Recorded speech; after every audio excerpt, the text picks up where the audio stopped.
How dare me? How dare you? Was the best in Star Wars? Holy shit, I watched it yesterday just because it literally sounded like a shit show, and it is actually a shit show. Like, they could potentially have done what they're trying to do, but I was completely correct. They had to do it over like 10 episodes. Like, they couldn't have 10 1-hour episodes. There's no fucking way.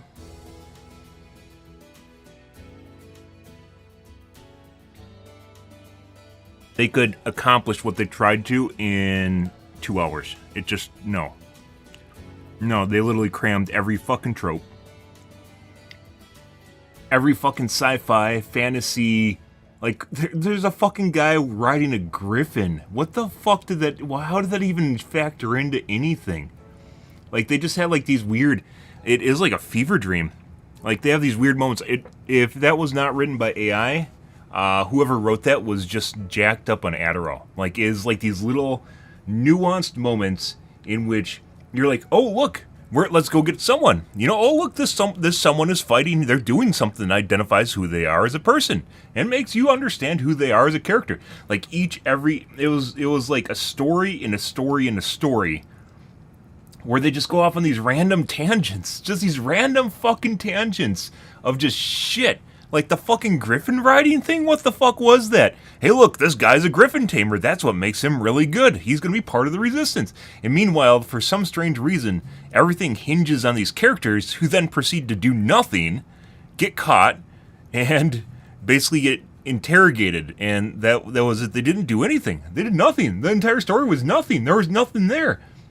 There's nothing there. Say something nice about it. Even the visuals were shit. It was easy to tell that the visuals were CG. Like, very easy. Like game CG. Jesus fucking Christ. What was that?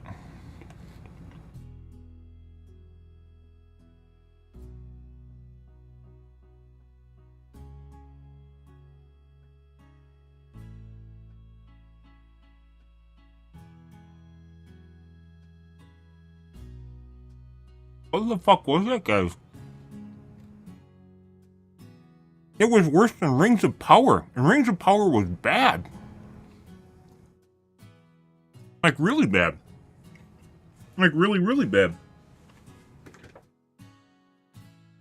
Like, the budget was there, too. It was like watching a bunch of people LARP at a high school play.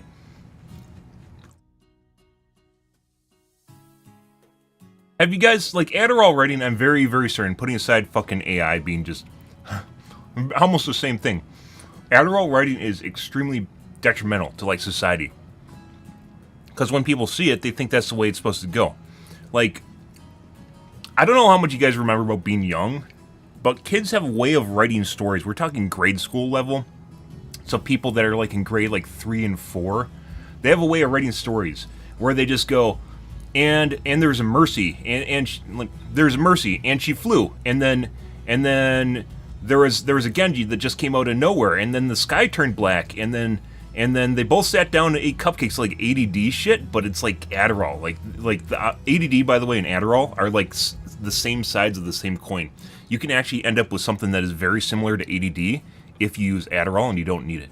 Like, you get hyper focused on shit that doesn't fucking matter, and you just go off, it literally just go off on a tangent. It is literally the same thing as ADD. And there's a lot of people that abuse Adderall that don't realize it because it makes life easy. Your brain is literally on train tracks when you're on Adderall, and you're just like, choo-choo, straight through the shit. And then all of a sudden you're writing about a fucking griffin in your sci-fi that's like mirroring the fucking Empire from Star Wars, and then all of a sudden they're griffin riding out of nowhere for some strange reason because Harry Potter jumps into your mind, and then all of a sudden you're swinging swords like you're a samurai, but at the same time they're kind of like lightsabers, but not lightsabers, because for some strange reason she doesn't turn on the lightsaberness of her lightsaber swords until literally when she's almost dead. For some strange reason, despite the fact that it has no... Imagine fighting with a lightsaber, only it's a normal sword, and they're like, yeah, I'm gonna uncork all my power now, and all you do is push the button. They literally start the fight in Star Wars by turning on the fucking lightsaber. They don't fight with, invisible lightsabers. That's not what goes on. Like, why the fuck would you even do that? Why is that even a thing? But for some strange reason, oh look, this spider on this planet all of a sudden captured this girl because they invaded their territory, and it's an environmental thing because otherwise now they're losing their territory, and this spider queen now can no longer have kids because of PFCs in the water supply or PFAs in the water supply. And you're like, what the fuck is even going on here? It's supposed to be about like Disney puts out better shit than this. It was horrible. It was absolutely horrible. Like literally just flow of consciousness. People actually think this is good shit now. Flow of consciousness, where you're just literally jumping from one thing to another thing to another thing, and you don't attach any of it together. All of it is just separate. No overall story. Just, oh look, now what do we have now? Oh, there's this Forsaken general that's at this gladiator stadium, but we actually aren't going to watch him fighting gladiators, even though they're like in a gladiator ring, and he's a disgraced general they don't really care about, that doesn't really do anything, and he doesn't even lead anyone anywhere, and then immediately get caught. Like, what the fuck? And no way, there's no way a second movie, which, by the way, that felt like a single movie. There's no way that felt like there's going to be a second part to that. What in that movie felt like an unfinished story? There was nothing in that movie that felt like an unfinished story. I haven't even finished my granola bar because I'm busy ranting about this. There's nothing in that fucking movie that felt like an unfinished story where they had to introduce more characters and more plot. And just like, oh look, there's the God Emperor that's now on a fucking frozen sea in the middle of nowhere that doesn't really even make remote sense. I guess he was jacked into the like this fucking Matrix sequence for a little bit there too. Oh look, this guy's actually a cyborg. It literally felt like fucking something ChatGPT would write, or someone that is just tripped out of their mind on Adderall. It was horrible. It was absolutely horrible, and it got printed. It like got made into a movie. That should have never made it past like initial reading of the script, let alone being made into a movie. There's billions of dollars floating around, guys. Millions and hundreds of millions of dollars in the movie industry. And for some strange reason, someone couldn't look at that and see, this is a piece of shit. We should never make this. How did that happen? How did we reach a point in which no one was like, hey, this movie sucks balls. We shouldn't make it. You know, like what was it? Was it just written by Zack Snyder too? Like, did he write the whole thing? Who makes this stuff? Are we literally just being led around by like alien chat GPTs or something? How did they get made into a movie, guys? Unbelievable. That was horseshit, guys. That was literally fucking horseshit. No idea. Absolutely no idea. Crazy shit. Oh my god. I watched it too. I watched the whole thing. I watched the whole goddamn thing.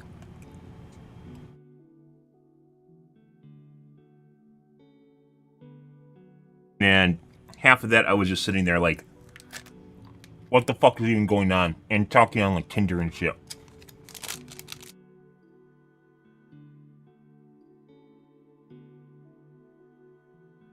Oh, by the way, we're gonna have a unicorn that flies around, and there's a guy that's like a monster tamer that's like, seems like he's actually an Indian or a Native American.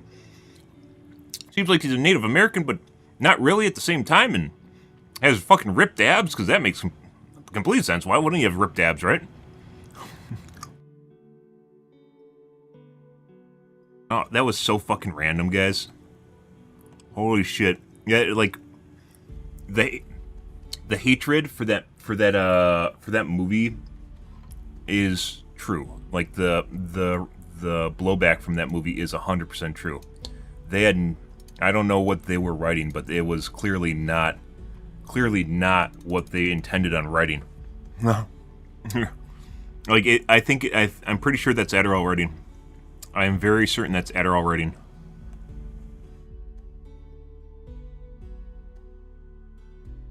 Crazy shit.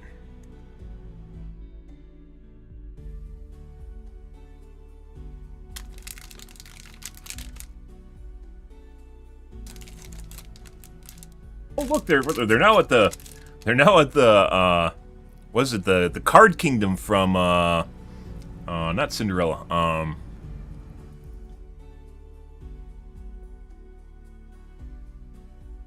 what's the movie, Wizard of Oz. Now they're at the Card Kingdom from Wizard of Oz and dancing with the Queen and trying to get her attention so she can help she can join their army on their way to deal with the Empire, which, by the way, for some strange reason, their giant ships are manned by a single turret, which is also the pilot.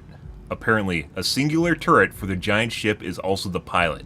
And the moment you kill this giant ship, the moment you kill this turret guy, the entire ship will just crash to the ground. Like, what the fuck is going on?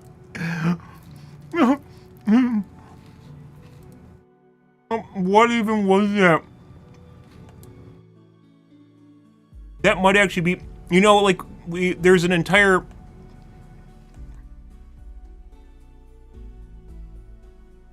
There is, like, legacy films that people make fun of, right? Like, Ash vs. Evil Dead actually turned into a good series, by the way. What was it originally called? Dawn of the Dead or something like that? Which led to a bunch of spin-off movies which were literally just about making fun of it, right? Shaun of the Dead. Literally just making fun of it. And we have a movie that literally is worse than... Was it Night of the Living Dead or whatever it was?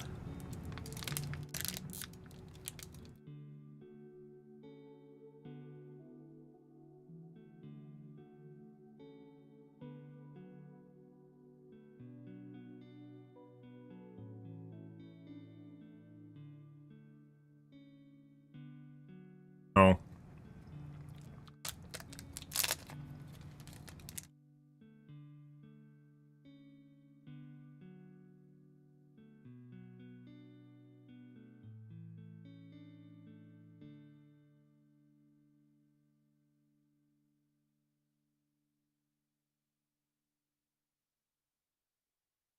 Night of the Living Dead?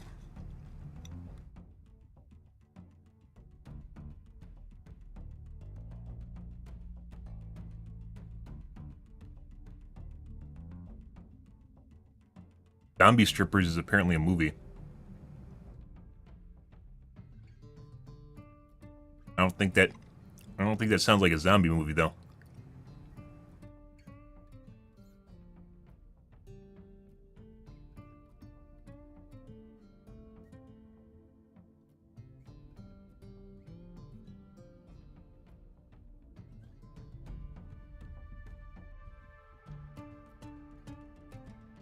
Yeah, no shit.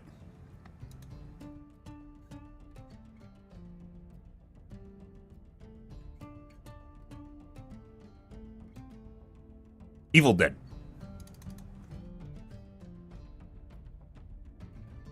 Evil Dead. Like, markedly one of the worst movies, like, comically bad movie, right? Which actually turned into a halfway decent series. But some of these old, shitty movies have better plots, better characters, better plot consistency than some of what's coming out right now. Like, they actually realize, like, they're writing something. And they're trying to connect the dots between the characters and what's happening.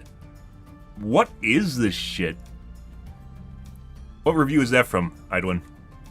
I think we didn't watch Neurotic. Night of the Dead.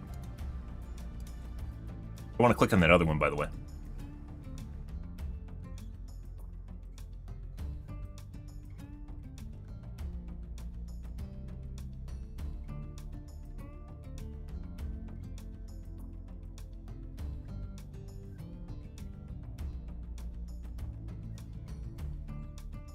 Oh no, what? Was that, Critical Drinker? Who are you quoting? You're quoting someone. Was it Critical Drinker? I don't remember. We watched the Critical Drinker take. I had to watch that movie. That actually would go down as probably one of the worst movies. I don't know, the last couple of, I don't know. There's a lot of really bad movies. It was a really, really bad movie though. It's comically bad. Because they have actually a really big budget. So the fact that it is a big budget, like you have to compare the doozy, right? Like the level of horribleness to something else that has a similar budget. Not just a random indie film, but one that people put money into, right? Like Rings of Power. There's a lot of bad series, right? There's a lot of bad series, but Rings of Power had $1 billion budget, and still does have $1 billion budget, and has like $500 million budget for the first season. And it goes to prove that you can have limitless time for the most part, limitless money, and still be a fucking shitter. And it's not subjective. This is not, oh, they don't understand the art. It's just bad. It is just really, really bad. And Rings of Power is exactly that. And it looks like It looks like RebelMoon is another one, which is just, it's just, maybe they could have turned it into something if it was like maybe even longer than 10 episodes with the like the amount of just tropes that they had in there. They would probably need like 20 episodes to flush out what's there, like a Walking Dead series, right? Where they introduce characters, you get to know them, where they go from place to place to place and just kind of do stuff. And they didn't. It was just literally just character introduction after character introduction, and each one has like this 20-minute skit in which they just do something, and you're supposed to watch it and care about them after it's done. And almost all of it is nothing. None of it has to do with the main story. It's just random shit. It's just random garbage. Not make a lick of sense. Also, I need to. One of my miners locked up, and I need to go reset it, guys. So I'll be back in a couple minutes here. Be right back.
Oh, okay. Alrighty. Fucking movie was horrible, guys. It was horrible. It was so good it was bad. It was so bad it was good. So good it was bad? No, not that kind of good. Not that kind of good.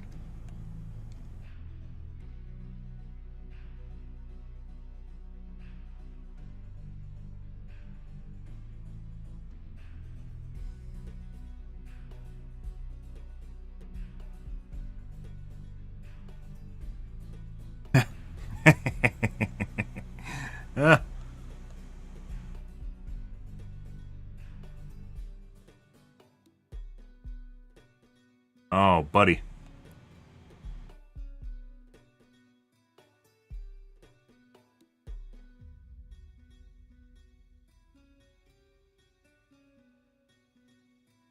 RebelMoon is terrible. It is absolutely horribly bad.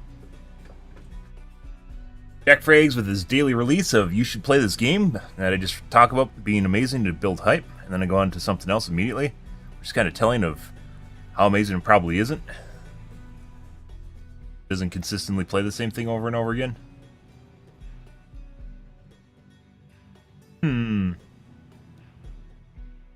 What if Disney rebooted Star Wars? Oh, no. Oh, no. Oh, no. No. No. No, I don't want to see strong feminist... Well, I mean, Princess Leia was actually kind of a strong character. I don't want to see a modernized fourth wave feminism approach to Princess Leia. I don't need that. I don't need that. And then gender reversed Han Solo. Han Solo is actually the one that gets rescued. So, just so you know. Yeah. Oh, God. Yeah, so there's literally someone that approves these movies. And I guess they don't read them? They don't read the script or something? Like you could just have an ad-lib version of it or something. Or just have, like, an advisor that reads the scripts for you, right? You have these billionaires or millionaires, you have this board of people, and they don't have someone that reads scripts and goes, this sucks? Like, just hire someone that reads things like books? What? Like, they don't even need to read them themselves? Why?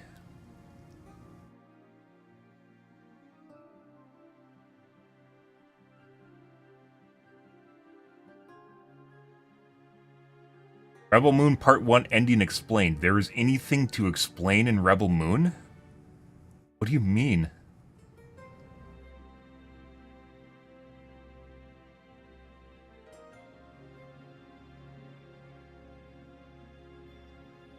What do you mean? There's unexplained stuff in RebelMoon that's worth talking about?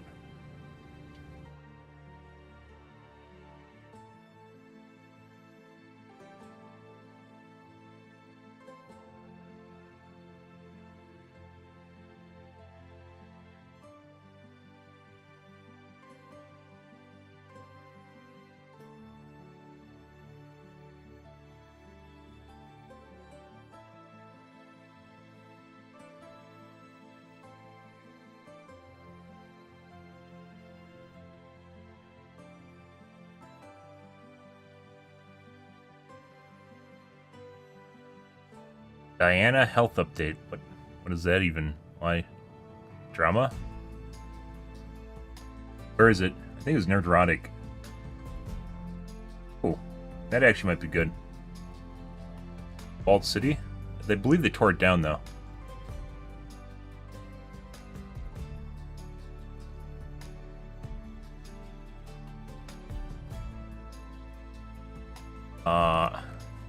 Nerdrotic.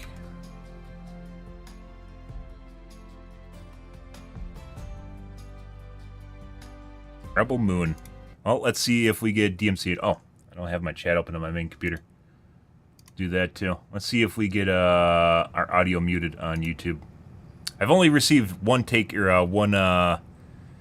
copyright strike, guys, and it was from Embark Studios for streaming their game. Yeah, that's the only time I've ever received a copyright strike in my entire life. It's from Embark Studio. Watch Barbie? No. No. That is past. I've watched Barbie, though.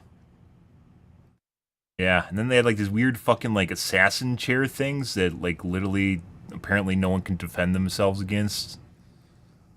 They had this really weird assassin chair things that you can see here that just literally just goes and does the job of, like, entire platoons of people without them ever doing anything, and...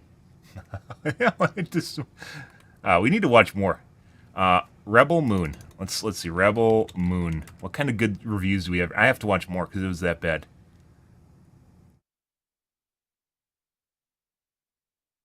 Oh, I can't wait. I absolutely cannot wait for,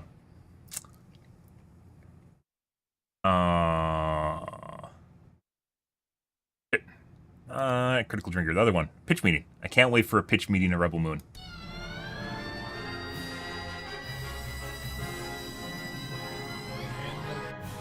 By the way, they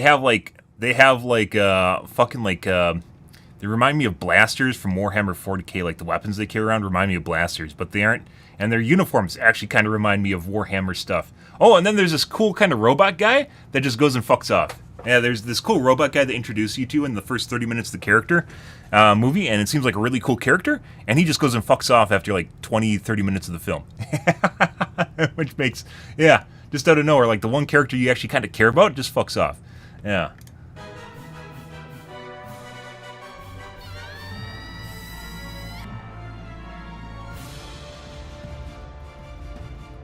Good stuff.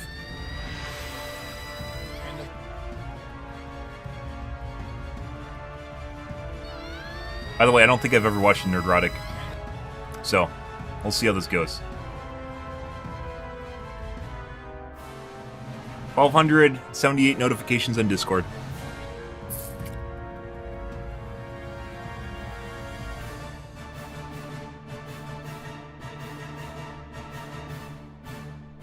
Only my stream deck was that clean. Get on with it. Yes, get over there. I'm not talking about the shit on it, by the way, the buttons. Nerdrotic.com. Greetings, you over 931,000 awakening wonders and the 40% who haven't subscribed yet. It's Snyder in time. Been a while since I reviewed a Zack Snyder film. The last one was the Justice League Snyder Cut, which I liked. Unfortunately, I dipped out after 10 minutes of Army of the Dead because it felt like watching a movie without my glasses on. Where is his glasses? He can't see without his glasses. Put his glasses on. But now Zack is back with RebelMoon, a rejected R-rated Star Wars script by Kathleen Kennedy, no less, that Zack Snyder turned into his own original story. Some have said Kathleen Kennedy? What? I thought Zack Snyder wrote this. RebelMoon Oh, has buddy. the feel and the look of Star Yeah, Wars. it's like a small little thing you can put like predefined commands on, which is actually very helpful for doing specific things. Specific, creativity, world there's our building. generic Warhammer or Imperial Army. Took out all the likable characters, plot. Yeah. And there's this guy, yeah. Yep, Nazis. Everyone hates Nazis, especially space Nazis. Oh, and then they got like, just like Warhammer, they have to have a religious element, which plays absolutely no part in what actually happens here. Then they got the religious element, which, you know, is just needed because Warhammer has a religious element, right? So if they add a religious element in here, everyone will think it's religious, and it'll be cool because it adds backstory, right? Despite the fact that these guys actually serve no purpose in any way, shape, or form in this entire fucking movie. Creativity, world building, levity, verisimilitude, humanity, and talent. No, I think a better description is this is a Zack Snyder smorgasbord of things like Dune, Ice Pirates, Battle Beyond the Stars, Heavy Metal, and A Bug's Life, which are all things I like. This is in my wheelhouse. I like the trailer. I was looking forward to this movie. The trailer totally reminded me of something they had to break up over 10 or 20 episodes of a TV series. The rest of the movie There's just too much going on. Like, I won't say fan fiction, but I will. They have a fucking griffin. He didn't include Harry Potter. He didn't include Harry Potter in his comparison here. Why the fuck is there a fucking griffin in here? And why is the guy riding a griffin riding and does like a Harry Potter bonding scene with the griffin, who you never see again? Who doesn't even become the guy's pet? Yeah, just... Okay. Alright, there's a griffin in here. Cool. I'll say a poorly written YA novel that lacks any heart, depth, or story, but it is packed with intersectional feminism. But not to worry, because RebelMoon, the Feminist of Fire Part 1 is just the PG-13 version, we're gonna get a much longer director's cut. That's I don't rated even R, think you could 3 sum months this up after as like a the feminism PG-13 train wreck. version It of just RebelMoon, The Cringe it was Giver all over the Part place. 2. There was just shit everywhere. It just Then you'll it get didn't a know much what. more fleshed out rated R version of RebelMoon, The Cringe Giver, 3 months after the much more fleshed out rated R version of RebelMoon, The Feminist of Fire. Now you may ask yourself, what? why They're gonna would have you a sex waste scene your in it? time watching a non-director's cut of a Zack Snyder film when, in my opinion, his director's cuts in some cases are better? I'm asking myself that question right now because after watching RebelMoon, The Girl Boss of Fire Part 1, I don't care about a director's cut. Is it the worst thing I've seen this year? No. Is it good? No. The plot goes something like this. Korra, no, not that Korra, this is another lame Korra, along with the second Dario Naharis, is dispensed to follow the plot of Seven Samurai after the first Dario Naharis shakes down their little village for some grain. What is it that this town really does well? Farming. That is our skill. That we can do. That they cannot. Yeah, He's part of the evil. a giant empire can't fucking farm. Yeah, a giant established empire can't farm, guys. And it's not like they had something on their planet that made it so they could farm and no one else can farm.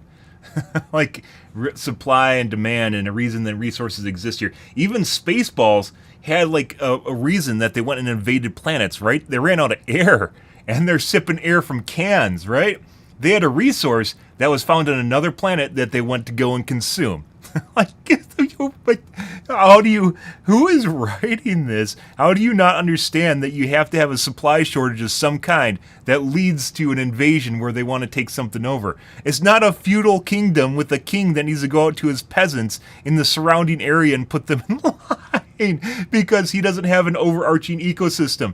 It's a fucking, it's like the Empire from Warhammer or Empire from fucking, Foundation from Asimov, and they're just like, yeah, okay, let's go and take this guy's farmland. That makes a lot of sense. You're like, I see. Who did that make sense to? Is this like the people that can't change their oil in their car or something? Yeah, can't change a light bulb, can't change the oil in their car, and they just assume that you invade planets just because they farm better than other guys. Yeah, and like not like on an industrial scale or something, or like, you know, like it's like, oh my god, they have a resource that is diminishing from the rest of the even fucking Discovery had that, right, where they ran out of dilithium because it all exploded. They at least made up some mechanic that governed why they do stuff, right? There's no mechanic here. They're just like, oh, let's send our best people to this planet to invade this one little town to take their grain, their fucking harvest. Empire that got slightly more evil when they killed the semi-evil king and queen and their benevolent space Jesus daughter. Now, the first Dario Naharis is in command. Oh yeah, of there's a space Jesus battleship daughter for some Yamato, traveling reason. via space vagina to crush any resistance to the Empire. And Yep. the vast majority of this, well, I can't call it a movie, episode is spent collecting our characters. This, of course, includes Dario Naharis. So stupid. It's like who, 20-minute quite frankly, skits is of just the most dumb shit. Semi-fleshed out character in RebelMoon. He's just a simple farmer who watches the girl do the farming, gets saved by the girl multiple times, including being saved by tiny little Korra after he gets his balls grabbed and hit on by a pig guy in the space gay bar. Yeah, which they, by the way, they didn't even explain why he was seen as. So, for some strange reason, this guy thinks he's her slave, but they don't actually explain why he thinks there's no indication in the bar in any way, shape, or form that he is a slave, or he'd be branded as a slave, or he was a slave, or something like that. Like he has old tattoos or something from an old life or something. They don't even, nothing. There's nothing there. There's nothing. It's just like he just walks up to him and he's like, yeah, how much for your slave for the night? And you're like, okay, all right, yeah, this completely fits what's going on right now. After he gets his balls grabbed and hit on by a pig guy in the space gay bar. There was so much shit in this movie, guys. Like, I didn't even pick up on like the super feminist angle. It's just so bad. It's not like, hey, there's just too much political agenda in this movie. It's just horrible. There's just so much shit that's wrong in it that what does it even matter? That's just like part of the overall smell of the film. It just gets lost in the cesspool.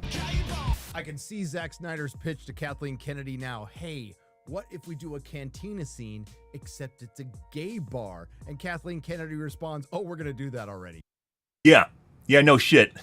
It's called The Acolyte. You know, the show from former personal assistant to Harvey Weinstein, Leslie Headland. Anyway, in that gay bar, they conveniently run into Charlie Hunnam's Kai and his horrible Han Solo. accent, and the treacherous rogue just volunteers his ship to go help them find a bunch of rebels and doesn't even ask for much money. That's not a red flag. I wonder who's going to betray them later. Then they're off to collect a character named Karen.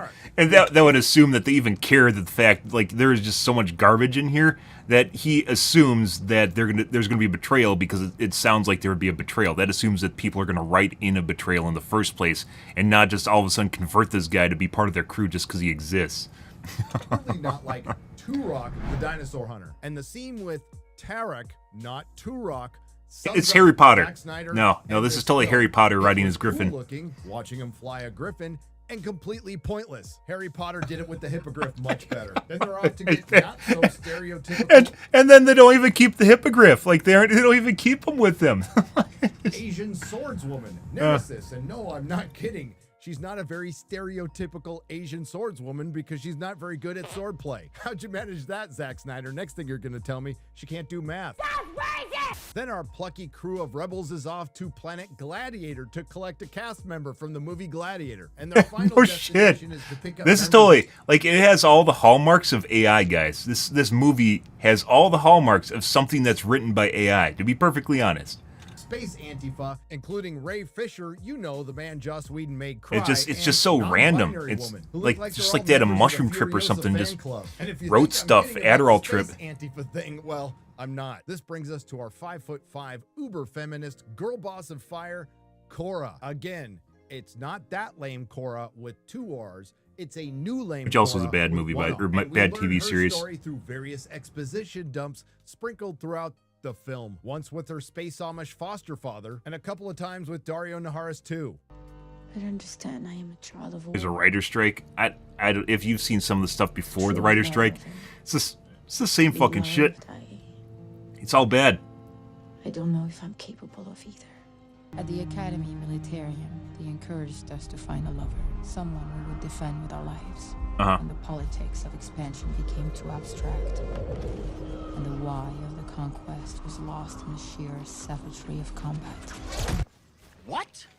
We learn that tiny little Cora is a child of war who's had all good things beaten out of her. As a child, she was kidnapped by the man who killed her family, Belisarius, who saw something special in her, and trained her, and by the time she was 18, she was a commander. In battle, she lost her one true love, Jack Posobiec. R.I.P. Jack, who's gonna call out the deep state and have bad takes on Tulsa King now? Later, we learn she's the personal guard to the Space Jesus daughter of the slightly less evil King and Queen of the Motherworld. And of course, we know the Space Jesus daughter is still alive, which literally makes this story the girl who's the key to everything is in search of the girl who's the key to everything. King and Queen, who were assassinated, and then the throne was usurped by Regent Belisarius, who I'm sure had nothing to do with their murder. Cora is played by 5'5" Sophia Boutella, and while I liked her a lot in Kingsman, she is absolutely terrible as the lead in RebelMoon. And she has every aspect of the modern intersectional feminist female lead trope of woke Hollywood. She's doing the farming while a guy watches. She beat the crap out of the rapey male feminist division of the Motherworld, who were all men twice her size. And literally look like fucking Nazis, like white supremacist Nazis. Yeah, I picked up on that, by the way. By the way, for some strange reason, the Empire does not have colored folk among them. It's really weird, but you point that out too. She handles the gay pigman groper with ease, where Dario Naharis too was having trouble with him. I'll ask you, dear viewer, which scene has more verisimilitude with the lead character who's intimidating? This scene from Reacher? If you boys know what's about to happen to you, you leave now. So I'll give you to the count of 3. 1. Or this scene from RebelMoon? You should have killed me. Now you're gonna die. I'm gonna give you one chance to just turn and walk away. But in this episode, because it's not a movie, she's one tough chihuahua. Now you might ask, does she have some Pretty much. genetic enhancements? Is she on some sort of drug? Uh-huh. Does she have superpowers? Nope, she's just really well trained. Girls get it done.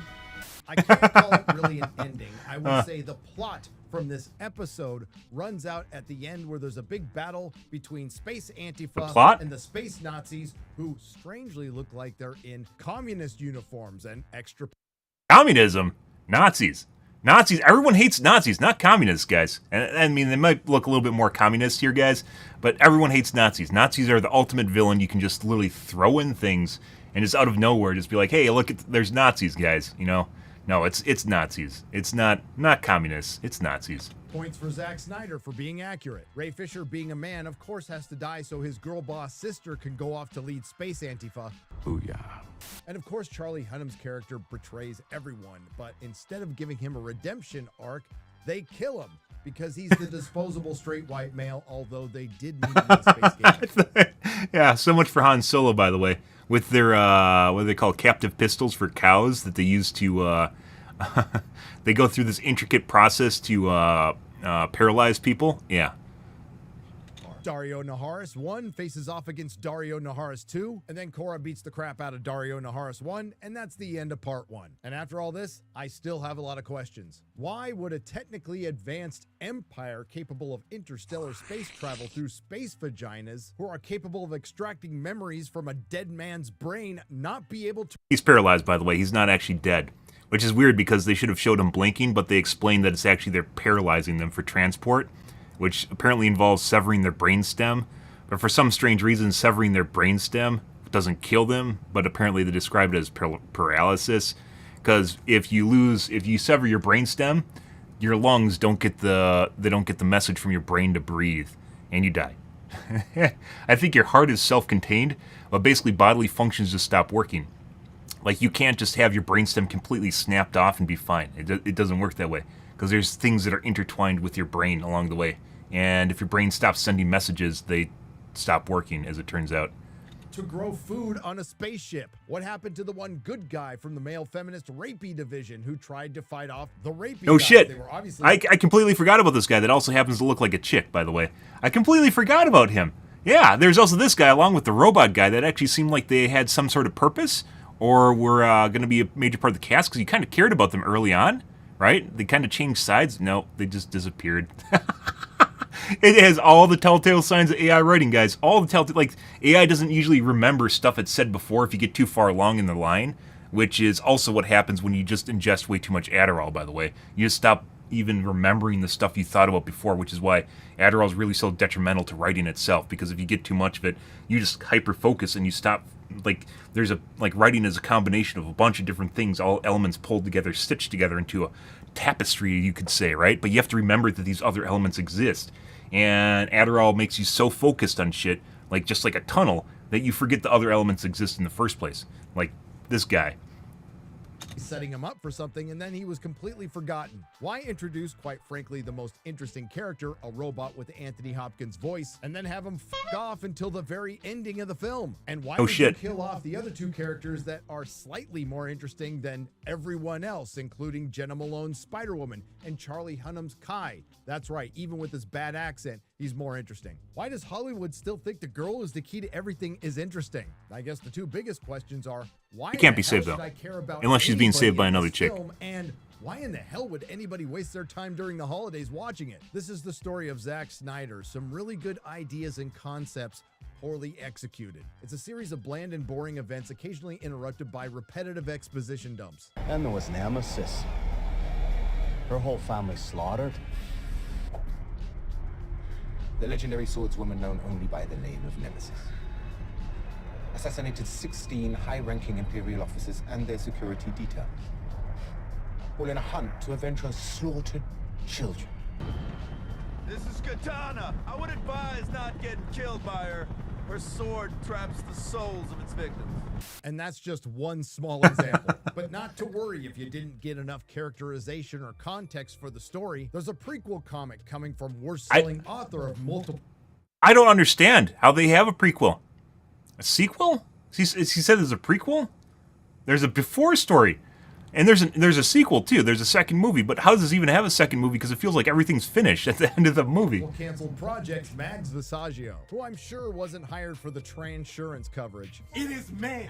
And if that's not enough, there's buddy. Guidebook on Netflix. Or you can wait for the director's cut of Rebel Moon Part 1 after you watch Rebel Moon Part 2. And then you can watch the director's cut of Rebel Moon Part 2 after you watch the director's cut of Rebel Moon Part 1. Zack Snyder set out to make his own Star Wars and completely completely failed. Where he did succeed was making a pretty good imitation of Disney Star Wars. If you like what you heard, please like, share, and subscribe. If you didn't like what you heard, I thank you for listening this long. I will see you in the next video. Nerderotic.com. Didn't cover everything, but a lot of parts in there. I didn't get the intersectional feminism angle, but now that he explained it, yeah, it's totally there. There's just, like I said, there's just so much crap in it. There's just so much garbage in it that it literally just all folds together into a giant, a giant mess. Yes, the space vaginas, yeah. Space labia, excuse me. That's not a vagina, it's a labia. Oh, that's good. Do we have enough? Can we do another Rebel Moon, guys? Rebel Moon's pretty good. What else do we have going on here?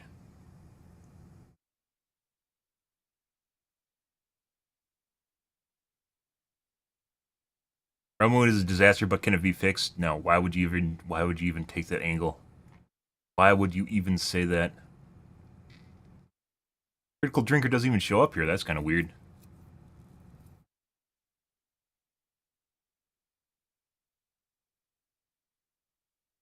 Because I already watched it.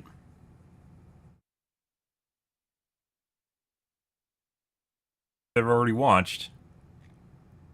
Critical Drinker's not even showing up in results now? Oh, buddy. I watch a lot from him, too.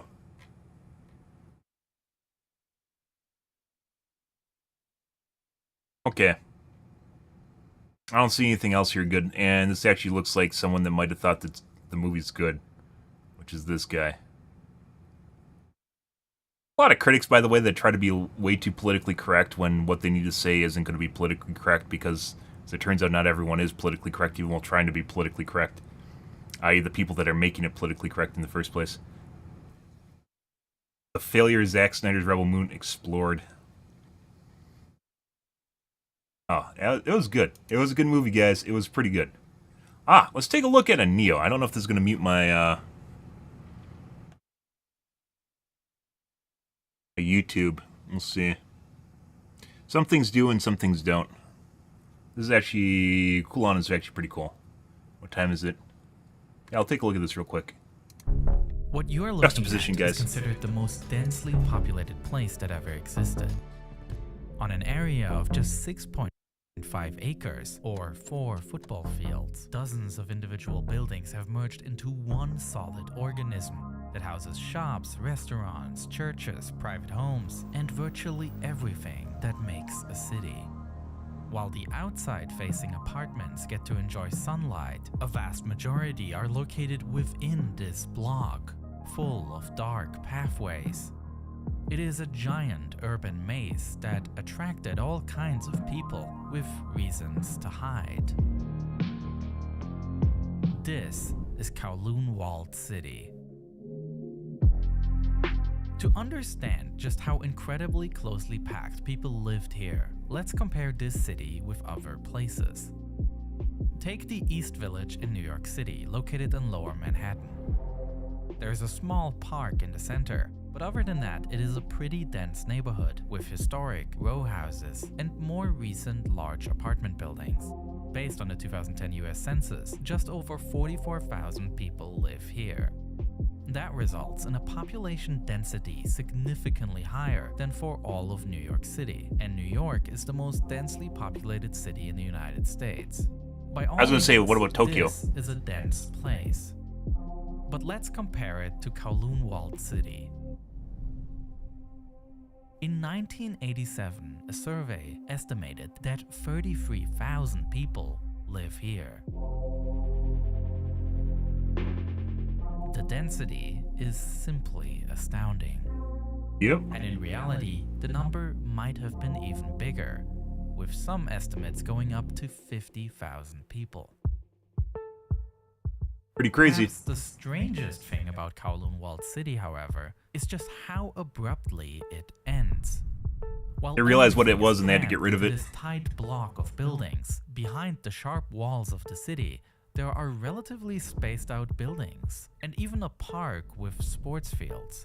So why was everything crammed into this small block? The answer is that Kowloon Walled City wasn't part of the rest of Hong Kong, but had its own legal status.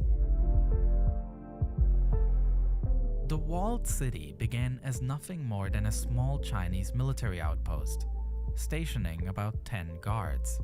It really started to take shape more than a century later, when the outpost was expanded by the construction of a larger fort. At the same time, the nearby harbor of Canton began to gain importance. Chinese tea was a hot commodity for British traders, who purchased it in staggering volumes, allowing this region to prosper. However, the trade relationship was notably unbalanced. While the British bought large quantities of tea, the Chinese had little need for goods from Europe. To improve this trade balance, the British began to illegally import opium from India to China. This scheme proved effective, with the widespread consumption of the drug escalating rapidly.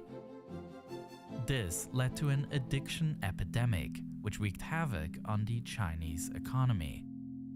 Recognizing this crisis, the imperial government took decisive action to halt the opium trade, but this move led to a heated conflict, which would later be known as the First Opium War between Great Britain and the Chinese Empire. Britain won the war and subsequently occupied Hong Kong in 1841. The walled city was not affected, as it was located on the island nearby, and as a result of this loss, the Chinese Empire decided to reinforce the fort in Kowloon by building large walls around it, giving the area its lasting name, Kowloon Walled City. At the heart of this fortress, they built a yamen, which is the main office from which this outpost is administered. The tensions between China and Britain continued on, ultimately leading to the Second Opium War in 1860. As a result, the Kowloon Peninsula too fell into British hands, and the final boundary negotiation took place in 1898, resulting in a 99-year lease of the new territories to Britain. This is, in short, the story of how Hong Kong became a British colony, as it is commonly known. But what is often overlooked is that the convention included one specific exception: the Kowloon Walled City, which is located inside the new territories, a Chinese enclave in the middle of British Hong Kong. As time moved on, both the Chinese and the British administrations showed a lack of interest in the walled city, leaving it to its own fate. The desolate barracks soon became makeshift homes for squatters seeking refuge. And recognizing the need for community structures, a Protestant church seized the opportunity to establish a senior home within the historic Yamen. What are we talking about? But the peaceful existence of this enclave was shattered in 1937 when war erupted between Japan and China. The full-scale invasion initiated by Japan emerged as the central conflict in the Pacific throughout World War II, and by 1942, Japan had taken control of vast swaths of northern China, as well as holding various coastal exclaves, one of them being Hong Kong, which they utilized as a strategic military base. The Japanese expanded the local Kai Tak airport, and to do so they needed building materials. Therefore, they tore down the walls of Kowloon Walled City, which was located right near the airport. The end of the Second World War saw Hong Kong revert to British control. Simultaneously, this isn't actually World War I, World War II. It's about the Kowloon Walled City, which is a massive megastructure that houses a shitload of people. I think it was torn down in the 90s, though. It's actually really, really interesting. Neither the Chinese nor the British took control of this area. And with a massive wave of refugees in the wake of the Chinese Civil War, the need for cheap living space in Hong Kong was immense. And so, in the decades that followed, a maze of buildings grew ever higher and denser. Single houses became multi-story buildings, became 14-story skyscrapers. Beat Oriental music. Morning, KSA. The sunlit streets turned into shaded paths until they were eventually completely blocked from sunlight. Within the confines of the walled city, the laws of Hong Kong were not enforced. Any construction within the city proceeded without adhering to any building codes, with one singular exception. Due to the city's close proximity to Kai Tak Airport, a strict height limit of 14 stories was enforced. Kowloon Walled City was located right along the path into the airport. Landings at Kai Tak were one of a kind, with pilots navigating through Hong Kong's mountainous terrain, flying remarkably close to the walled city on final approach. The highest priced apartments were those facing Christmas is going pretty good. Family members just doing dumb things. It's the usual, though. But otherwise, pretty good. I think that kind of goes with everyone's family when just everyone gets close together with idealistic conflicts, you know, tend to happen. But otherwise, pretty good. Things can always be worse, is the way it goes. And so there's still festive cheer to be had, so. This is a plan for a typical building inside the city. With no windows, people here were completely dependent on electric light. There also was no waste management in place, which led to catastrophic air quality. Frequently, rubbish was simply disposed on one of the city's rooftops, or thrown into one of the shafts between buildings. The air is said to have been constantly stuffy and polluted by the many factories that operated inside the city. As for clean water, a mere 6 official water stations served the entire city, which means residents often had to carry the water over long distances. In terms of electricity, few actually paid for the service. Instead, most residents opted to illegally tap into external cables, routing them through the city's intricate maze of narrow passageways. These harsh living conditions attracted not just those looking for a cheap place to live. The city's ambiguous legal status also attracted those who saw potential for unique business opportunities within its shadowy confines. Kind of a shame. So, like, now we live in an age where there's cell phones, right? And everything is recorded. Everything is recorded. It's pretty much anyone can make a video, they can make pictures, they can tell a story, they can put it on TikTok. It's really kind of sad that something like this was torn down. I mean, it's in and of itself, it's actually kind of a cultural icon. It might not have been the world's best thing to have, right, to have around, but it, like, the monumental just nature of what this was, it actually would have been really cool if there's more documentary done about it, because it's a very, very cool thing. I agree. I completely agree, 420, by the way. Sometimes you have to put up with it, right? It's weirdly enough, there's just some people that can't. Like, they have to do something, they have to say something, they have to try and change things, regardless of them maybe only being around for like a week or a couple days. Like, they have to try and change things instead of like focusing on their life, you know, like the rest of the 360 days in the year. It comes down to these 5 days in which they have to institute themselves into whatever's happening around them or whatever's going on, and then think that they know best because they were there for 5 days or something else is happening. And I agree, it's a lot like when relationships, not just talking about Christmas, guys, but relationships in general are about compromise. It's about give and take, about things happening in between. It's about, you know, you can't always get your way. Sometimes it just comes down to, you know, someone else just doing what they want or saying what they want, and you just let them do it. But then there's also people that seem to think when they say something that they are like and no one confronts them on it, like they are the font of knowledge, and they're obviously right because no one is arguing with them or no one is raising conflict with them, when in fact oftentimes it's just the fact that people are trying to keep the peace, or maybe not wanting to ruin a relationship with them because they don't, you know, like, you don't want to just rip things apart, regardless of the fact that they don't seem to care about burning bridges. You do. You care about burning bridges because you understand that you only give family members so much in life. It's just the way it works. And later in life, for instance, friends, it's very easy to make friends when you're younger, when you have the opportunity of schooling and especially new jobs. But when you get older, your friend circle just comes down to basically your job and maybe bars if you attend bars, right? And a lot of geeks, for instance, my type don't attend bars at all, so all you have is basically your job left.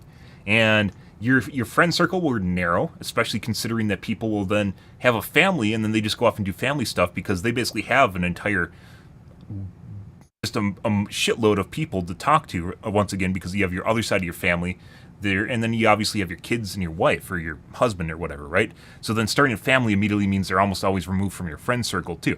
And there's like all different sorts of things that change stuff, and it narrows who you can talk to and who you can associate with. So you have to kind of weigh and balance, pick your battles, so to speak, right? And not, you don't always want to ruin things simply because stuff, you know, is happening around you. Maybe you don't agree with it. And the worst about it is sometimes when people, like, they don't even care that much about what's going on, you'll find out that they're actually just angry about something else and then trying to enforce, like, trying to take it out on you because you seem like, there's actually a name for it in psychology, because they see you as a lesser threat instead of addressing the problem. They see you as a lesser threat. You know, so, what is it? It's not projecting. Basically, like the common example in psychology is where someone gets pissed off at work, right? Their boss yells at them at work, and they go home and kick the dog, right? Because the dog can't actually react to it, so they go home and kick the dog.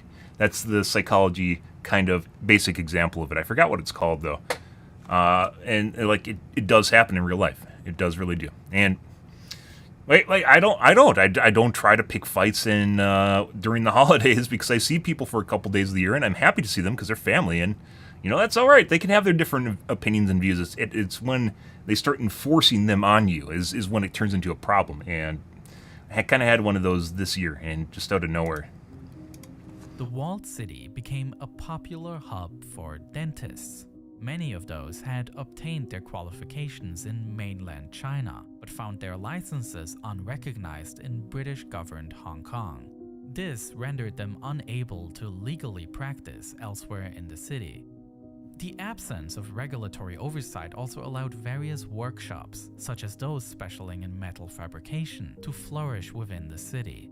And kitchens were selling popular food items that were outlawed in the rest of Hong Kong, such as dog meat.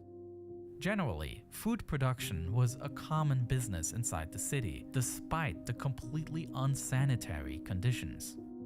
It is even said that many of the delicacies processed here over the day ended up on the plates of expensive restaurants across Hong Kong later in the night. It's like, it's kind of weird.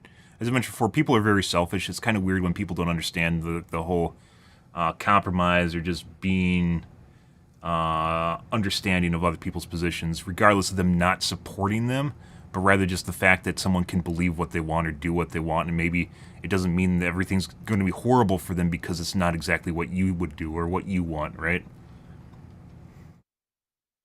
Yeah, and like people will mistake that Mr. Or 420. Both those things sound bad. 42. Let's call you 42. 42. Like I understand that, but people will mistake compromise with weakness, and that is something that really rubs me the wrong way. Was where people think you're weak because you're being considerate of them. Oh, that just makes me want to punch people in the face. Is when people think that because you are not enforcing yourself over them, or you are not being super assertive or trying to get your way, that you are a weak individual. And that is the sign of weakness. That is a weak mindset because they can't see themselves outside of their own persona. And it just makes me, I am definitely not a submissive person, but I understand how people work, and I understand how relationships work very well.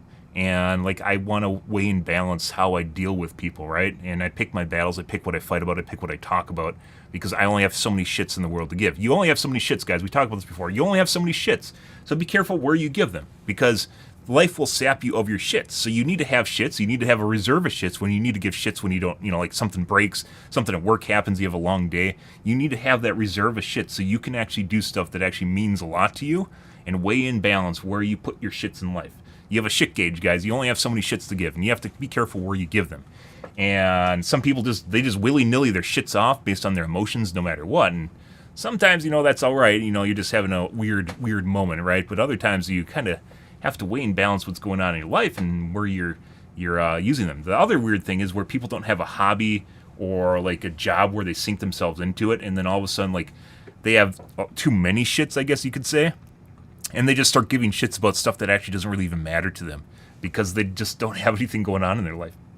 It's fucking weird. Yeah. These kinds of businesses within the walled city skirted the edge of legality. Others plunged straight into the realms of serious criminal activity. Just because this city is free from the laws of Hong Kong did not mean it was a space without order.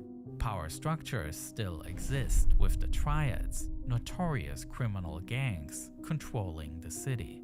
While businesses did not pay taxes, many of them were forced to pay protection money to these groups. And the triads themselves engaged in illegal businesses, such as soliciting prostitution, opium dens, and in the later years venturing into heroin trafficking. The Hong Kong authorities found themselves in a difficult position, not wanting to let the growing addiction problem get out of hand. A permanent police presence inside the city would be an affront to China, which still claims the territory as its own. Therefore, in the mid-1970s, the authorities decided to carry out many isolated raids, with police officers storming the city for short periods of time, arresting criminals. Police officers storming the city for... Pretty sure he doesn't have a magazine in there. Right there. I'm pretty sure this does not have a magazine in it. For short periods. Either maybe it's a small mag. I don't think so, though. I'm pretty sure this is M4, and the M4 has like a shroud that comes down they put the magazine into. Time arresting criminals, confiscating drugs, and then leaving again.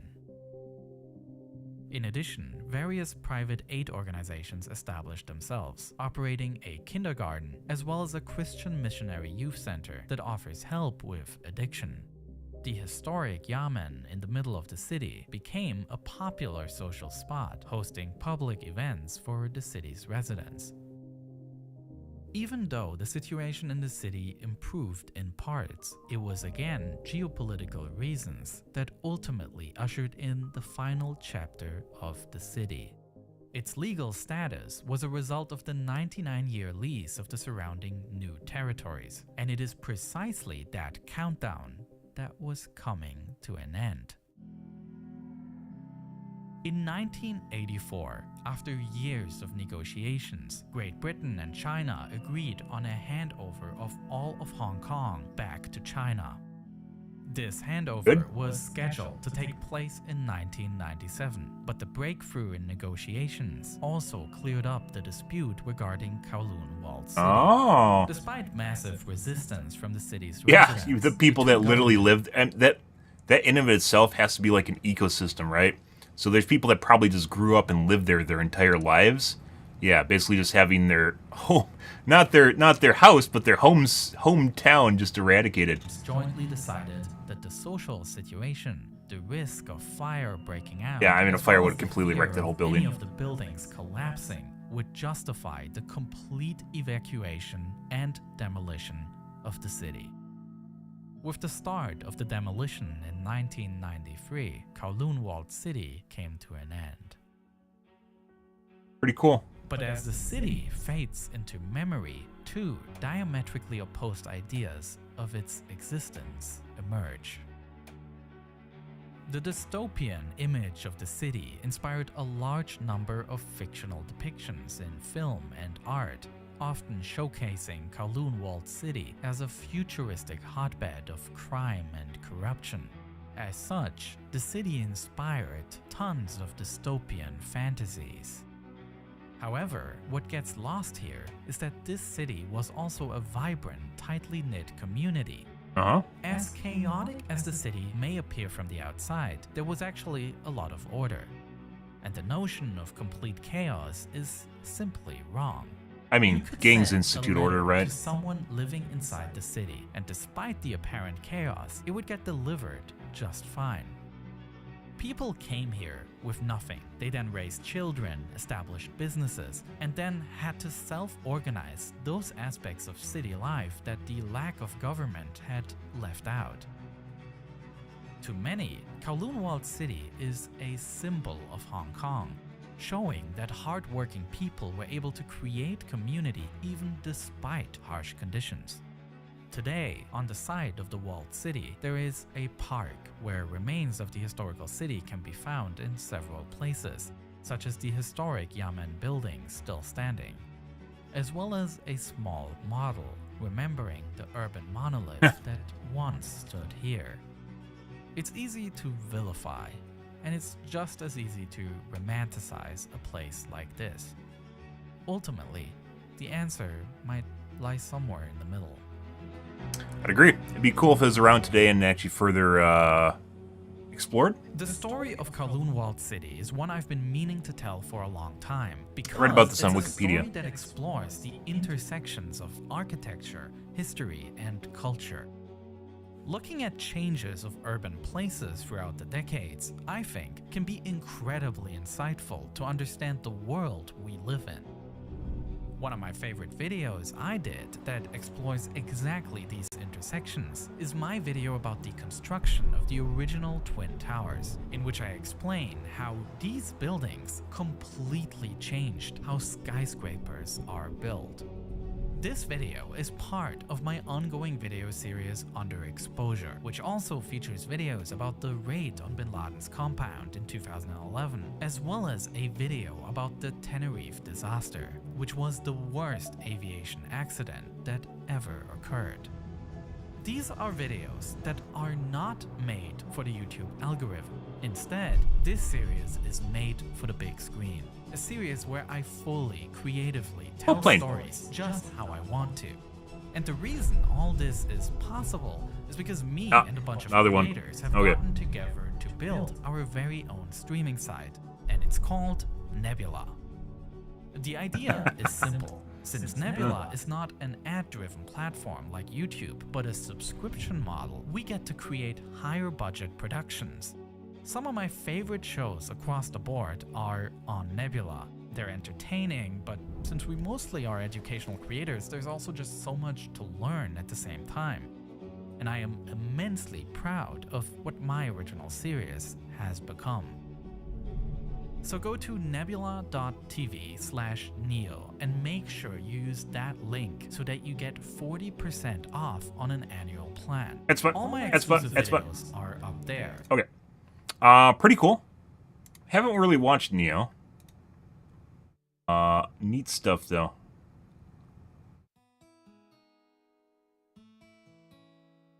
Why is all the America's fastest growing grocery store? Their margins are much lower than everything else. Every other store, including Walmart. So, as it turns out, the food's pretty cheap. And as it turns out, when people don't have a lot of money, they need to shop for cheaper food. A lot of it's pretty good. It's not like name brand stuff, but it's pretty good. I've had all these before. Well, it's growing.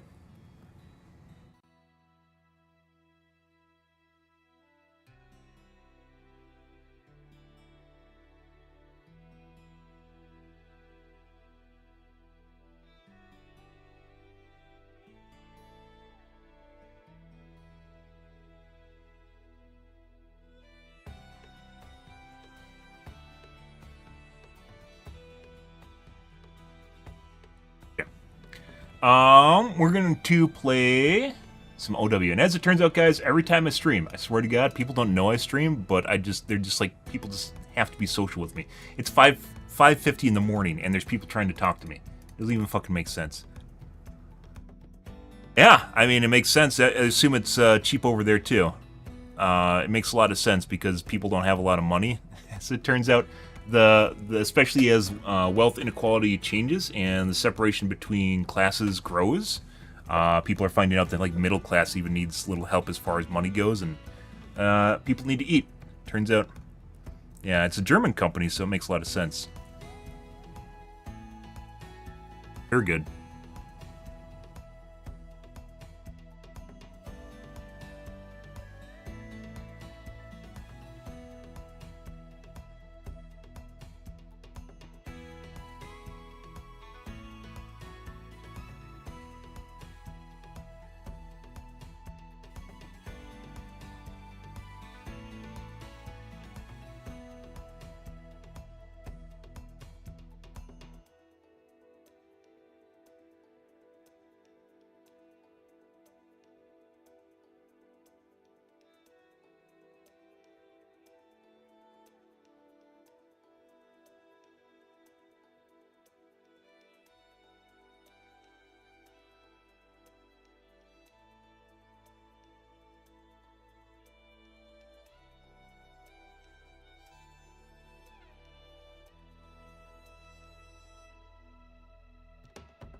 It's some of the videos you'll see on like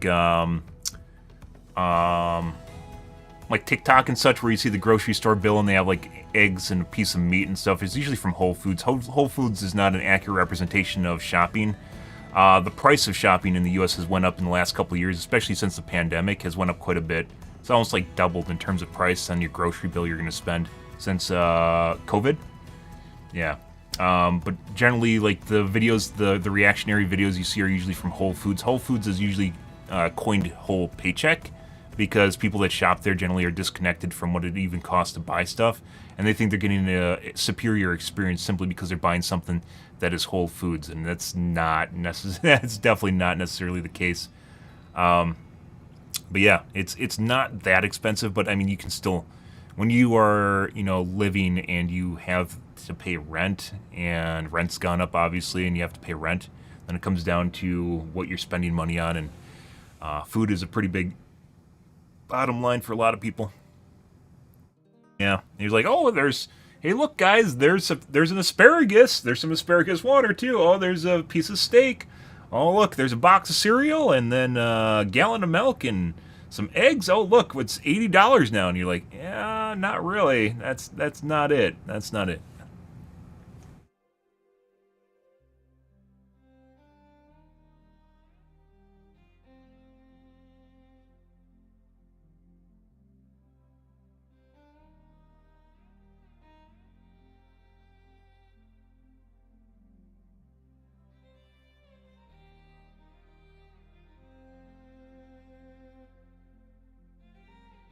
Have to be Heinz.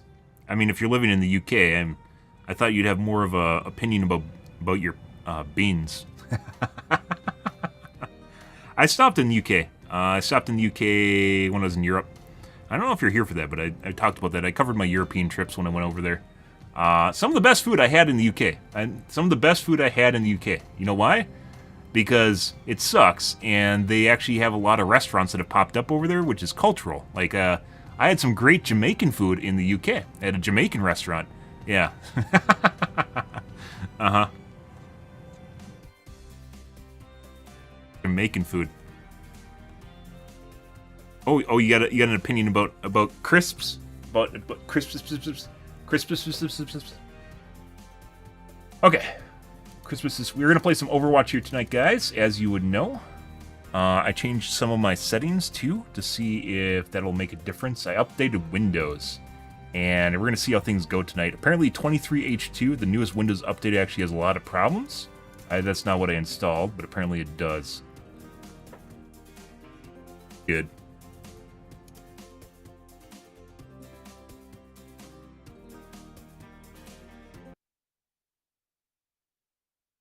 Yes.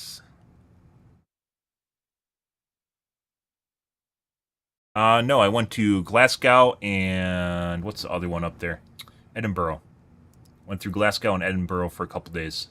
I was all over Europe, but only in the UK for a little bit. Christmas. Of course, I had some bangers and mash. I had to have bangers and mash when I was in the UK just to see how good they are. Yep. Yeah, you know.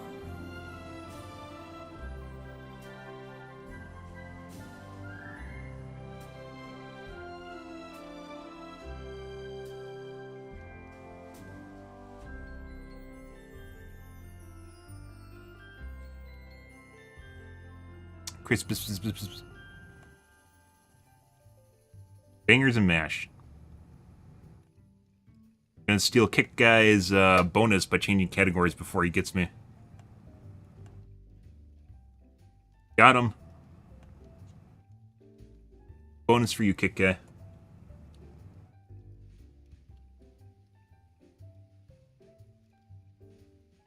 Kick Guy comes around and changes categories on you if you don't change your category. Only out of the just chatting category, though. Which is also coincidentally the category a lot of people like.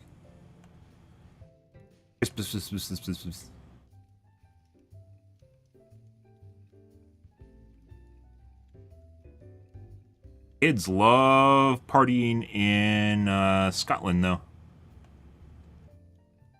6 p.m. rolls around and the pastry shop turns into a rave club.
I need to wash my coffee cup out, guys.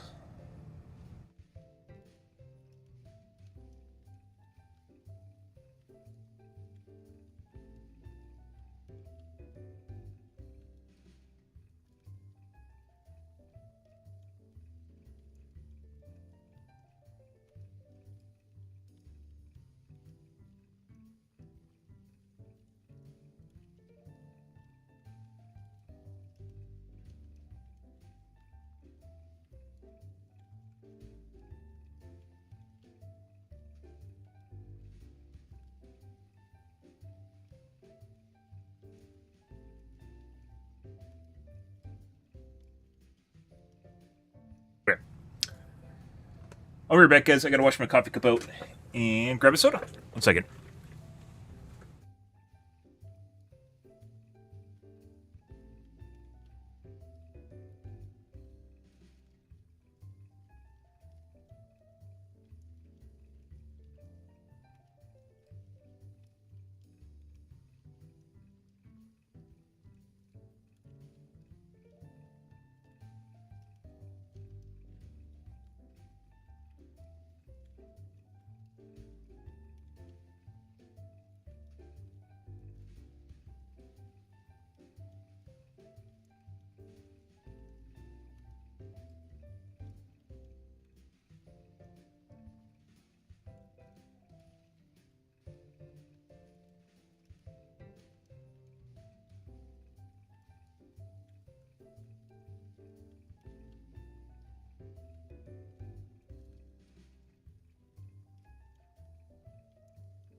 Yeah.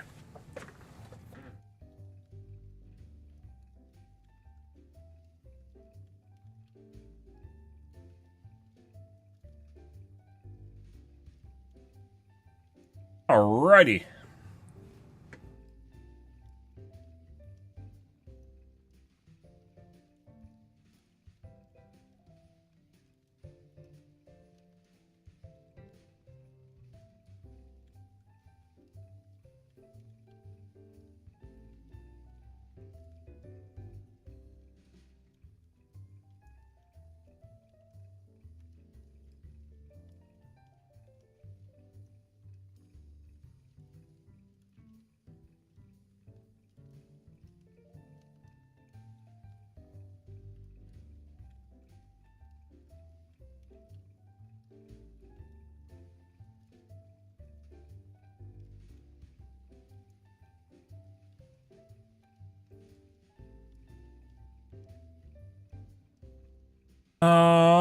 Let's see.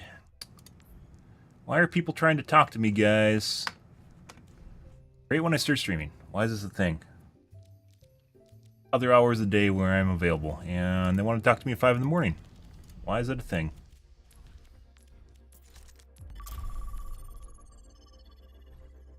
Oh no.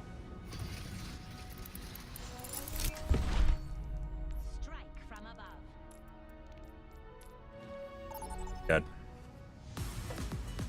Okay.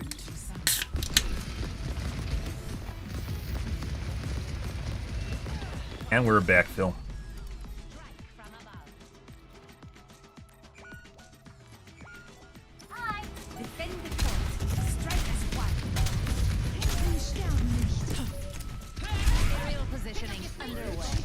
Okay, there's something going on here. A bastion with 12,000 damage? Score 1-1.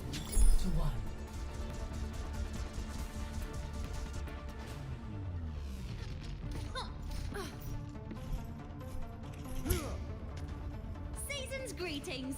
Let's get this done.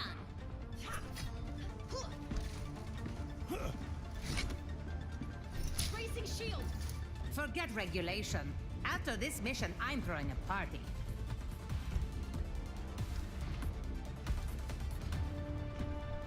Five, four, three, two, one. Round 3.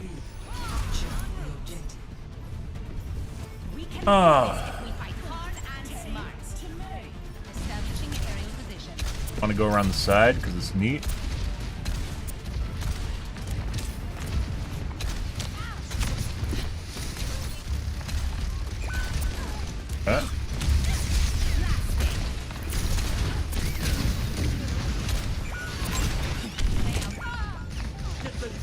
The objective is now.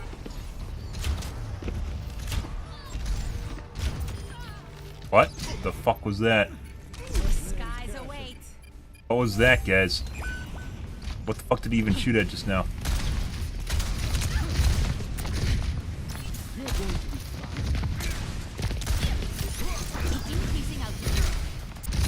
Tried to hit me in the face.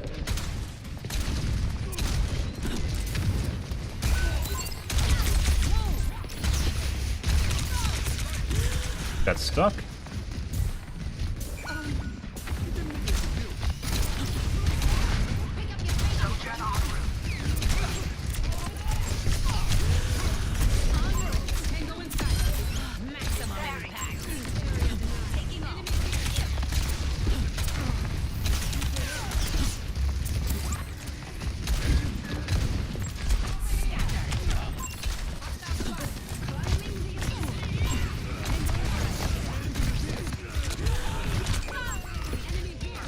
Very accurate.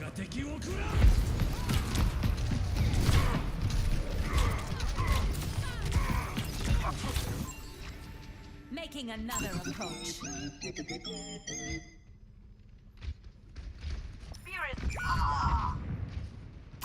Enemy here.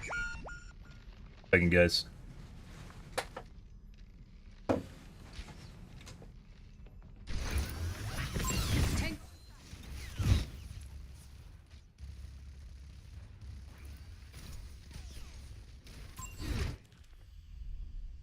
Okay, well, there's that. I'll be right back, guys.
Alrighty, guys. Oh, jeez. Never ends.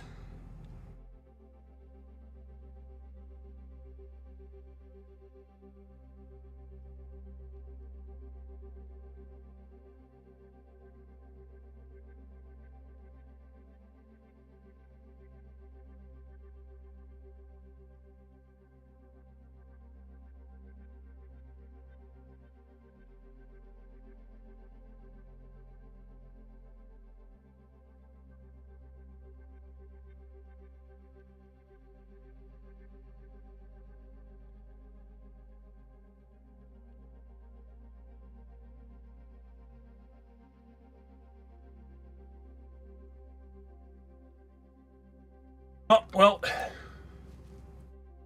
Good. Good.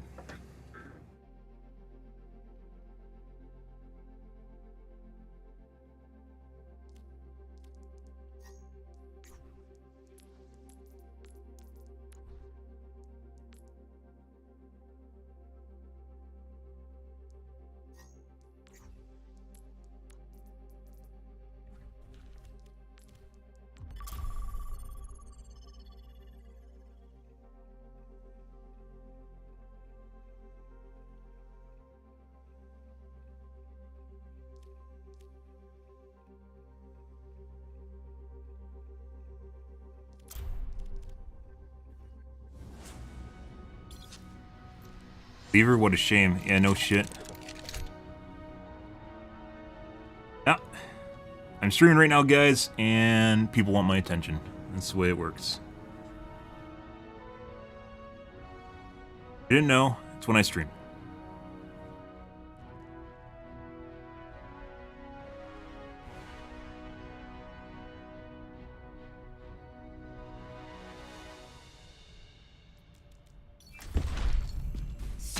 Also, my mouse feels better. I don't know if that's a placebo or not. My mouse definitely feels better. I'll say. After the most recent Windows update, it looks better too, mouse tester. Terminated. My rockets are fuel. I don't think so.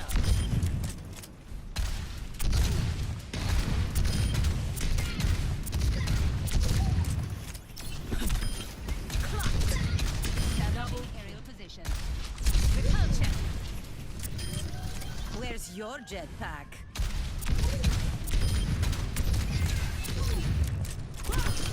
That had to hurt.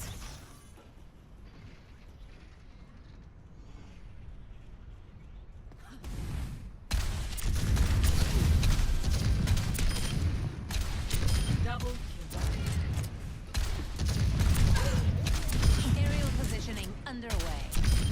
When I'm hitting my shots, you can't touch me.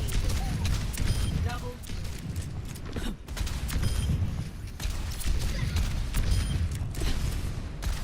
Dispersing.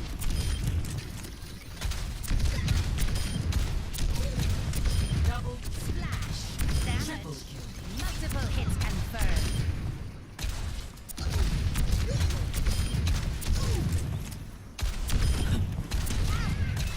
Double up and away. Now I got a lever penalty. The game doesn't want to feed me a game? Yeah. Good.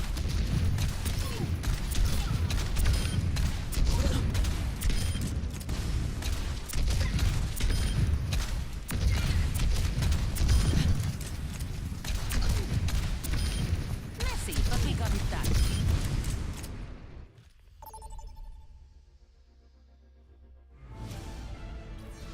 Prepare to attack. Select your hero. Good. Ah. Yep. It's the holidays, guys. Just stuff and things and stuff.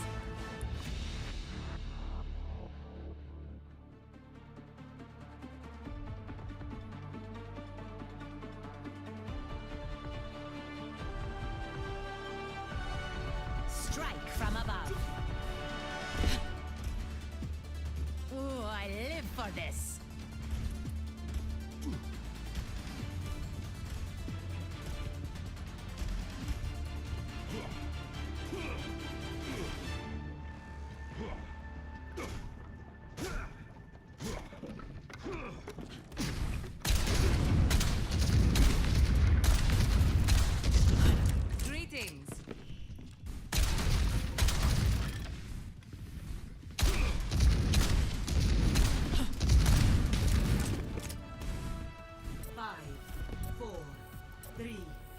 We have 2 AFKs.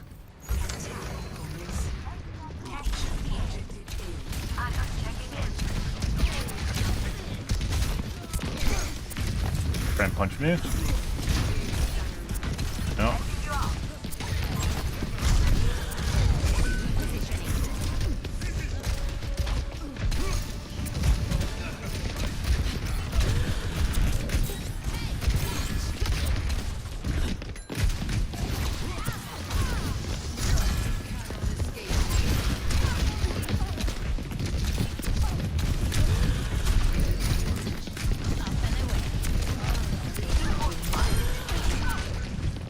Watch out for the fucking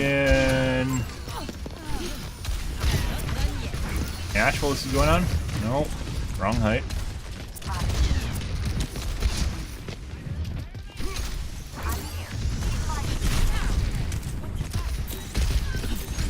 Off, Doomfist.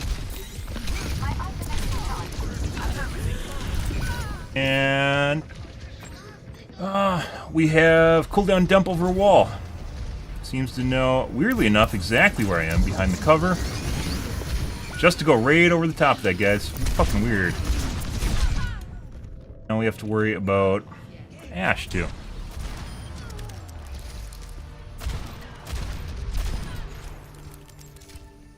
Brit, it's good. Shake it off.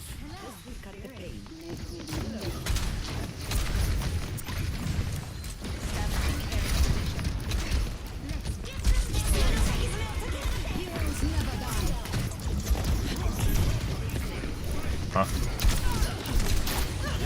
Fuck off, dude. I knew he could take the bait.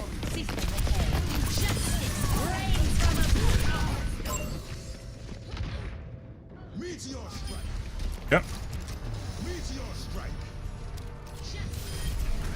Are you watching through walls? Good. Pretty sure both the DPS are cheating. We don't know on that yet, though.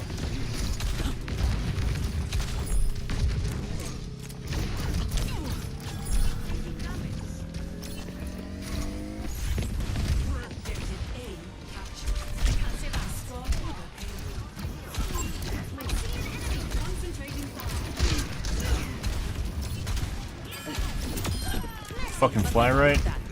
Good.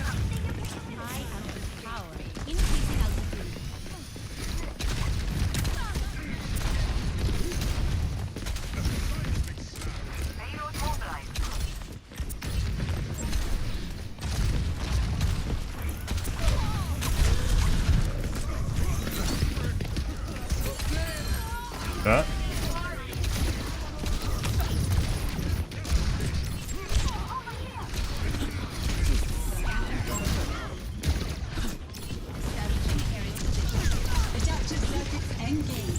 Oh, here's a Mewtwo. Congratulations. Teammate.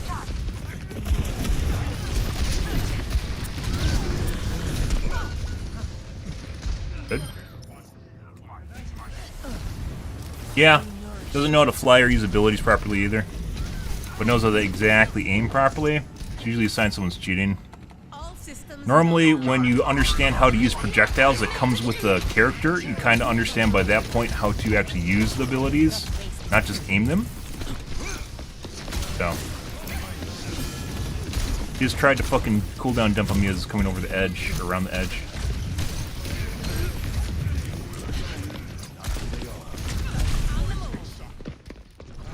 Gonna kite them over the top.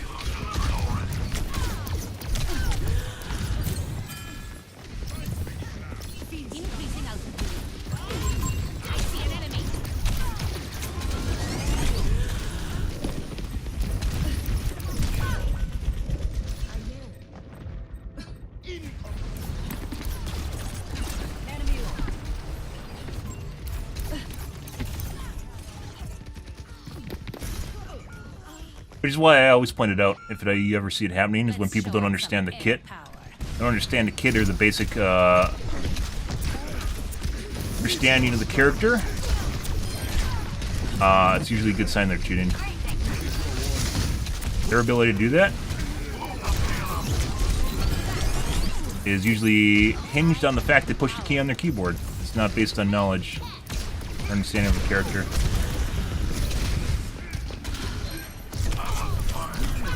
No.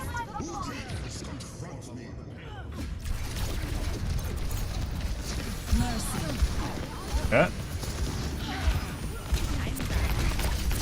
Fuck off.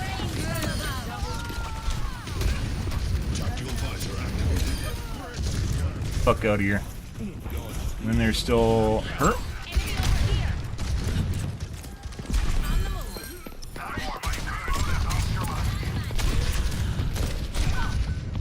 There.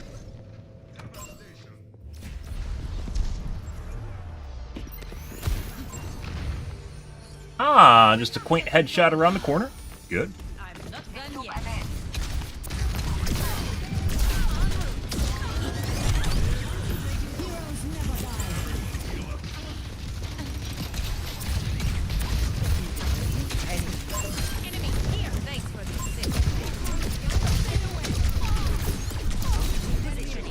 Fuck off, dude. Artificial skill.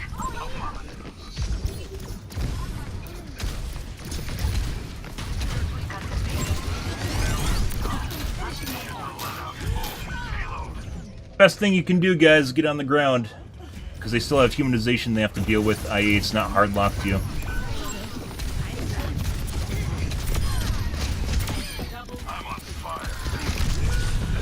Alright. I don't think I can make that. Nope.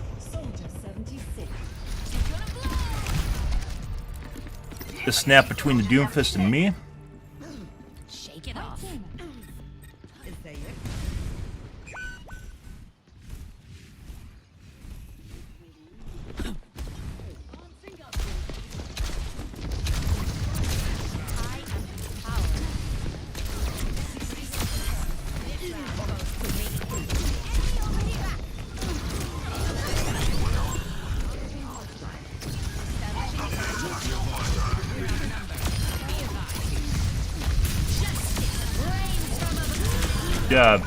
Good job, Winston. You're fantastic, dude. I love overly confident tanks that do that shit. This guy's 100% cheating. He's pre-aiming through fucking walls, too. First game of the night, guys. I'm very certain the Ashe is also cheating. Let's save my E.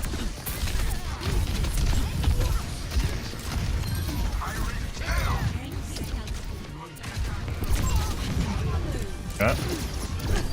Fuck off, dude. Doesn't even know how to fly or how to position himself.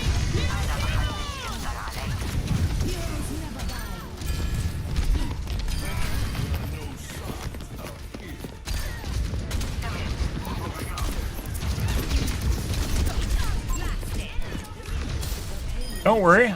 You can follow me around instead of going to the objective. I'm okay with that.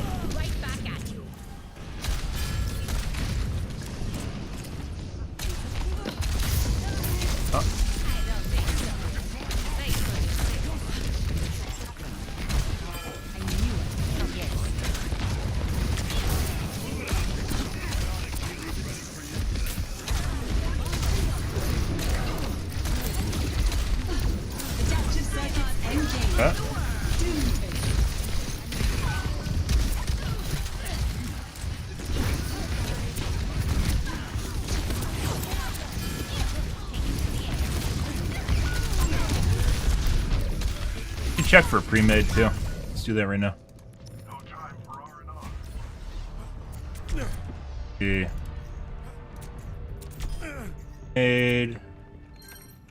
All systems nominal. That is the bat. That's a level 1. It's not really doing much of anything though.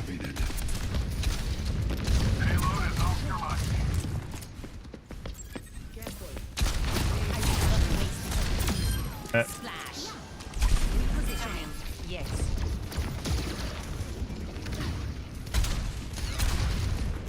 Enemy over here. Heroes never die.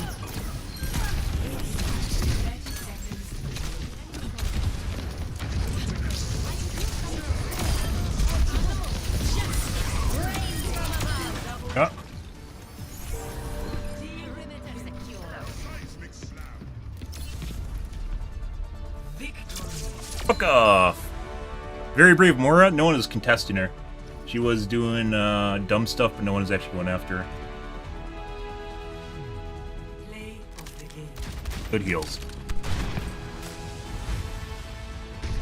Give them some noms too. There you go.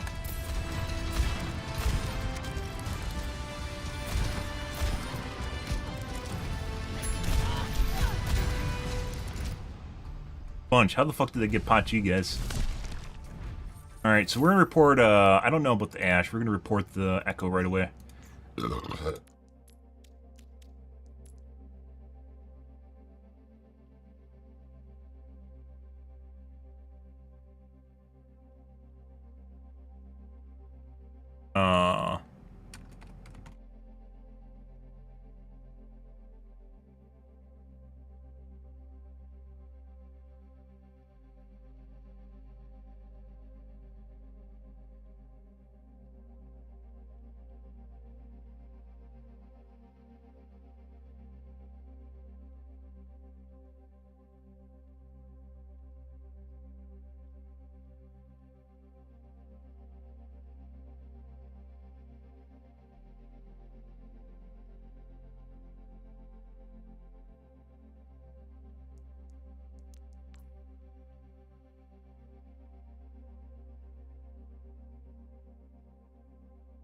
Take a look at Ash. Ash might be nothing and just got some cheeky shots on us while we're dealing with that Echo.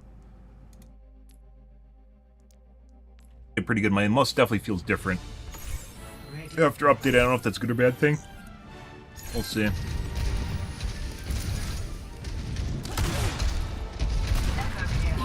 Hit reg issues.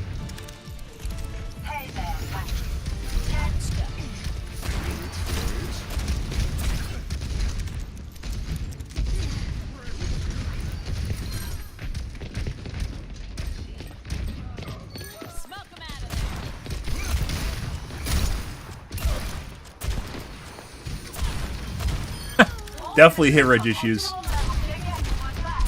100% hit reg issues. A lot of them. Sounds, I'd say like 40% hit reg issues right now.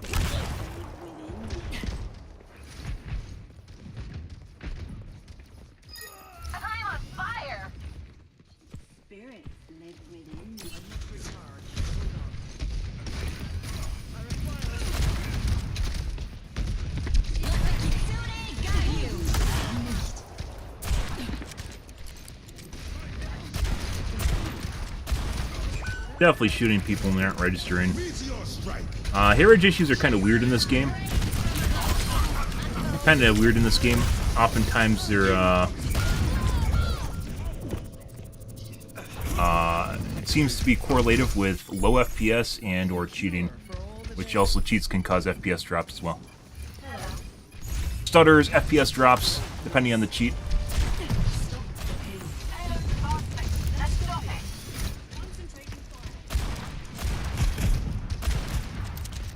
Not even getting in the ballpark. Like, he goes from not getting in the ballpark to hitting you.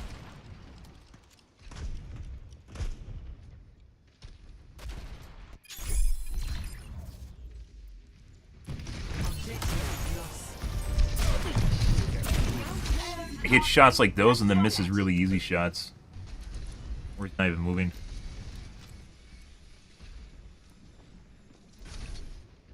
Concentrating fire.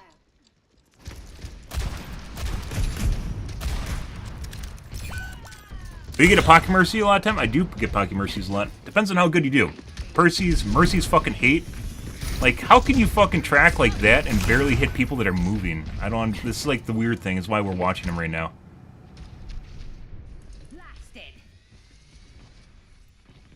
0.25 makes everything look like shit though. So maybe not.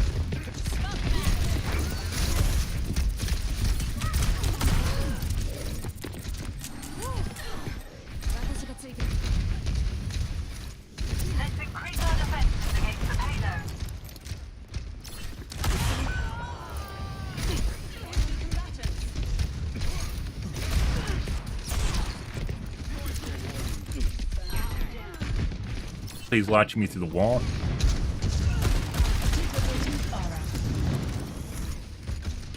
By the way, I will point out, guys, I will point out that Echo being on Pharah is one of the... So Pharah versus Pharah is some of the worst combat to begin with. It is... Pharah is not a counter to Pharah, and it basically comes down to someone getting a cheeky shot and or being close enough. You have to be like danger close to each other to actually land missiles on each other. It is one of the most ungratifying things in existence. Pharah is not a counter to Pharah. It's not the way it works. If you hit your missiles, Pharah is a counter to Pharah. Yeah, it's, you know, any character is a counter to any character if they actually land all their shots, right? But in order for it to actually work, you have to be within 10 feet. When you're playing against Echo, Echo's already better at killing Pharah than Pharah is at killing Echo. Echo is just a better Pharah. That's just the way it goes. She has a blast that's like flak because it has a giant hitbox, and then she can land multiple abilities, and she can burn you down with her laser beam, which is obviously a beam weapon, which means it's basically instant. So she's just a better Pharah. She does everything Pharah does better. And when you're playing against, it's basically an ego thing. There's no reason to ever duplicate Pharah ever unless it's like an ego thing. Yeah. And so if you do land 2 direct hits on the Echo to kill her in the air as Pharah, then she just turns back into Echo, which means she has a better chance of killing you anyways. So it's like a lose-lose. That's why I usually just ignore the people when they're playing Pharah until they ult, and then I'll shoot them. Usually they aren't good at it either. Is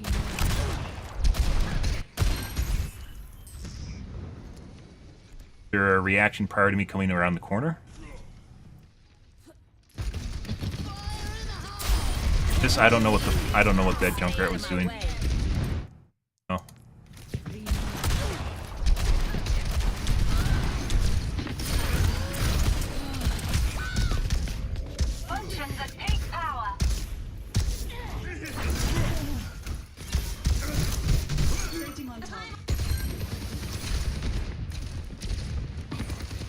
But the only reason we're watching the Ashes is because he's kind of weird, but maybe he's just legit, so.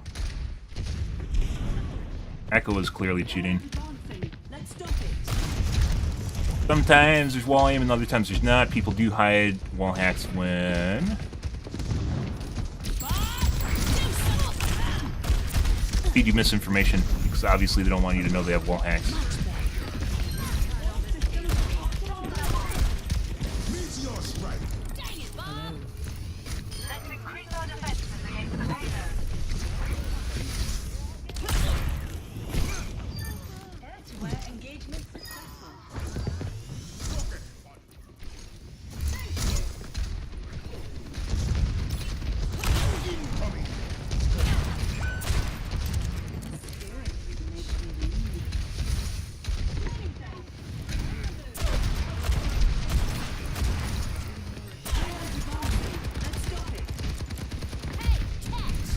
Yeah, I'm not really seeing anything.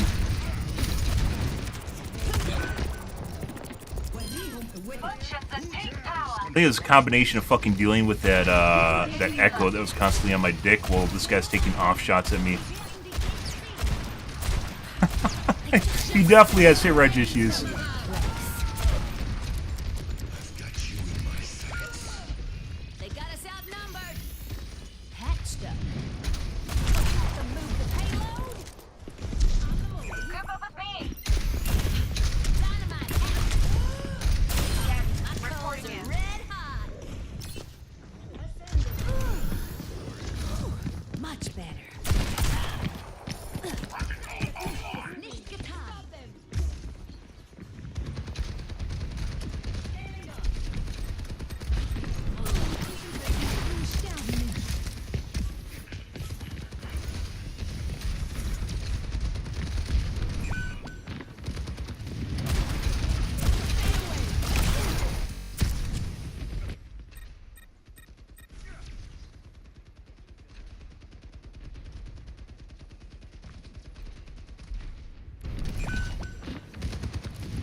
Easy, Girl Scout.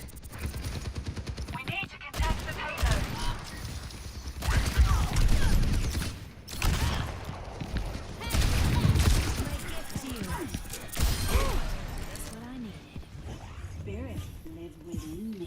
Not really. What the fuck?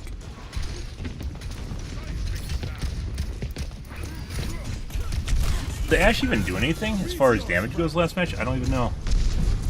Okay.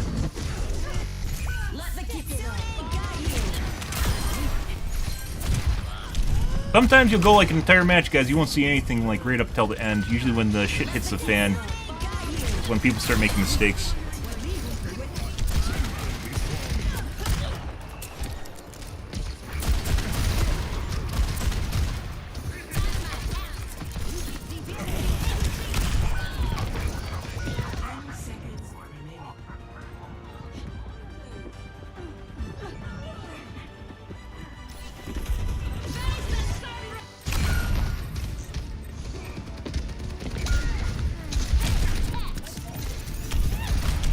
Where I said he snapped between the Doomfist and me? Is it right here? No. That. I think it's when I went down for a med kit. At the doorway. Right here? No.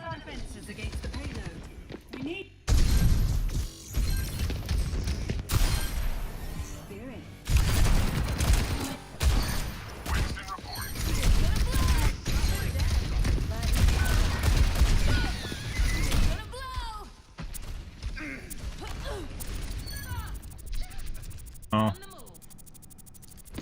Let's look cheeky. Girl Scout. We need to contest the payload.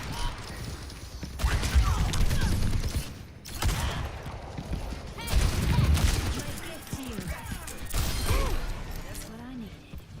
Spirit live within me. Advancing upward.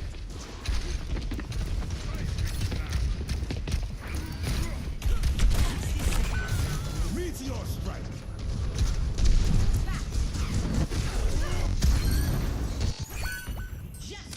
Rains from above. Let's increase our defenses against the payload. We need to do something.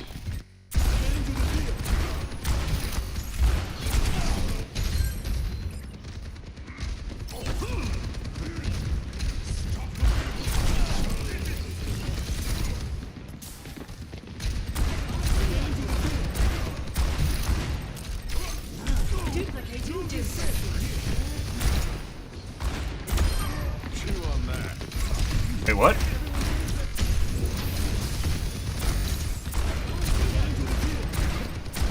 Oh, let's hit reg issues, by the way. Duplicating distance. Chew on that.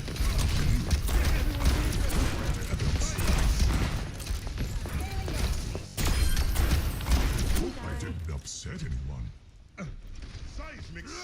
You remember how I mentioned, like, you don't see anything until it gets really heated, right up till the end? So this right here is kind of curious. Which is, he definitely looks directly at the Doomfist after he hops away through the wall prior to coming around the corner. Right here, you see the Doomfist. He hopped away. He looks right at his position. Right there. Prior to coming around the corner. Yeah, I watched it. I don't know what it was. It looked like it was written by AI. We literally talked about this for like a half an hour at the beginning of the stream. Yeah, RebelMoon literally looks like it was written by AI. It just, I don't know what they're doing. Like, who greenlit that? Like, who read the script and greenlit that? You, like, if you're a billionaire or a CEO at a company, you literally have people that can read the script and tell you it's horrible, right? Like, you could hire critics. But this right here, by the way, definitely looks legitimately like he possibly he hit more shots when he went McCree, and now he also has shit like this going on. So, yeah. That's our friend Doomfist.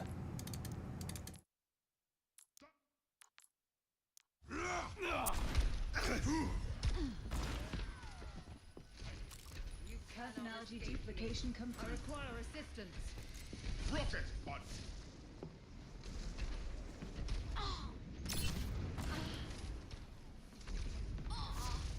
Rolling in. That's smart. Mercy. I haven't learned that yet. Move.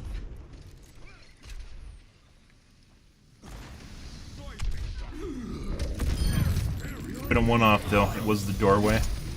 We'll see.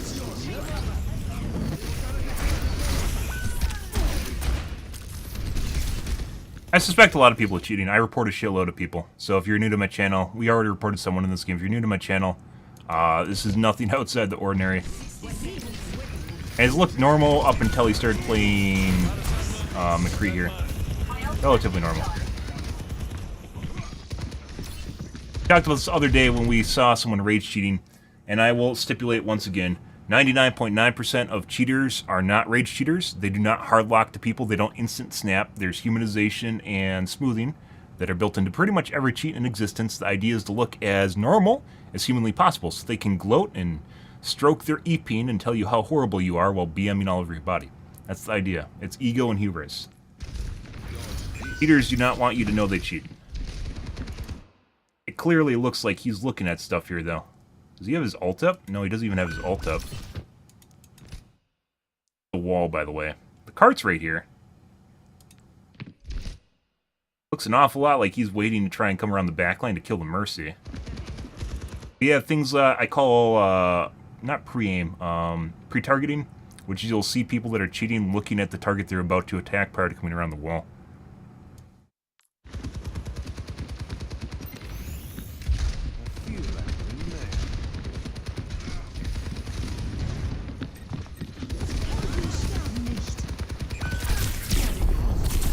That's when I saw it.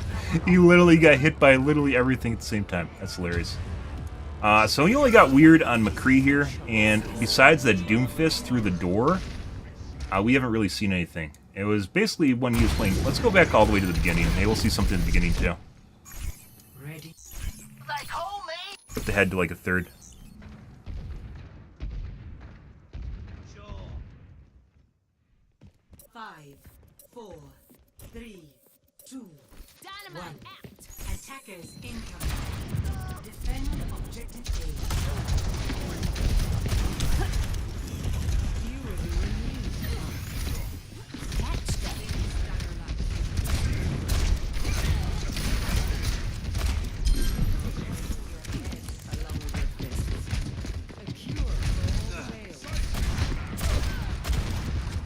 I mentioned this before, he has hit rate issues too, so like 30%, I'd say 30% of his shots just don't even register, 20%, 30%. I said 40 originally.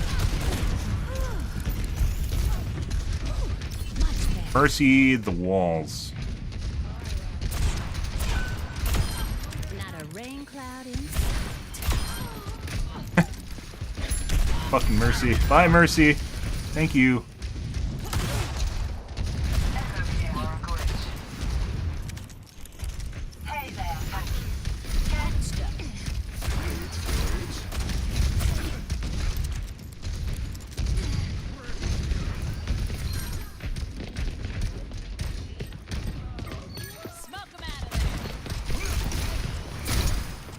Seems like he's much more accurate on McCree.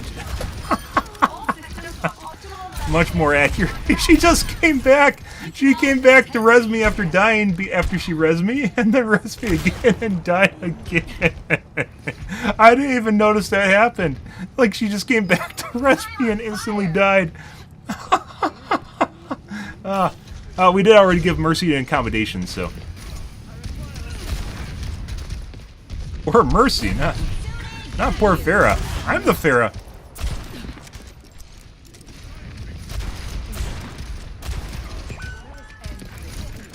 Meteor strike.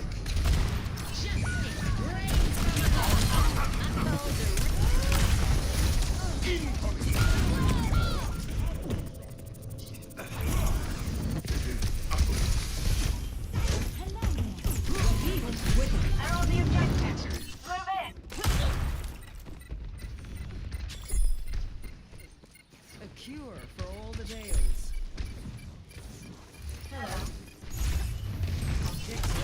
Yeah. Alright, I'll go with whatever. So the beginning there, he was much more accurate than like the middle piece, but then at the end he was also relatively accurate when he's playing McCree. Which Ash and McCree are all synonymous. Synonymous. They're all synonymous with each other. They're almost identical in terms of gameplay and how you use their weapons.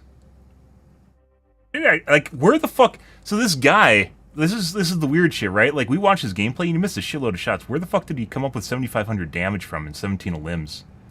I don't know. It literally looked like he had, like, maybe half that, right? Felt really weird when I was playing against him, but, like, you looked at the gameplay and it didn't even look good. Okay, next game, guys. If only wallhack, he could, but it was only at the end there.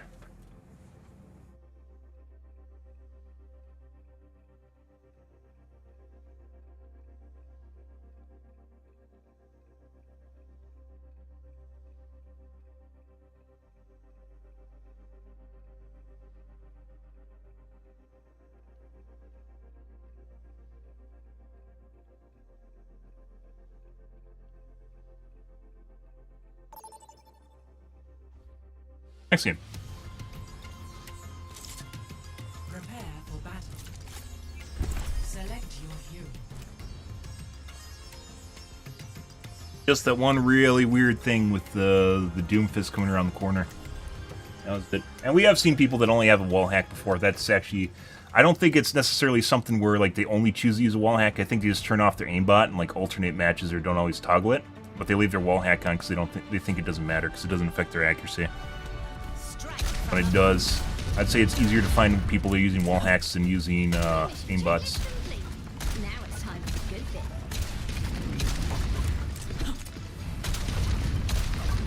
Hello. Time to break some hearts.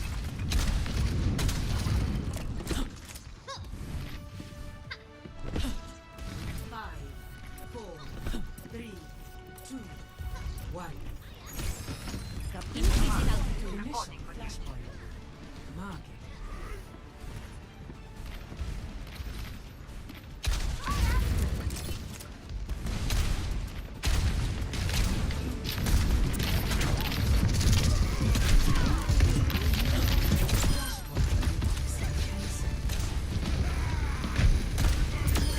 Crime doesn't pay. Enemy here. Excellent teamwork. I want a mercy. Repositioning. No.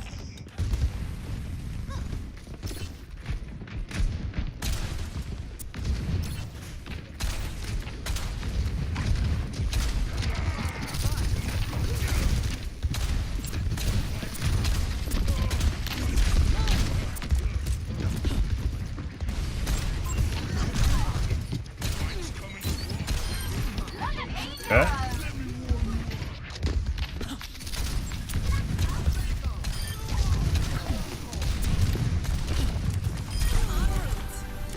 God, I want to fist her. No.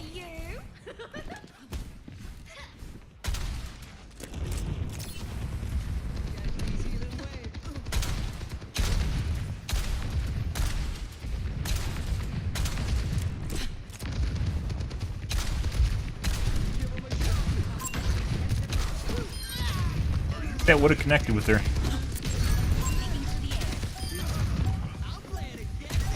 Teammates are killing everything.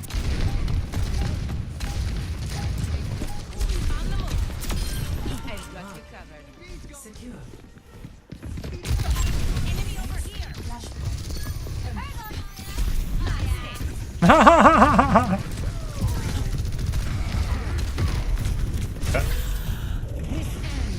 Positioning underway. Repulsion. Oh, there's a headshot. Okay. Yeah, fisting in Titanfall? You did actually just shoot me. Oh, there's a headshot again. Got me good. I do miss Titanfall. Titanfall got a lot of negative blowback it didn't deserve. It was eventually ruined by cheating, don't get me wrong. But it just, basically, there's so much hype surrounding Titanfall 1, and a lot of casters that played it realized they weren't actually very good at it. And their answer to it was just to shit-talk it.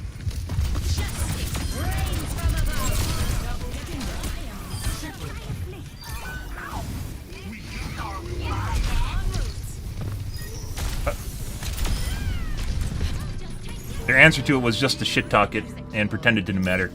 It was a very fun game. The blowback was surrounding things like PvE in the game, and I don't think that mattered at all. Why did this AI shoot at me? Oh my god, this is so terrible. Putting aside it didn't matter. There's just people just freaking out about dumb shit that really didn't even matter. It's one of the things that sold me about having AI in video games as kind of a, obviously not like a competitive aspect, but just something to change things up a bit. And lo and behold, you have games like Fortnite that have AI in them right now. They have, you know, kind of like additional things that just kind of happen in the game. Do they matter that much? Not really.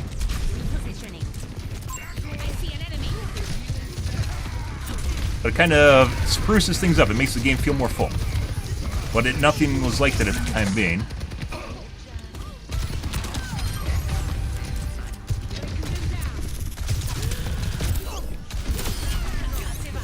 Fuck are you, Mercy? I saw you. I saw your betrayal.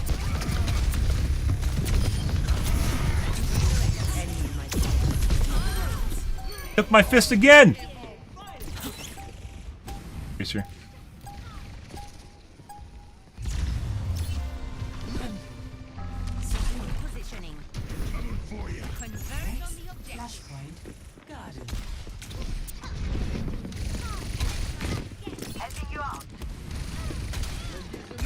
No, that's what happens. This is what this... like, originally I wasn't for this map type, guys. But the more I play it, the more I like it.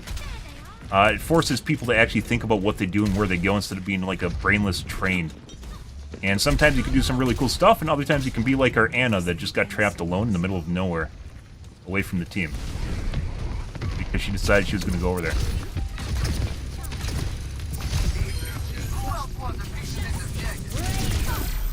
Got him. Yeah, it's like anti-ADD. It forces people to think. This guy's cheating. That guy's 100% cheating. Nothing to do with aim use pre-aiming people through walls prior to coming around corners. Multiple instances there.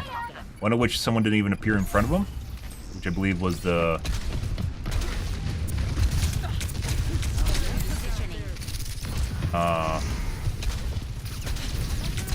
Aga.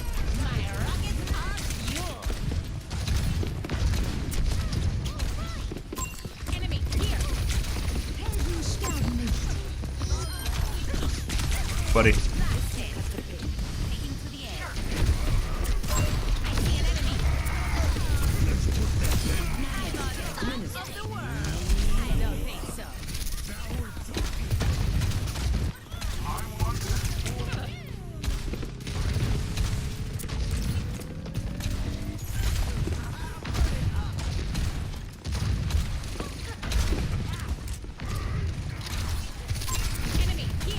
Correct.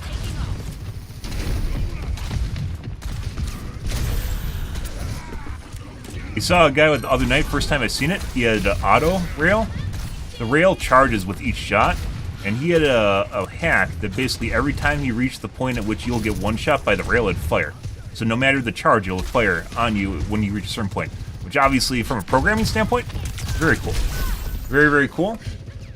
But obviously a fucking cheat. It happened like 4 or 5 times. You make it too easy. Okay, my head's in the game. Horrid 5v5, yeah. I mean, at this point, basically 6v6 is gone. I miss 6v6, but I should have made the game 7v7.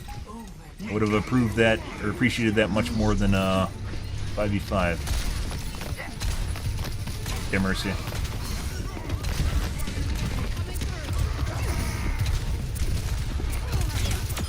Get rid of that. She's probably gonna go for a res.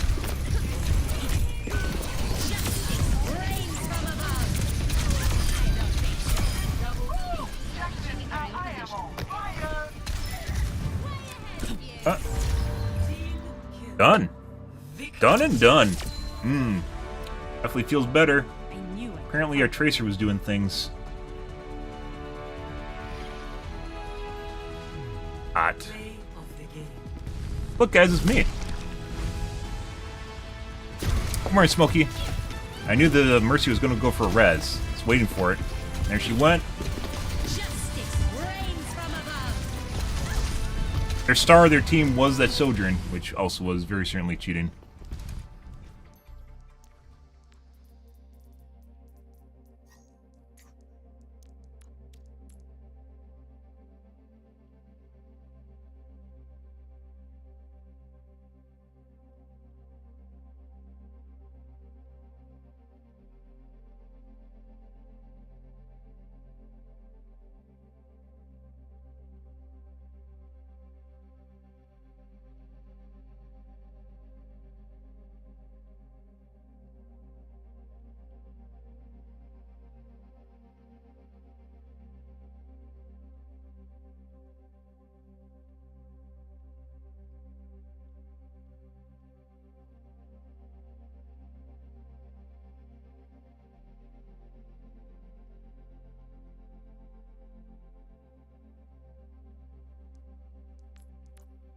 Or you know a lot of things you shouldn't be able to know.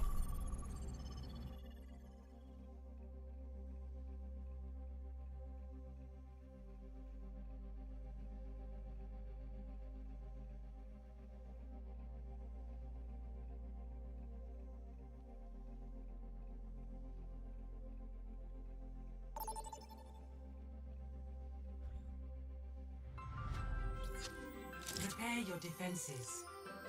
Select your hero.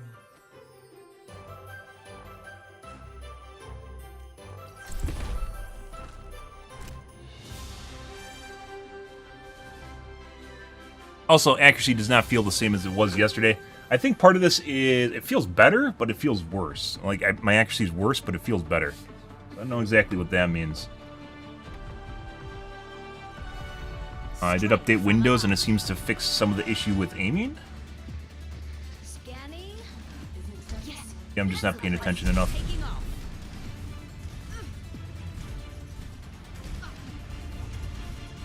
No unnecessary risk.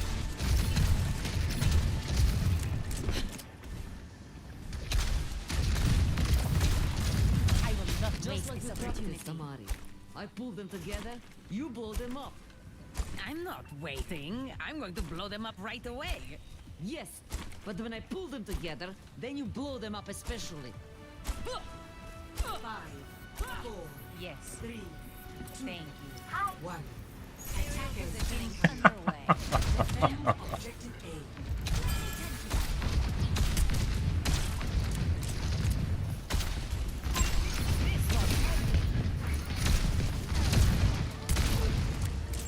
What's here? I knew I could help you. On the move. Establishing aerial position.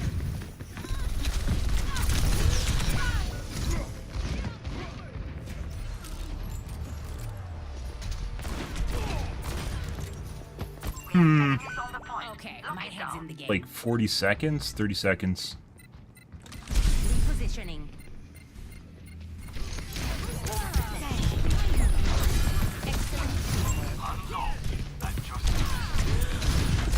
Our McCree is now very accurate, as opposed to the beginning when he couldn't shoot shit on the side there.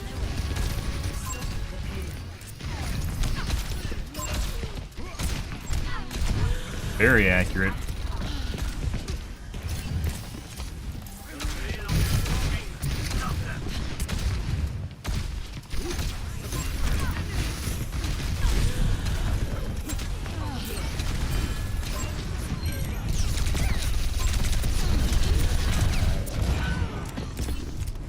Goes Mercy.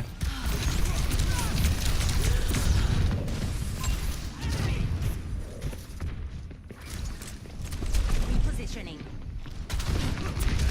Both of our healers are dead.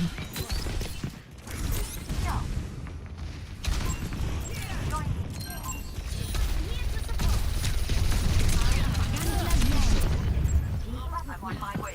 Over here. This will cut the pain. No. En route.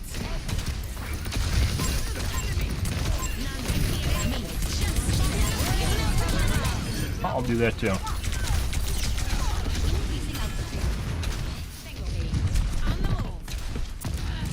Hey, buddy.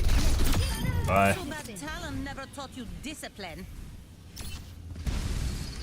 Have to stop him from fucking with the healers.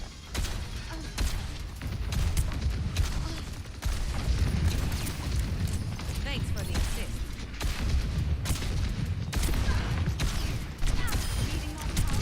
Again, our McCree friend is very accurate now. Over here.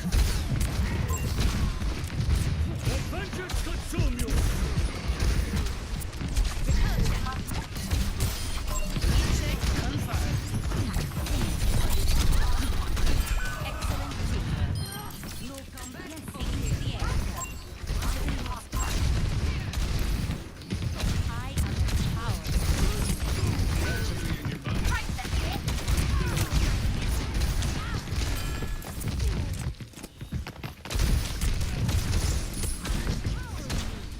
There's Me Too Pharaoh. Up and away.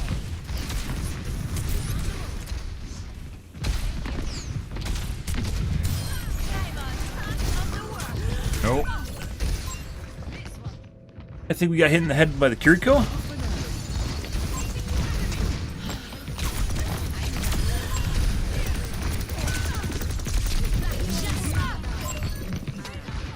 No, he's about to die. Please kill him.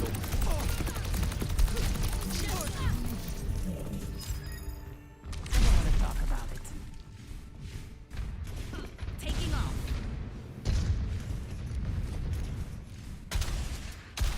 I'm on. Hello there.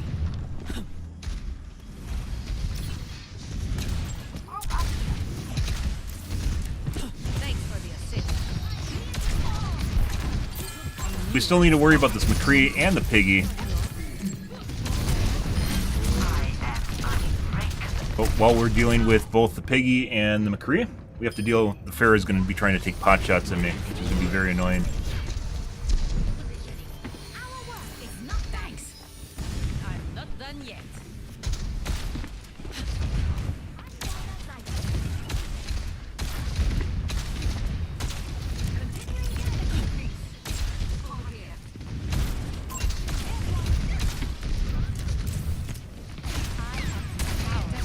Major concern though is the McCree and then the Piggy.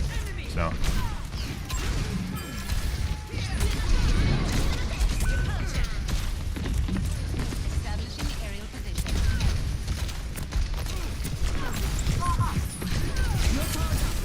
Huh?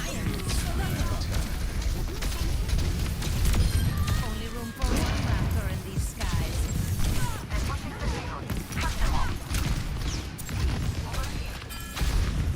Thanks for the assist. Watches over you. Not sure why I did that.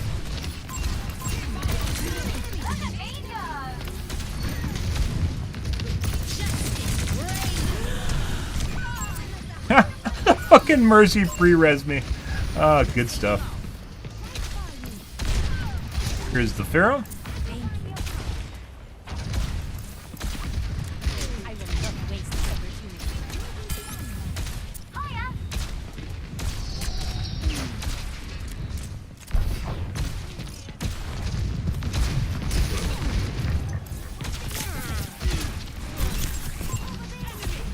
No.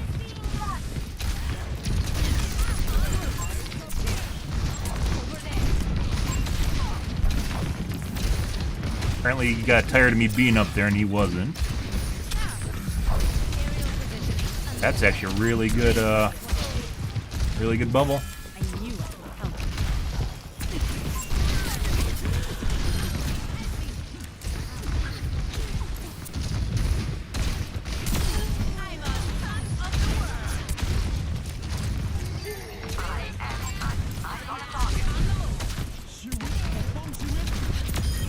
This round goes to me. Uh-huh. Good pocket? Pretty good pocket. I have seen better Mercies, but pocket's still pretty good. Apparently, they're,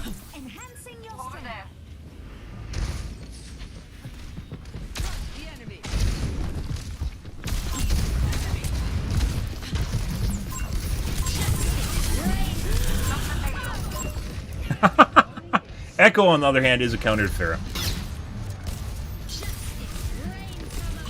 I had to. It was needed. That was needed. Returning to battle. Seconds remaining. Actually, still not looking too amazing. I will not waste this opportunity.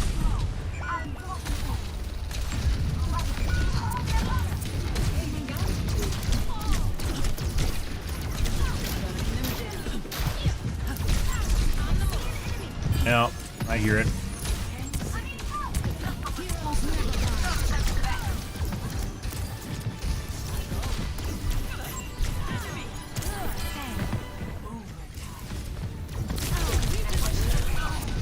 Got hit by like two things at once. I believe that's the McCree.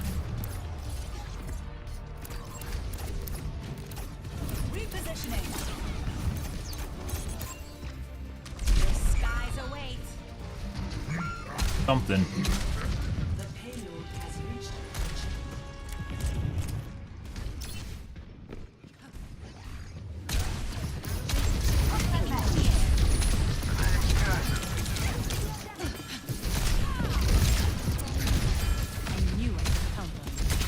By the way, that kill, hubris and ego is like the origin story of every cheater ever made. So like if you fucking chase someone down outside of spawn, they get a chip on their shoulder. As it turns out, you could probably even make like a BM counter, at which point like they have to toggle on. And this guy looks like he's pretty toggled on right now. Whereas questionable on the McCree. Yeah.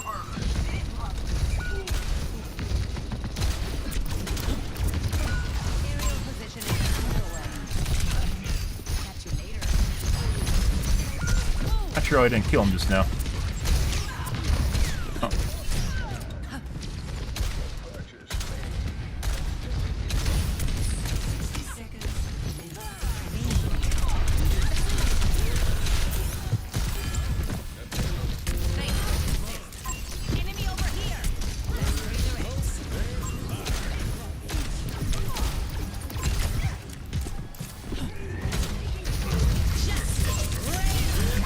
And he's dead again.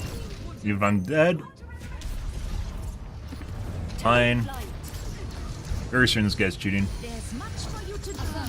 I said, ego and hubris. You do something to get a cheeky shot on someone, they can't let that go. They can't let that go.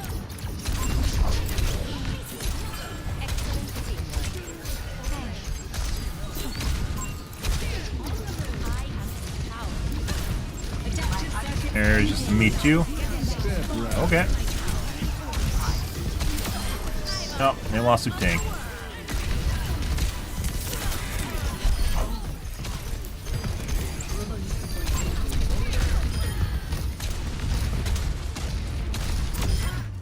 Okay.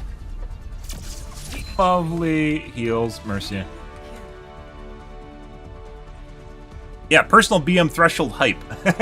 Yeah, you reach the threshold at which they can't let it go anymore, this is the McCree. At the beginning, he was very inaccurate when he was at the statue, at the beginning of the statue. Then he got really accurate, and then he got inaccurate after they captured the point, and then he became very accurate again, and then he became relatively inaccurate, which is basically your key pushing. But after we killed him when he was running away to go to spawn, that's when he got really, really fucking accurate on the echo. And that's why I mentioned it looked like he was fucking weird. And it's just a guy literally pushing a button based on some threshold in his mind. Ready for battle.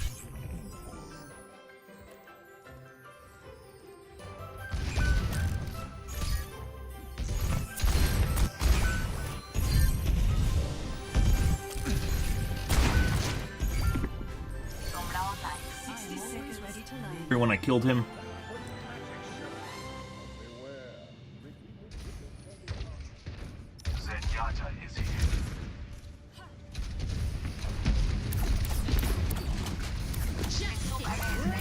Aimbots will be different, by the way. It depends on the kind of aimbot. Some are better at projectiles than others. It doesn't always guarantee direct hits constantly.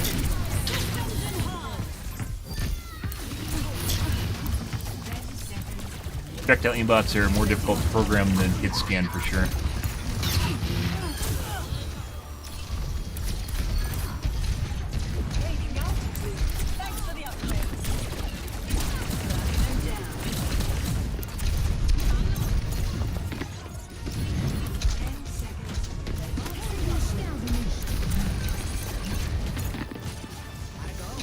It's like his lead snapping between targets when he goes between them.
Looks like he has min lock distance. Variants in there, just shooting air.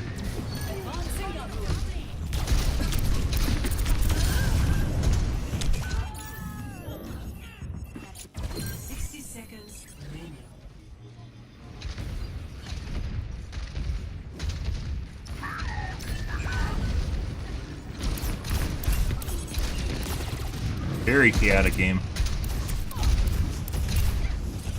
Like every shot it adjusts to, which is why it looks so janky. Speed adjusts with every shot. Thanks for the upgrade.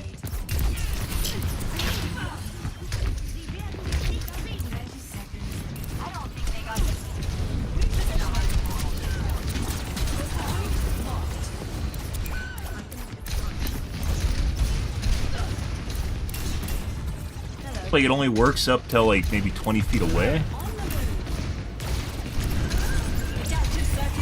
You're actually moving.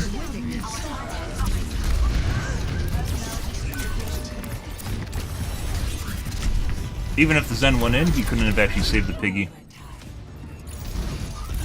Let's go back. Let's go back to the beginning here. Where he's just missing a shitload of shots on me. Morning, Big Mac. How's your day going? Over flicking. Got the maid through the wall.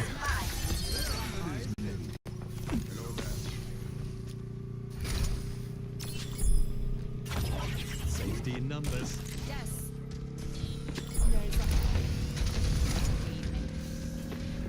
He's just watching people through walls. Hit ridge misses.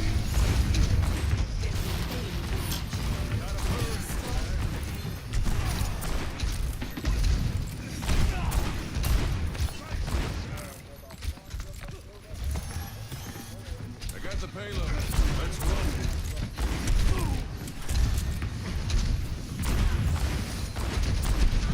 Just shooting air because my chest and head aren't exposed. Ridge misses again.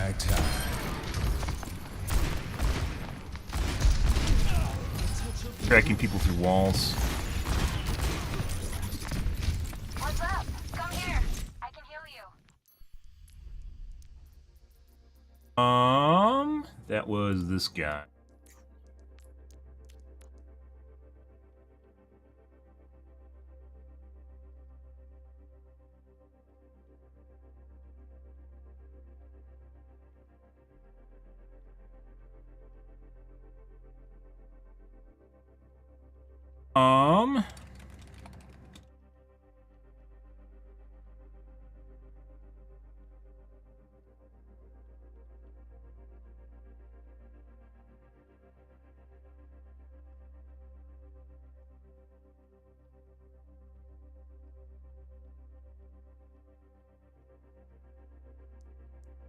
On McCree is actually looking at people through walls. On Echo, he wasn't really doing that besides chasing me, trying to chase me down when we changed spawns at the end there. Well, I play Mei. Mei sucks now. Mei is terrible. People that say Mei is good are just kind of living off the legacy of old Mei from Overwatch 1. If people are remotely competent, they can, and they get trapped or the tank gets trapped, they'll just break the wall because the wall has no HP. But a lot of people just panic in the moment and they don't do that.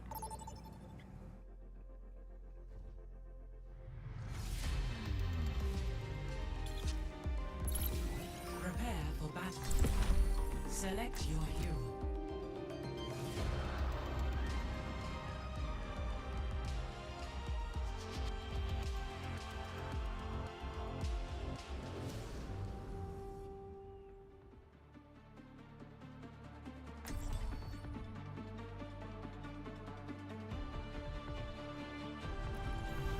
Strike from above.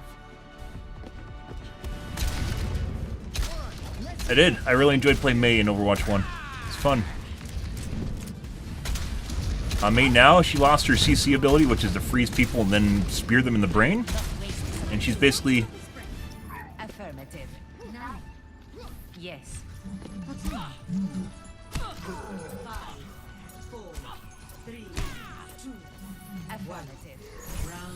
now she's like kind of like a shitty Hanzo. You hope people don't know how to break her walls.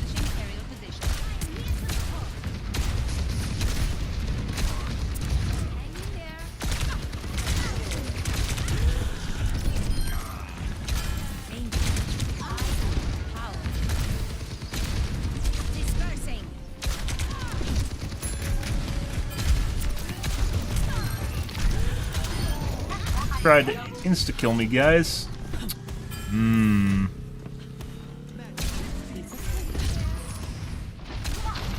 There's a lot of people that say May's good, though, but that's just basically old May from Overwatch 1. There's a reason I don't play her anymore.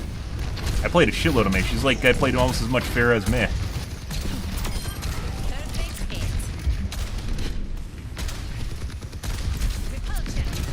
Get him? No. Game still feels slightly off.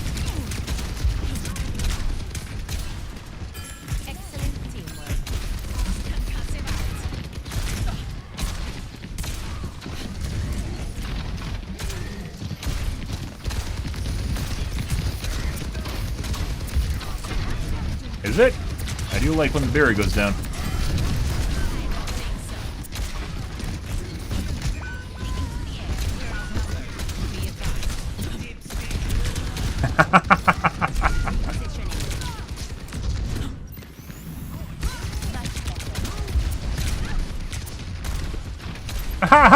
You tried to assassinate me and missed.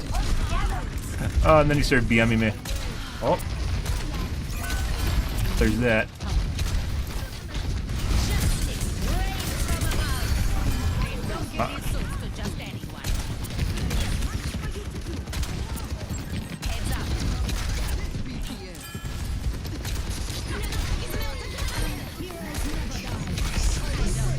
Whoop.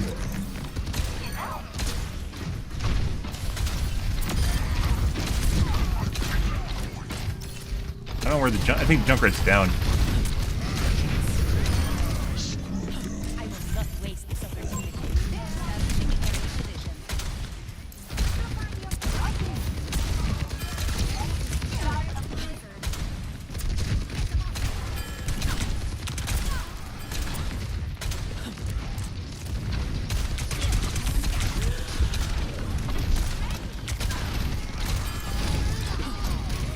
Me?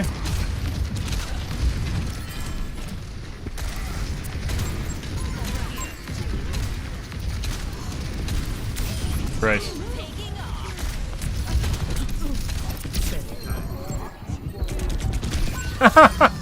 No.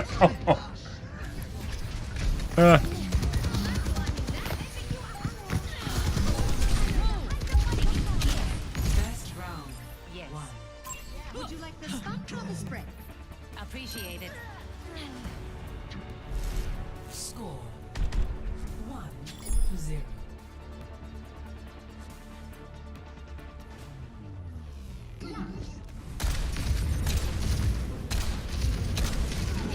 No one's a natural.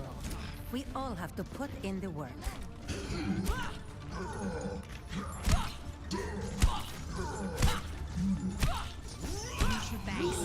Piece of cake. That's my affirmative. Understood. Don't mention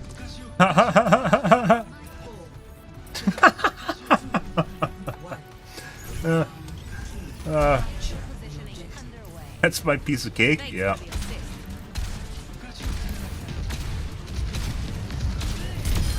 Good job, Junkrat.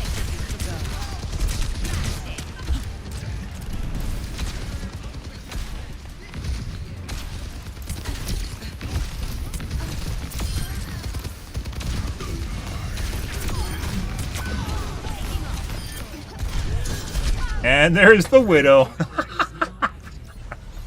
And there's the Widow. Oh, what is he looking at through the wall, guys? Can you... Oh, I think I've reported this guy before. Yeah, can you figure out our origin story here, guys? What is the origin story of this guy? I don't know. That's the Mercy. Lost her Mercy.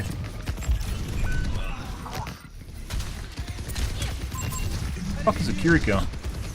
I can hear her, I can't see her. We gotta watch out for the Widow. The Widow's definitely cheating now, by the way.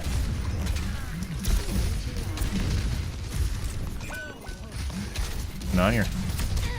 How are you still alive? There's the Widow again. Hubris and ego. Hubris and ego, guys. Literally, if you start thinking about why people toggle and when they toggle based on hubris and ego, you will, like, it's literally it's a great indicator of when people aren't exactly what they should be. Hubris and ego every single fucking time. Almost every time.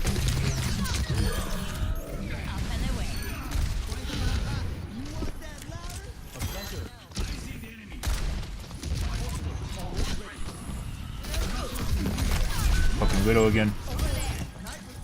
No, this guy is definitely fucking cheating now.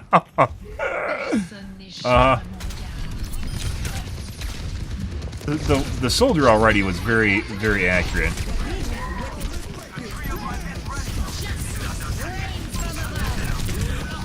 Oh, that wasn't where I should have been. I got caught up in the moment. Soldier basically has zero situational awareness, though. Time to kick some tail.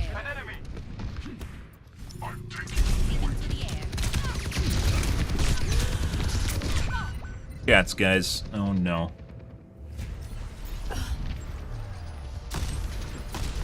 My god, he's missing a little bit now. Good for him. All systems nominal. My blade is ready to be unleashed. On the move. Sniper detected. Huh.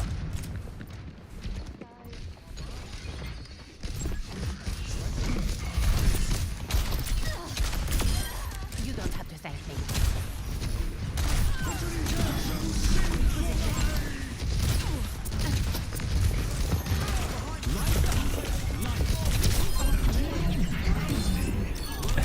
What a nice guy.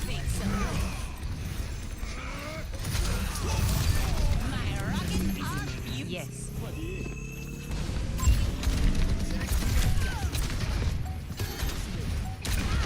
Soldier might be cheating too. The Widow is definitely cheating. That's slow reaction right there. We get her? Nope. Sometimes you can get it. Trying to pop shot me here at the end. Didn't allow her to do that. Origin story acquired. Let's take a look at the soldier. We're just going to report the Widow. Lovely heals, Mercy. Got to stroke that ego too. It was pretty good. There you go. That's Mercy. Give her Piggy some heals too. Piggy some love. Right.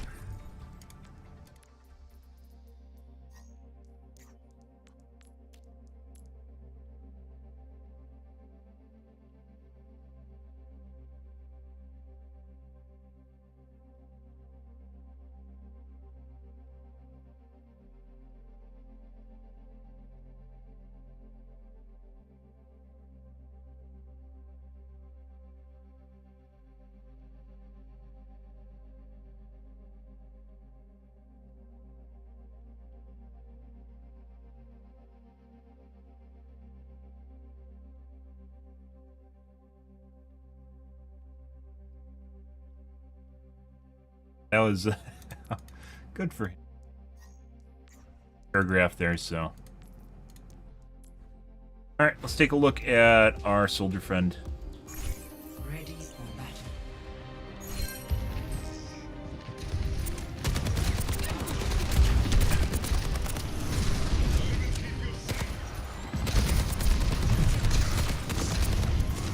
Yeah. Something. Trying to shoot the piggy through the wall. Like he's snapping to people behind walls.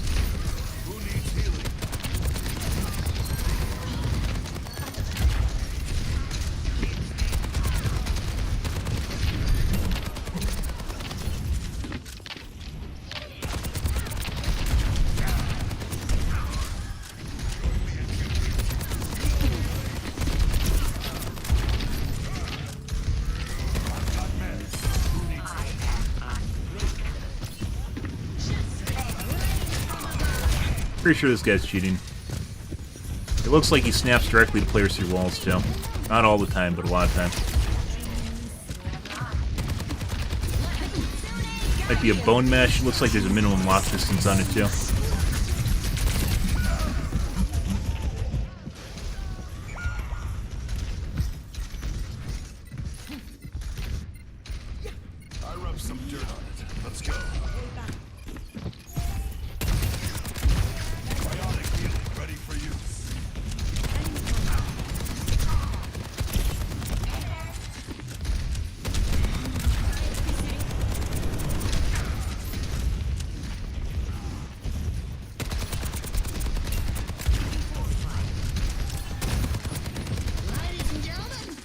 Just try to shoot the Lucio behind the wall, I think. Around the corner. Already around the corner. There.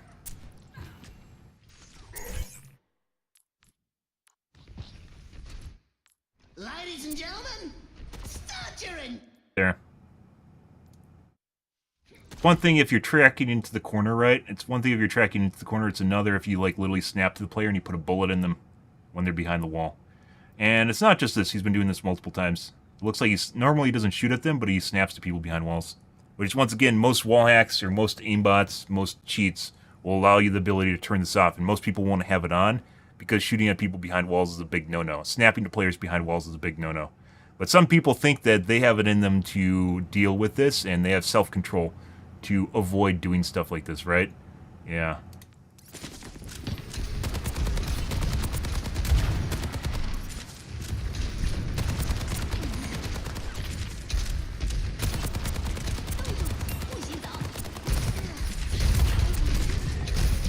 A good way of thinking about, by the way, if you're looking for behavior on cheats, a good way to think about it is like aim assist in a video game. Gamepad aim assist is a good way of thinking of it. Most aim assists will function in a very similar way to gamepad aim assist.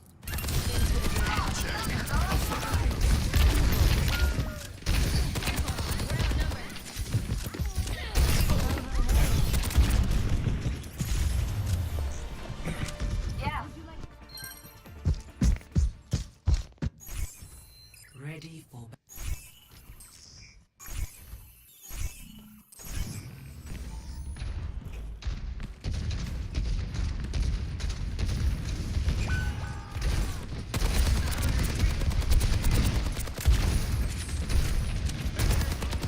Definitely pre-aims people a lot through walls. Aim isn't exact, it doesn't need to be. There is some over and undershoot.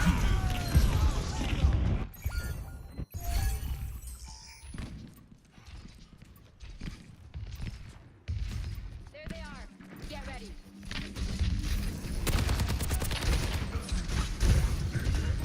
I'm on the objective. Smithereens. I'm on the objective. And the pre-fire helix, it's always a good one.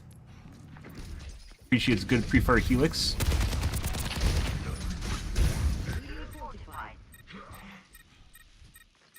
I'm on the objective.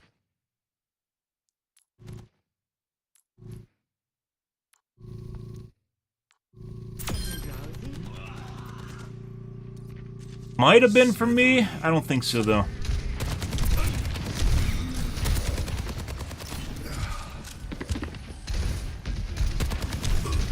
Before we start dangle-teching them, dangle-tech, as I call it, my invention, by the way, dangle-tech is a lot of aimbots will only attach to your head or your chest, or vicinity of your head or chest.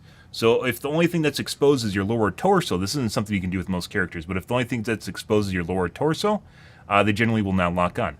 So what you'll see is where ledge is right there, or a doorway, where you can hang your legs down and be able to shoot underneath the doorway. People will not either shoot at you or be very inaccurate when they do so. The reason for that is because their aimbot doesn't lock onto you.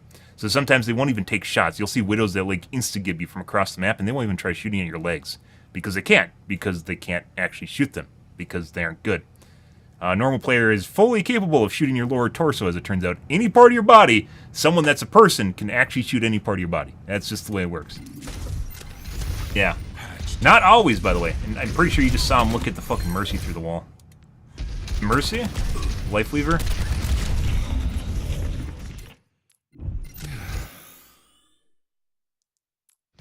Patched up. For a moment here. It looks like it snapped to him. Patched up. Got too close. It might have just been coming around the corner.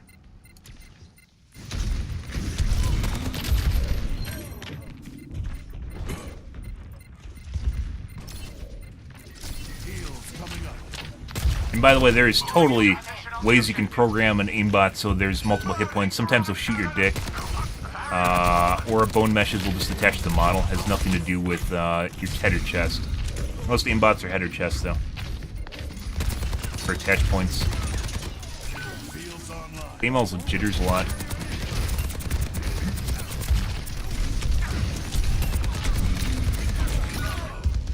Actually, like, his accuracy is kind of ballpark. Like, it's not always on, right? He has over and undershoot, which is generally a good sign that someone's legit. This guy's not legit because he definitely looks at people through walls now.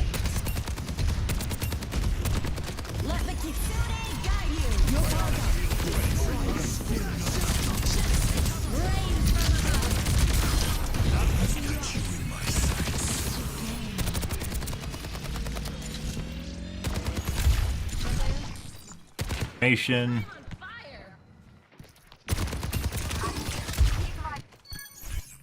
So despite him blind firing at the corners just to show you he's legit, then seemingly knows the life weaver sitting here. I'm on fire.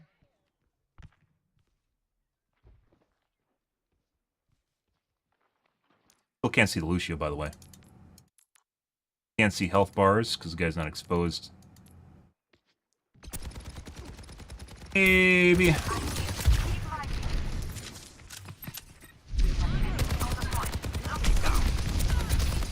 If you look at it, despite the fact that there's variance, like he misses, right? His over and undershoot is all within a certain distance of your model. It's not extreme overshoot, undershoot, or variance in the amount of overshoot and undershoot. It's always the same distance away. So, like, if you can imagine a bounding box around your character in which the aim will not exceed a certain amount of distance away from your character, but then it always tries to magnetize to the center of the character as it's moving around.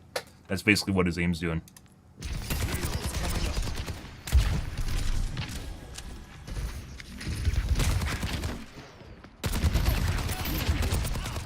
Also, jitter is a shitload. Lots of stuttering and jittering. That's pre-aim on me right there. He has a bone to pick with me for some reason. Farah is the ultimate... one of the origin stories of people cheating, guys. They were in comp, everyone's been in comp, and they can't kill the Farah, and everyone on their team's complaining about why they can't play hit scan. It's literally the start of the origin story for a lot of players of the cheating. There I am. Yeah, he's seemingly looking right. This is a wall, by the way. If you are unsure of what he's looking at right now, he's looking at a wall. So, I feel the need to point this out because a lot of people don't recognize when people look at walls because they think it's an angle. This is not an angle. This is a wall. He's still looking at the wall, by the way. He knows what he just did, and that's why he looks away, and now he's looking at the angle, right? Still can't see me.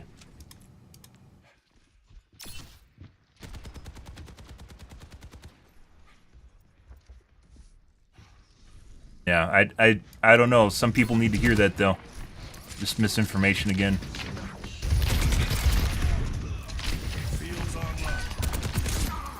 Lots of stutter. It's like whenever the aim hits against the side of the bounding box, it like bounces back, and it causes like a stutter in his aim. Like when it's on target, it doesn't really change at all.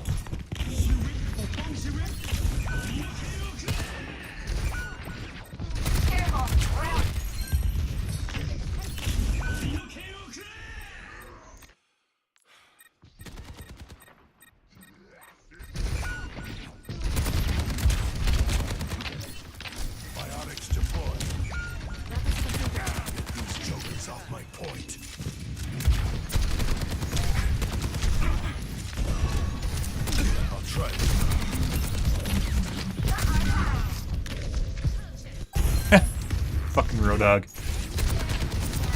The round one was more obvious than round two as far as aiming through walls goes, because there's a lot of angles in which you need to cover in the main point here, in which they're behind walls. You're obfuscated.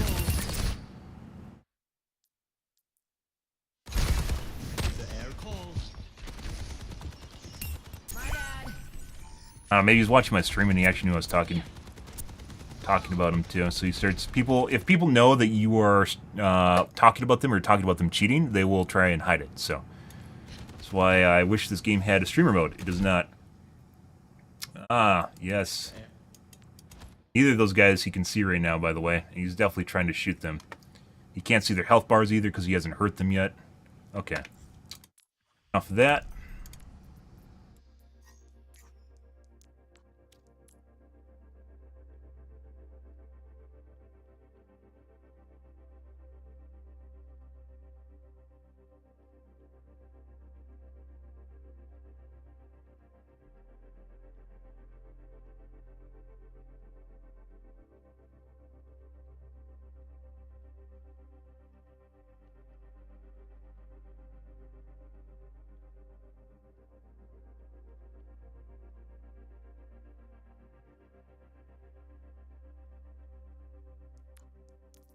What do we got here? Sometimes you can see their origin story and their replays, or not the replays, their history? No, we can't see anything.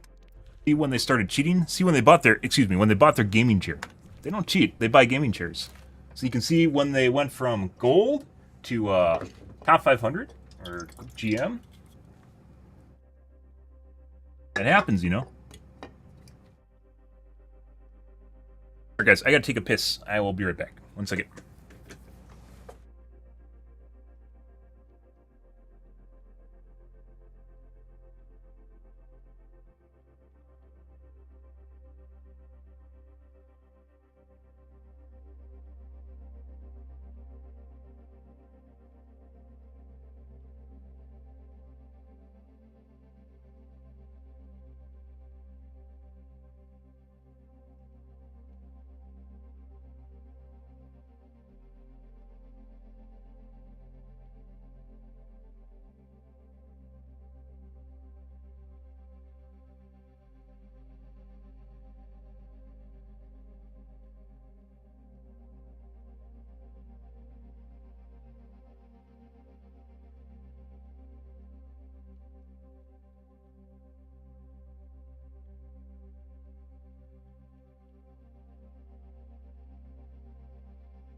Razer gaming socks. Oh my god, they must be heated too. That's what makes them extra special. Speaking of which, heated things for your feet. I've told you guys before, not sponsored by the way, but I got a heated floor pad like a year ago. It is one of the best purchases I've ever made. If you live up north or it's cold, a heated floor pad, they're like 20 bucks on Amazon. It is one of the best things you can buy. It keeps your feetsies nice and warm in front of the computer, and that is actually pretty fantastic, if I do say so myself. It's actually pretty nice, having heated feetsies. Cold winter months.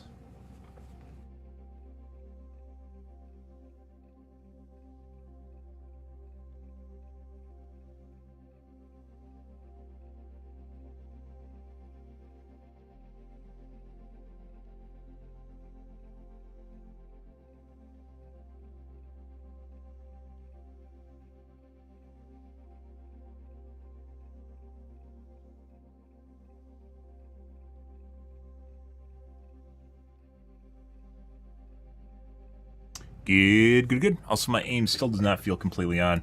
We might do some finagling here. It feels better, though.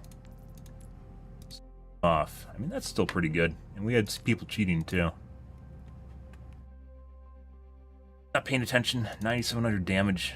Good for that guy. This is the Widow that did, like, nothing and then started cheating. What, for, like, the last 4 minutes of the match? 3 minutes? Did absolutely nothing the entire game and then started killing everyone with headshots. Oh yeah. Good. Good, good, good.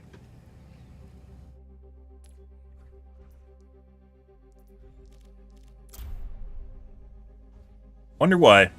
Origin story, guys. I do kind of want to play some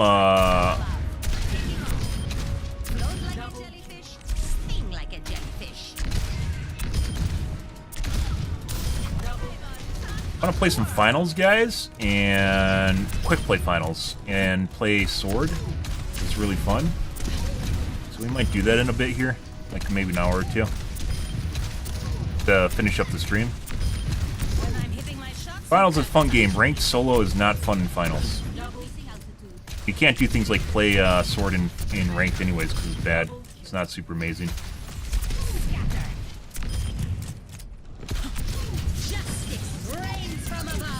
Justice rains from the ground. Here's a voice line for them to change based on your height.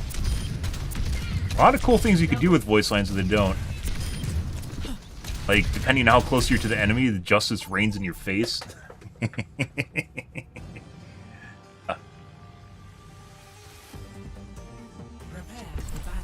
Oh, we got the cheater on our team somehow. Despite us watching a video of VOD for 20 minutes, we somehow got this guy on our team that we reported. Very weird, huh?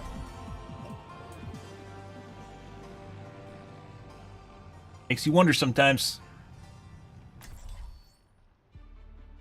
And I wish this game had a proper stream snipe mode. Or anonymous mode. So it hides your username in the game. And then it hides everyone else's name. You can hide everyone else's name, but it's pointless if they don't hide your name in the game as well. Fortnite has it best. To stand against Vishka on your own. I'm not alone. The scientific community is on my side. It would be wise not to count on that for long. No. Affirmative. 5. Appreciate it. Repositioning. 1. Objective unlocks in 30 seconds. Aerial positioning underway. Thanks for the assist.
Bye.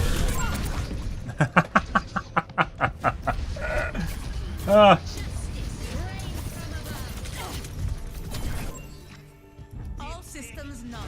Dude, we're shooting a shitload of stuff and not killing anything.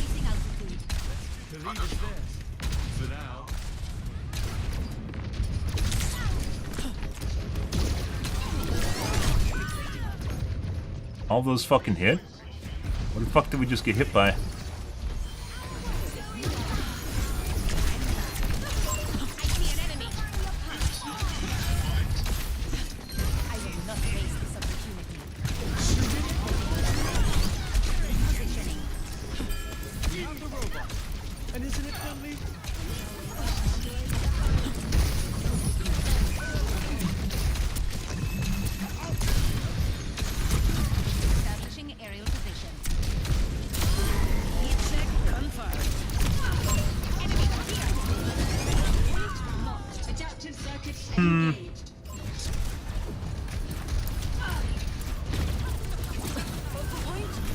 Looks like an aimbot. Not the mouse one, specifically the bombs and the laser. Where the laser stuck to my foot when it... So you see when someone drifts down with their aim and then it just like sticks to your model instead of letting go or overshooting. It sticks to your model. No.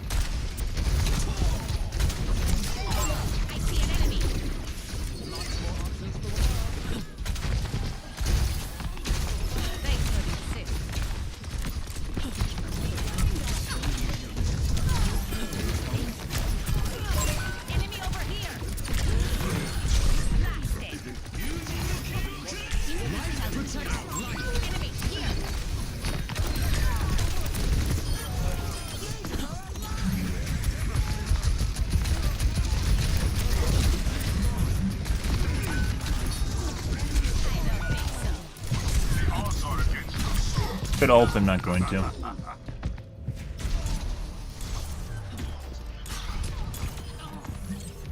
Looking away and still hitting people. That's kind of interesting.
Headshot?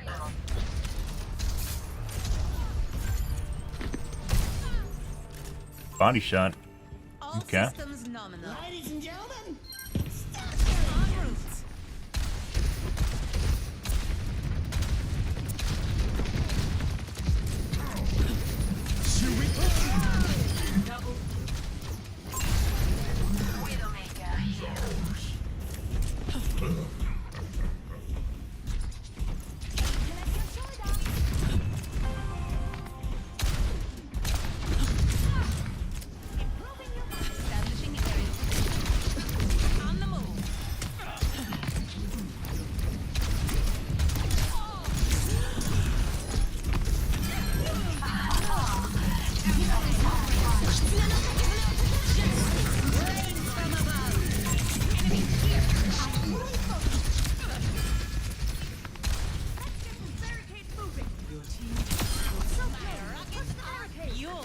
Jesus fucking Christ. Everything wants to stop me from killing them. Why? I'm just Farah. There's the fucking widow. Why?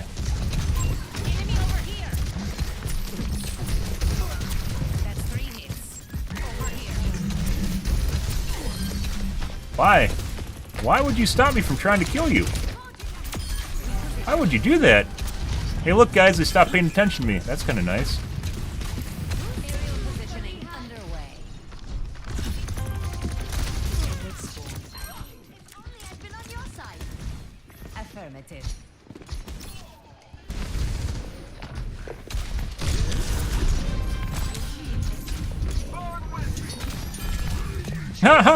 Try. Oh, fucking fix there. Oh, hey Mercy.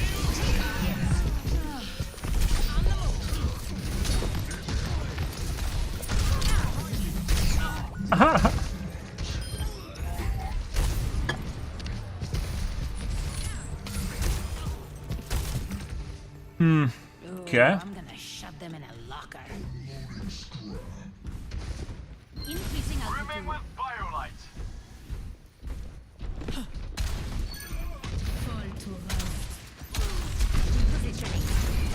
Guess we'll just turn it around. The robot has been secured.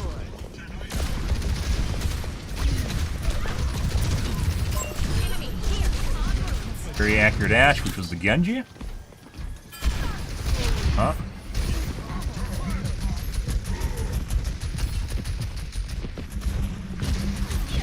We're pushing the barricade. Come along. no one can hide from my sight. Personne n'échappe à mon regard. There's the headshot. No one can hide from my sight. So weird. Huh. Okay. Very accurate. Very, very accurate. Widow, even on the ulting Mercy, which are like one of the hardest things in the game to kill. Probably with the Tracer dash. Yeah. They took the robot. We need to attack. Alright.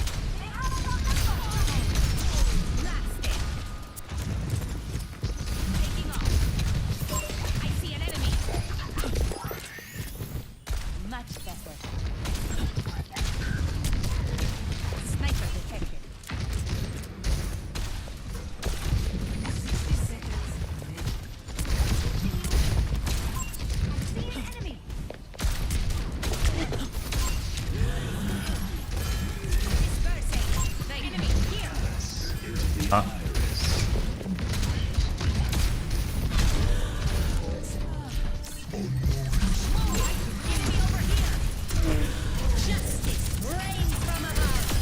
Yeah, he went and trapped himself and stranded himself from his healers.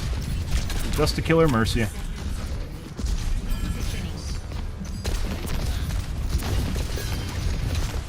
That looked like an auto Suzu. You know you're a tank, right? Fuck is that aim? I love when tanks don't know they're tanks. Well, since you don't know you're a tank.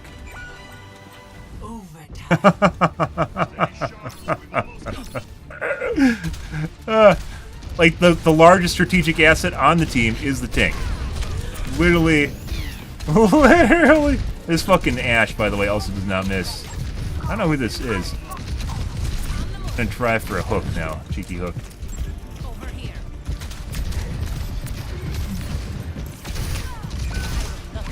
Going to pick now. Huh? Who wants to throw it? I guess we'll just fucking shoot the healer instead. There you go. Another healer here?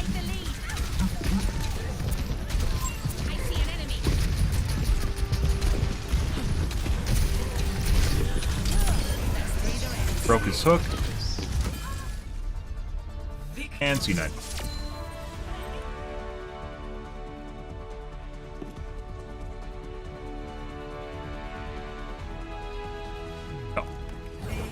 Tank is the single most powerful asset on the team.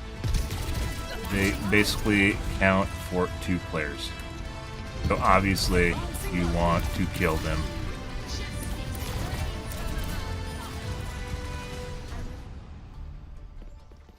I'm just asking, little bro. Why do you shoot? Why do you solo ult the tank? I don't understand. Since you don't know, it helps us with the pacing of the fight and helps us push forward more easily. Makes it worth it. Do you get it? Yep, tank is the single most powerful asset on the team. They basically count to 2 players, so obviously you want to kill them. Yeah. He separated himself from the entire team, so we punished him for doing so because he went after the Mercy. Because apparently the Mercy was pissing him off. So he got emotional and did something dumb, and we punished him for doing so. And also we had some sus players in that match. Missing a lot of shots, too. I don't know what... Maybe do some diddly bobs here and do the doodly doos. That fucking Widow, or that Ashe at the end. Who's the Ashe, the Widow? No, that was the Genji. Very weird. Widow was the Echo, and pretty sure the Widow was cheating. Very, very certain the Widow was cheating. Tracer at the end of the match. It seemed like we were hitting a lot less shots. Don't get me wrong, it definitely seems like we're hitting less shots in there.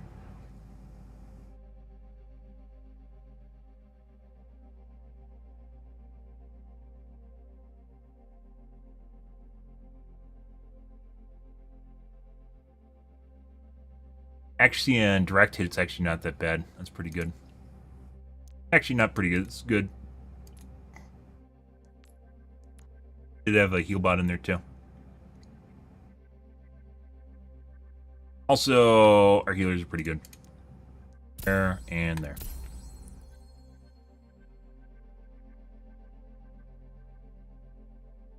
Okay, let's take a look real quick. I'm pretty sure we're going to report both these guys, but they kind of all blended together in that shit show.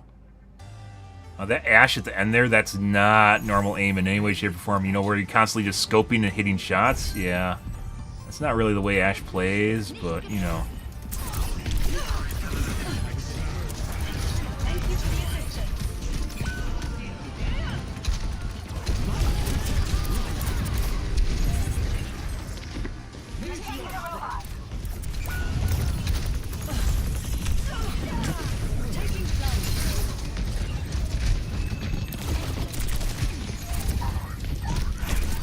If I remember right, I said the Echo, for some reason, his mouse one wasn't super good, but he lands his bombs and his E sticks to you. Yeah, we're just going to report that.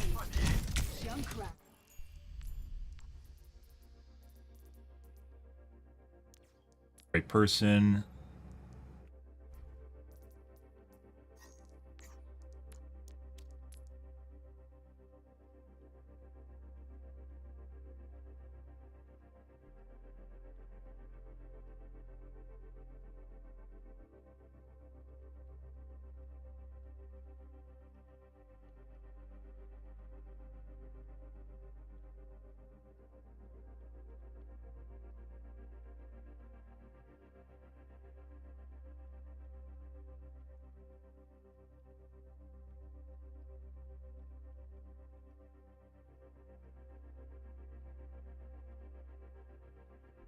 Take a look at the Ashe, because I'm not going to bother with the Genji. Genji is super chaotic to begin with, and you can't really tell even if people are cheating. Take a look at the Ashe gameplay at the end there where he's doing weird shit. This is the worst tank in the game right now.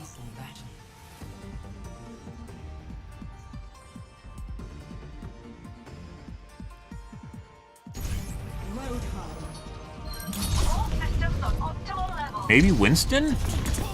Winston still has really nice dive, though.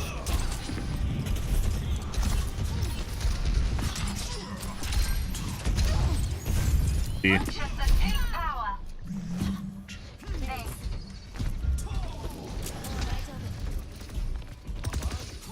Say Winston. Wrecking balls can still be really fucking annoying and good, but not all of them are really good and annoying, so something to keep in mind is they don't always go hand in hand with each other. A lot of people perceive wrecking balls just being bad, but I've seen really good wrecking balls, and I don't think they're bad. It's just very rare. It's like getting good Genjis. I'd say Winston. Reinhardt still has a place. He still functions really well as a tank. It does feel as maybe though his shield should either be larger or it expands further to cover more area, and he just slows down or something.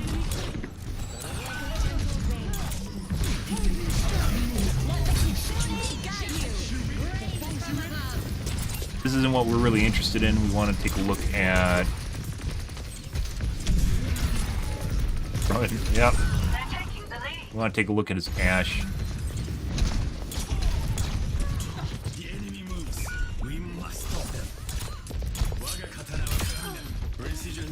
It can be. I wouldn't say it's universally good. It's not like a Winston or Zarya.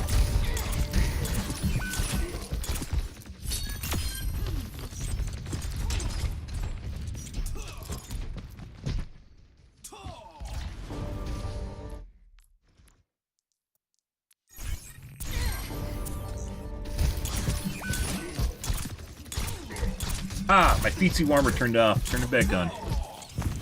Yeah, I'd probably say Winston. All the tanks in general aren't, like, super horrible. Like, if you talk about, like, DPS, that might not be very good.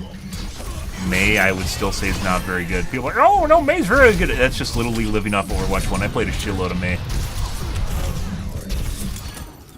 Sombra wasn't really... Torbjorn's like a shitty hit scan now. Sombra's not really that great. Symmetra also isn't very good. Reaper, also not very good.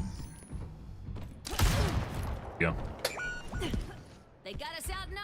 Even Winston would be, I'd say, has opportunity to do well. They got us outnumbered.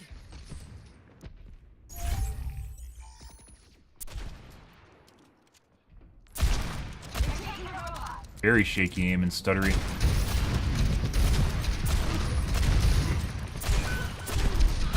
How the fuck is he hitting anything? This immediately you notice something here is his sensitivity appears to be way too high to make shots that he is, but it doesn't affect his accuracy. When people have problems aiming guys because their sensitivity is too high, it affects your ability to aim. It's actually a thing. I don't know. That also needs to be said, is if your sense is fucked up, it stops you from actually making shots. It looks like he's like snapping, expecting the aimbot to take over, and it's not.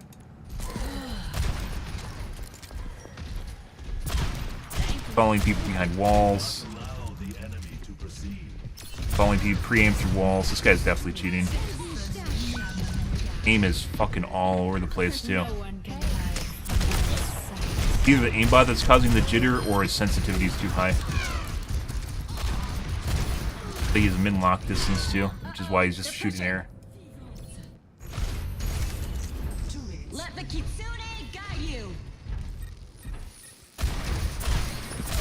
Stay out of my way. What is under our control?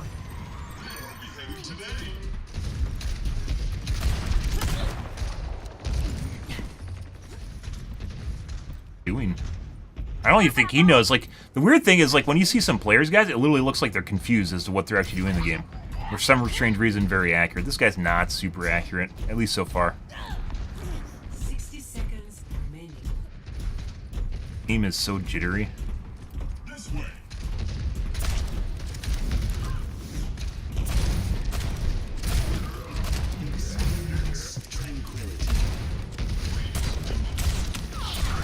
Flicking away. Justice reigns from above.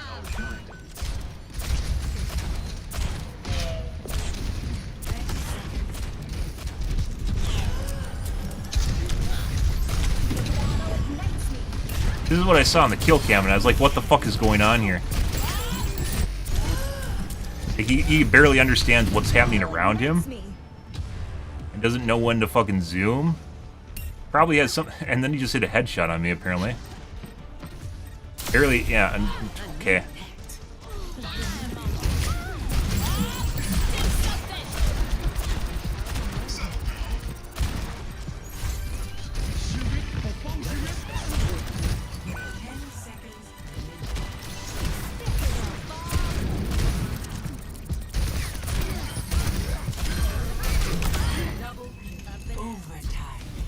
Definitely is aimbot with min-lock distance. It's like, I'd say like 50 pixels, 40. I'd say 40 pixels. Pretty close to the target. Accidentally swapped to me.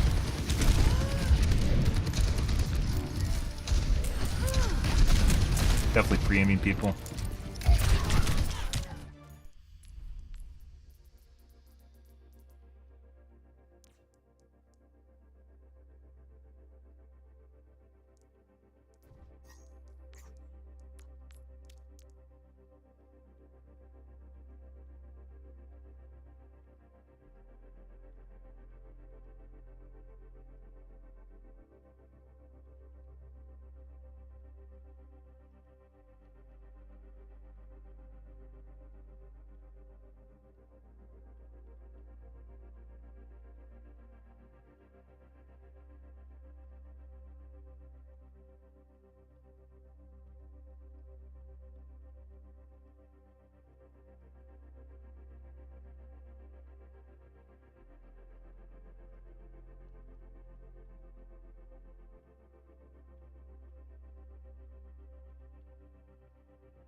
He also overflicks. Forgot to add that.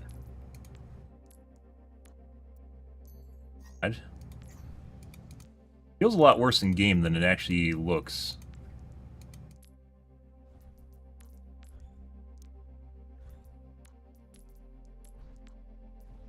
And Sabasa. I think we actually did well in that too.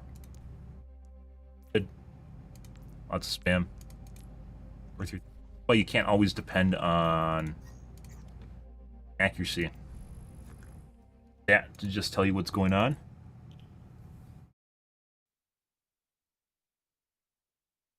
Really good at killing support backline.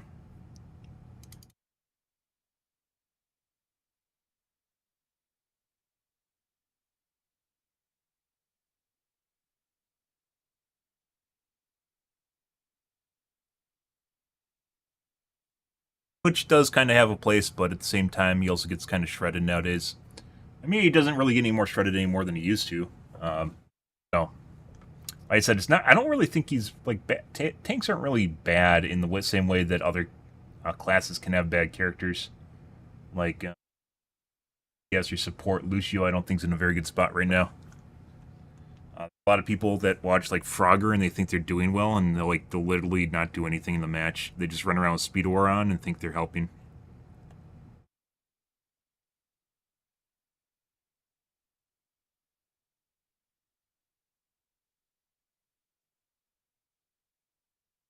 They'll dive like Tracers, Genjis, Sombras.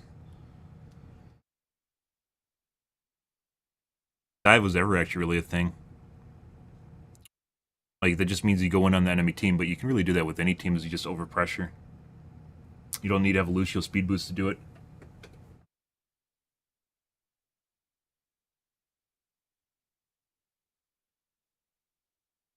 Like, if you're already to the point where you're chasing people down, that usually means you already won the team fight. and as such, it doesn't really matter anymore. Balls deep on them, and like they start getting routed, so they're running away. Like, it doesn't matter at that point because you already won the team fight. Maybe you can get some picks normally, but like I want to put a spend a character on it, just for maybe possible extra pick at the end.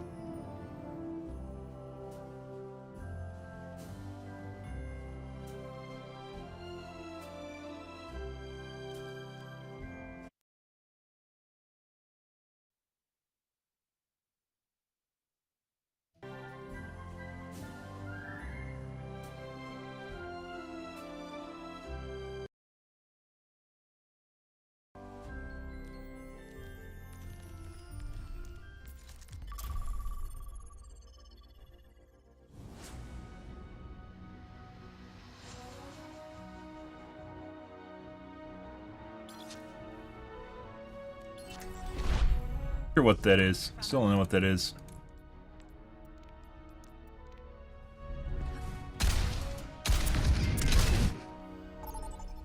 Next game. Now, prepare your defenses. Select your hero.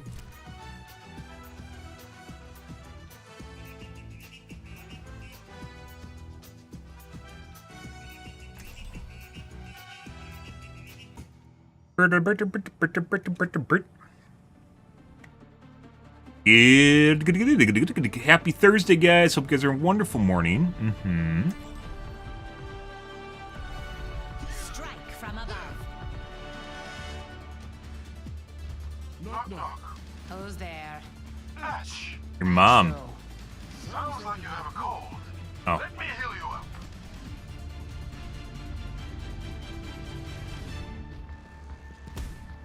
Ooh, I live for this. Hi. Hello. Locked and loaded. Who's ready to get this done?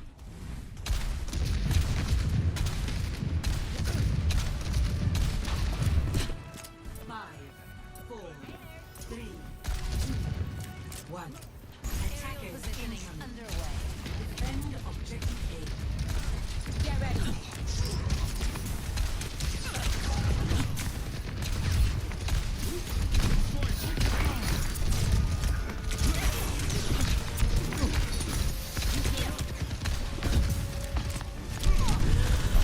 Soldier's very accurate.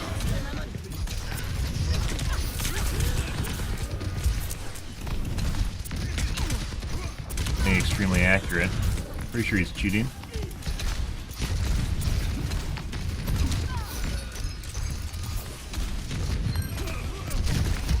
Dangle tech him. Very, very accurate. Establishing aerial position.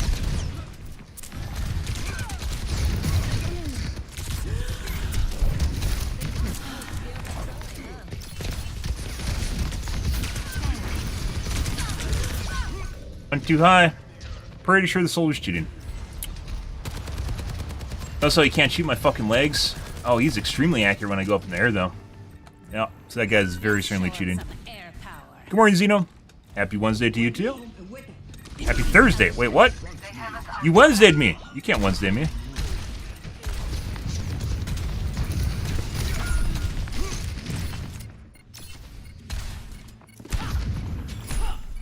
Up, another one.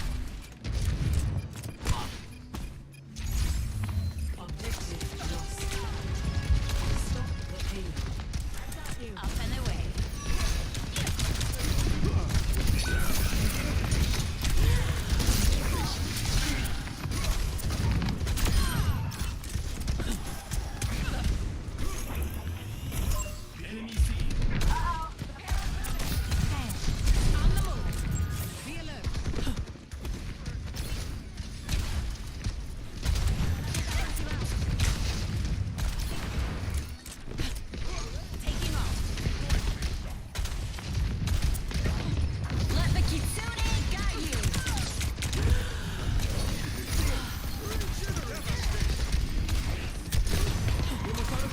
Far forward, guys.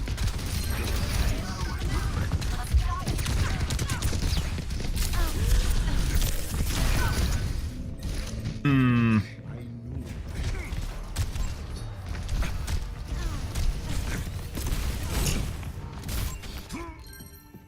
Always more to learn.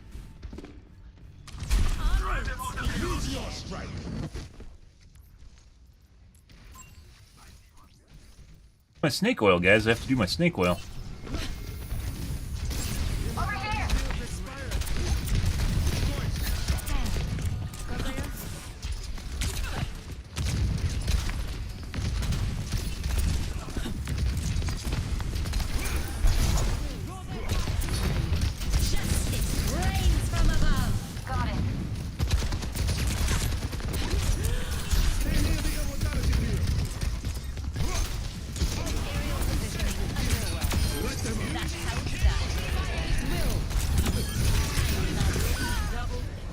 Fucking Christ.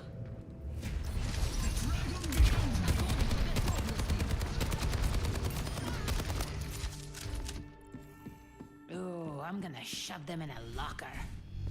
Overwatch 2 will be a 3-3 with over cash out objective. Survival environment's really what makes the finals actually work or do anything useful. It's remotely good. Strength from nature.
That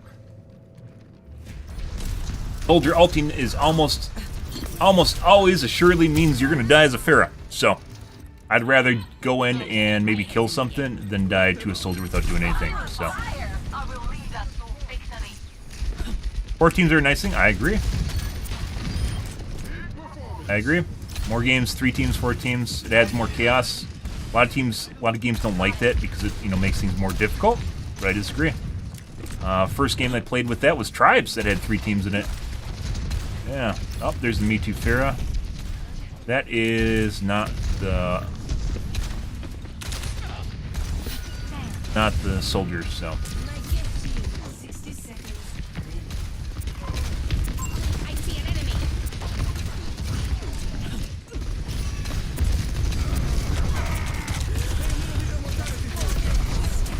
I want the immortality field.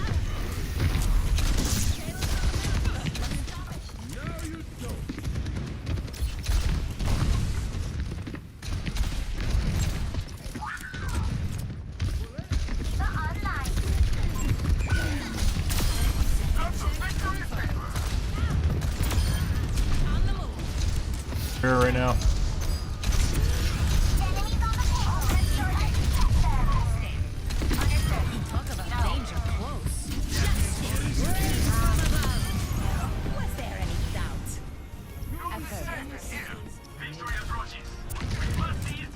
You don't want to kill me? I have no HP. You have an aimbot. You know you want to kill a Pharah. So almost assuredly the soldier's cheating. Pretty sure. Actually went up later on. Good for us. Hey look guys, it's me.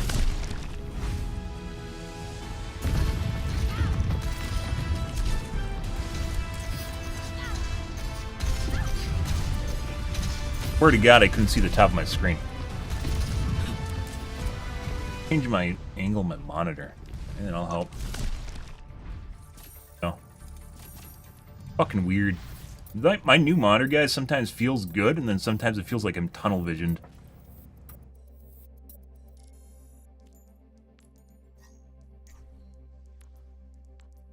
Take a look at our man Stan here.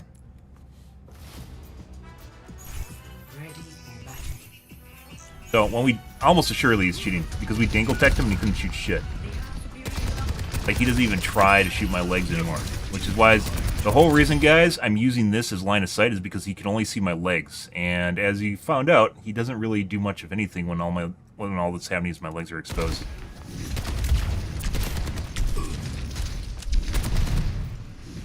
Meanwhile, when I'm up in the air, he's extremely accurate.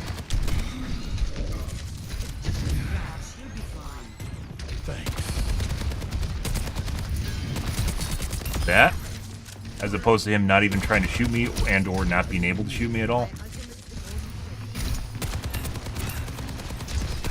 Pretty sure he was snapping between the Kiriko and the other guy just now.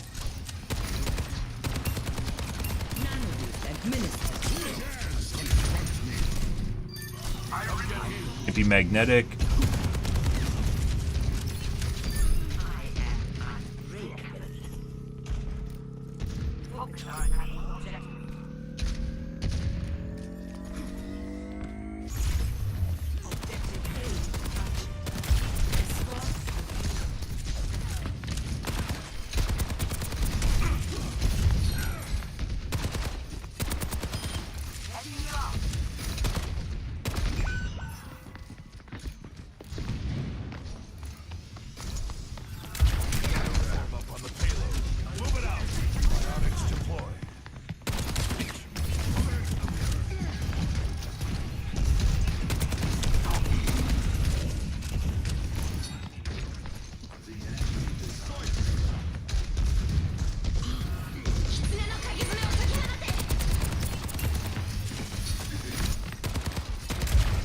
Hey, my monitor's up too high.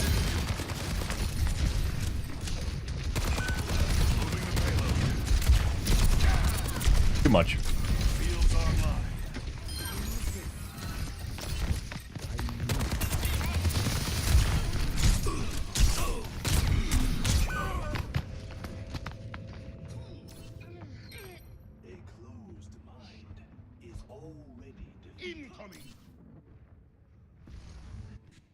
We're moving out. Expect resistance.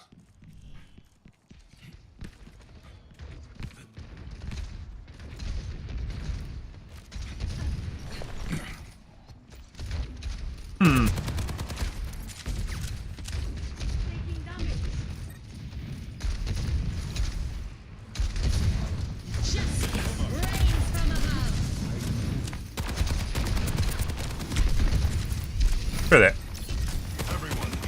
Sticker? What?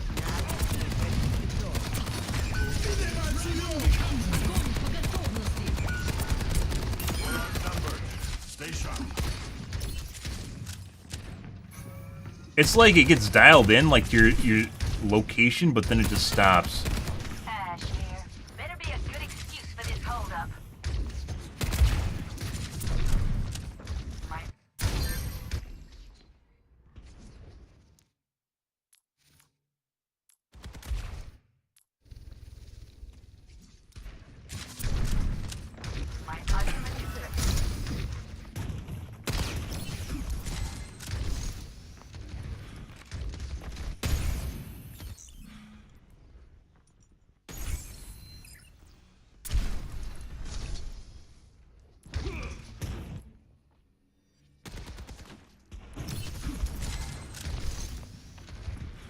Have drops? I do have drops on. They should be on at least.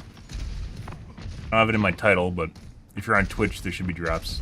All you have to do is enable it. It's like trying to get cheeky shots on people he knows they're about to come around the corner.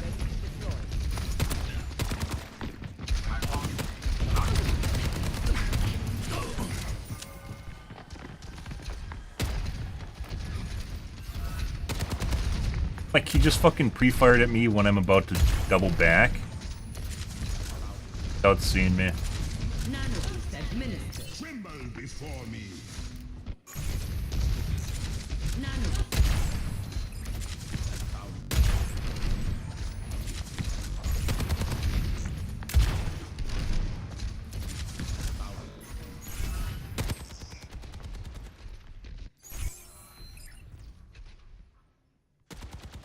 That's before I ever emerged, guys. He couldn't actually see me. It's right as I'm doubling back, though. He never actually saw my model appear on his screen.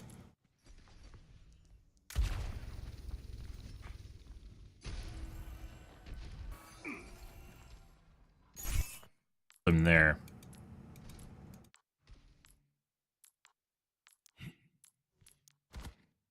There. It's like right as I'm about to come around, he fires like as my wing starts poking out. Prior to my wing poking out.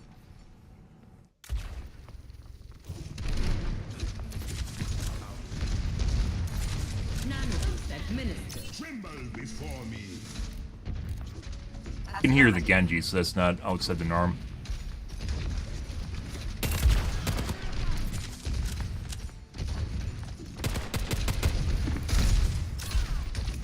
Nation.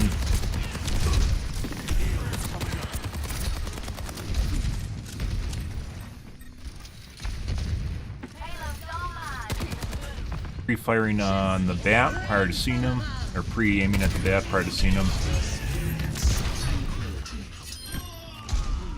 Well, you have to play a line of sight, like, exclusively. He's not even looking up at me. He's gonna look over to the left where I'm basically killing his team. Yeah. The guy that apparently just hits shitloads of shots. Good for him. I'm taking the payload.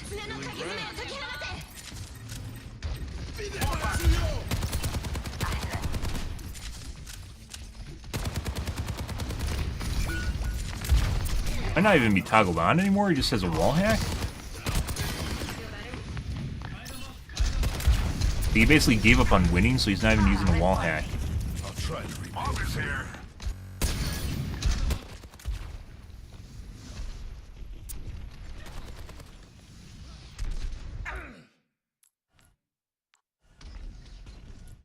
There's me, behind the wall.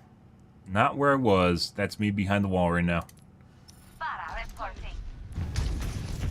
He might have even turned off his aimbot after they took point one and they got stalled here.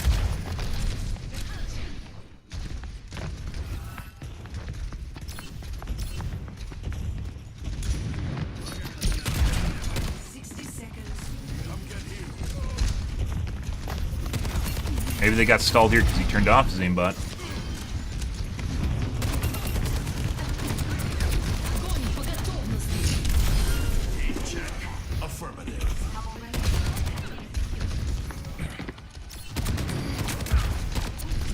Yeah, this is, I would say he actually turned it off. Maybe even was watching my stream or something.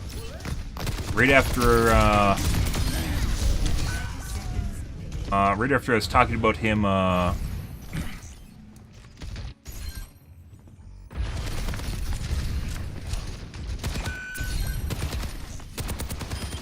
dangle-teched him? Right after we dangle-teched him.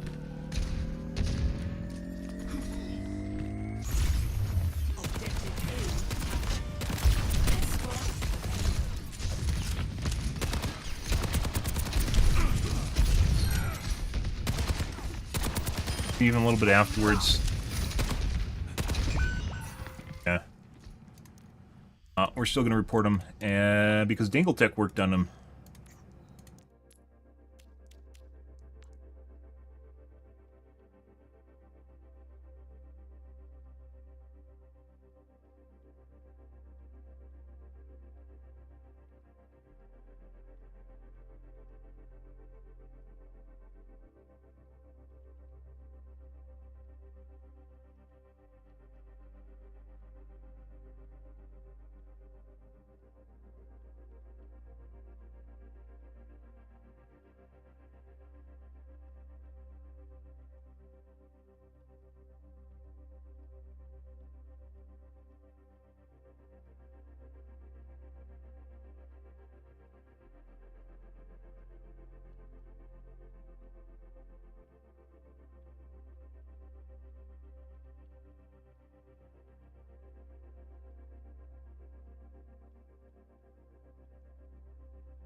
Very weird. That guy just instantly lasered us at the beginning of the match, by the way. And then all of a sudden can't really hit shit halfway through the match. Oh. It's a diamond.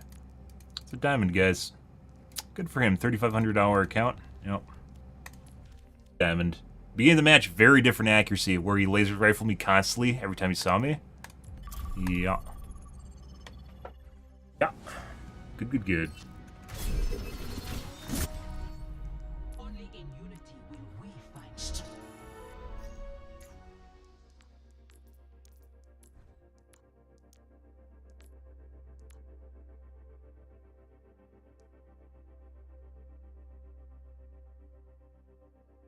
The fuck is that? Yeah, that guy at the beginning, very different. Then after, a little bit after they captured P1, he just kind of turned into a normal person. Very weird. Which is right about the time I was talking about Dangletech working on him.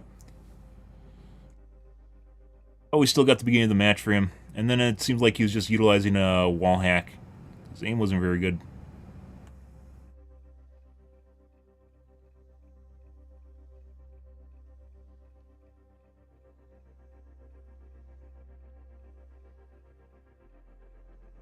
Good, good, good. Mm-hmm. Strike from above. Taking the air. Elimination mid-ascent.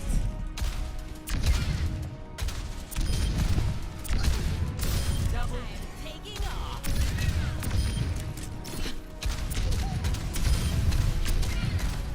Double. Triple kill. Multiple hits confirmed. When I'm hitting my shots, you can't touch me. Double kill. Establishing aerial position. Repulsion.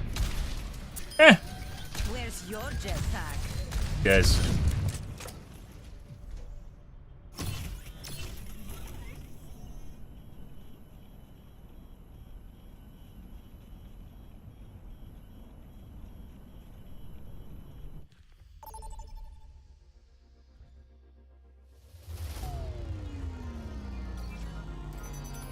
Prepare for battle.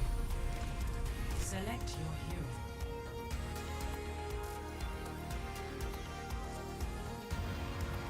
Yep.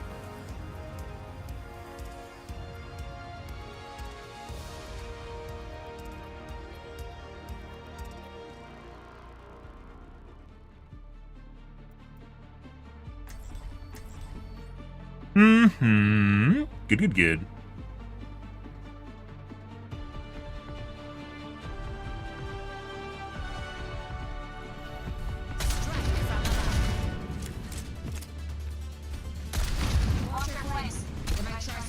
Dino's a deist, by the way. I completely missed that. A deist. He only believes in certain days of the week, and it's only his day.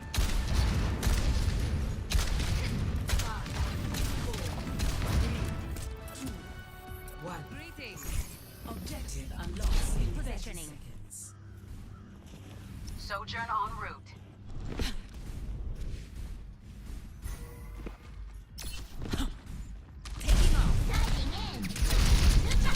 Yeah? Yeah.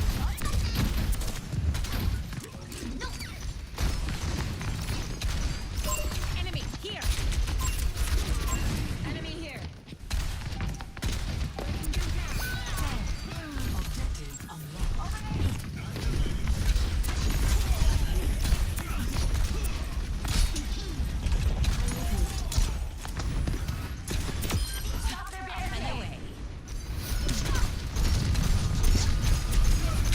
Rez, got him though too.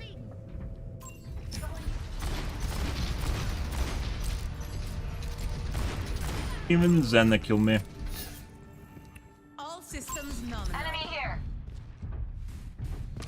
On the move. enemy has pushed past us. Or sometimes when I move my mouse around, it looks like my screen's like smeary, but it shouldn't be because this is actually a really good monitor. Almost worse. Positioning. Uh-huh. Get anyone. What the fuck is she talking about? Let's take care of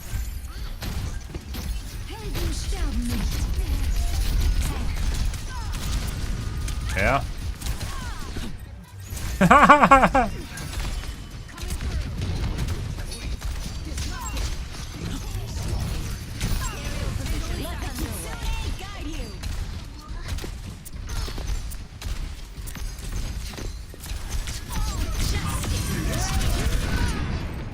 Oh, yeah? That's some timing. Although we more than likely would have died there anyways. Solo ult for me. Let's see. The skies await.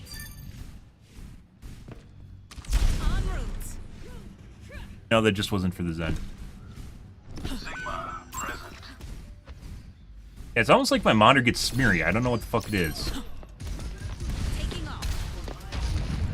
Eva?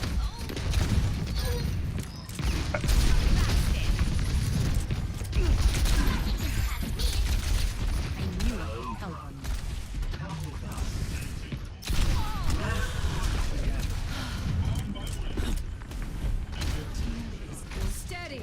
We're almost there.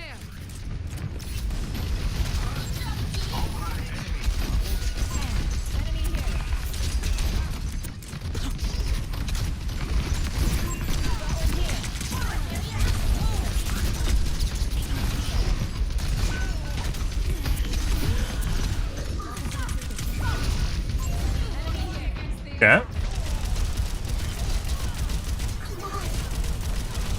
He's a knower. Must be on voice comms. He's a knower.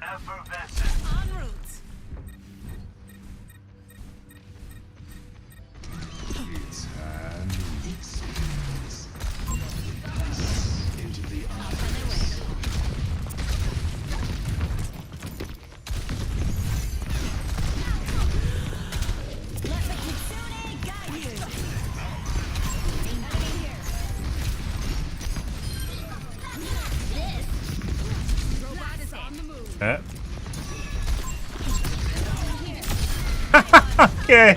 Alright, Diva. Yeah.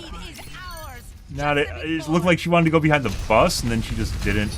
She was like, I'm going behind the bus, and then she just stopped.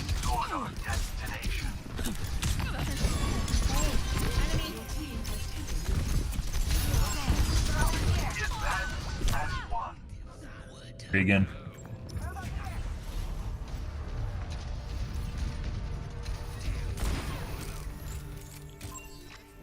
Let's show him some air power. Not even looking towards where combat is. Casually strolling down center lane.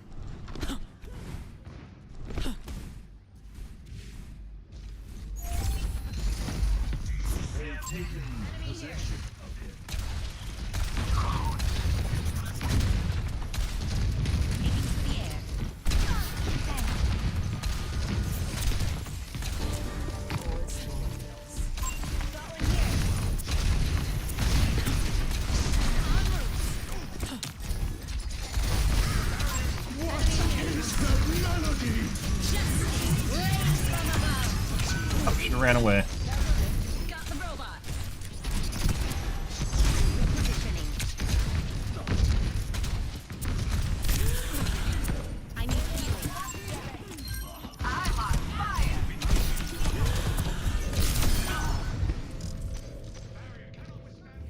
Yeah?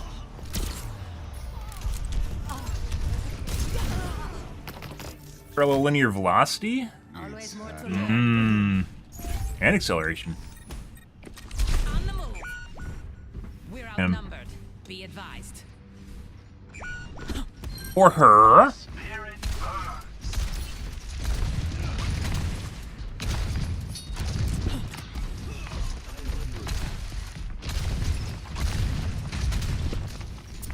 Get it together. We can't lose our advantage. Up and away. Enemy in sight.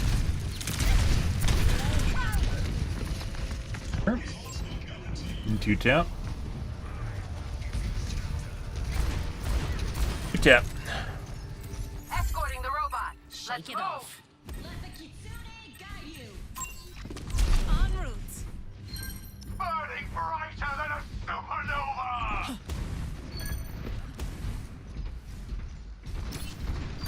I feel a warm side. Positioning underway.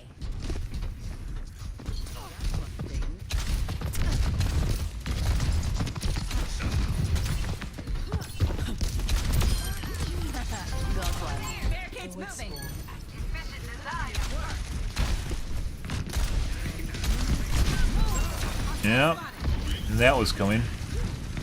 Oh, you hear the clip clop and you don't know who the McCree is.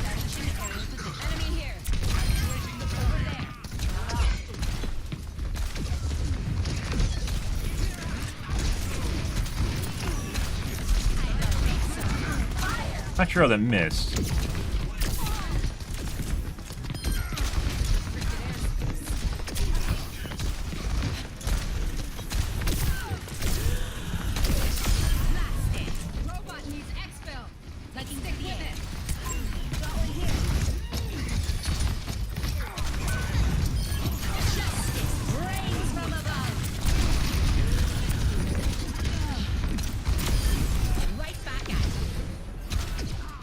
Trying to line of sight me pretty hard.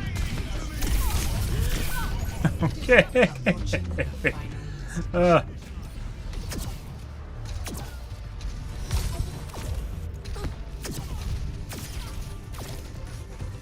I hit 4 times, both people, one after another.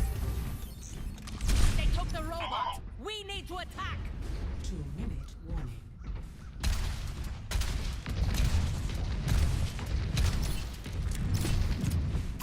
Enemy here.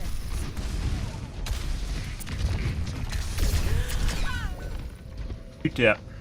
I think we got headshot by the Lari, and then body shot immediately by the McCree. Alari is, I believe they swapped. The Lari was the Anna.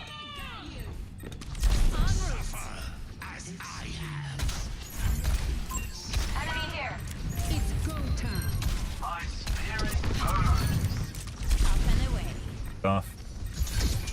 Trying to 2 and 3 tap me. We just limit his angles.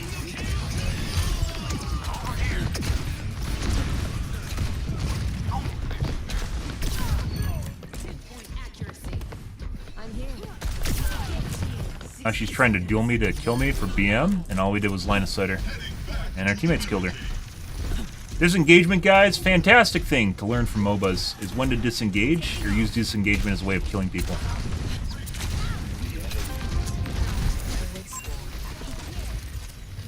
Very accurate, Alari.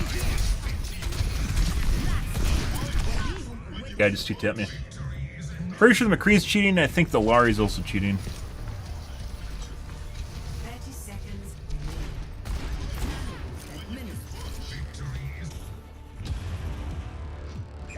Let's show him some air power. Enemy here. I see an enemy. 10 seconds. Bye.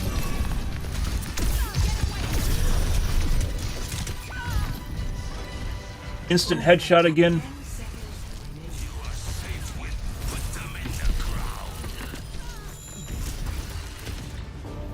Returning to battle.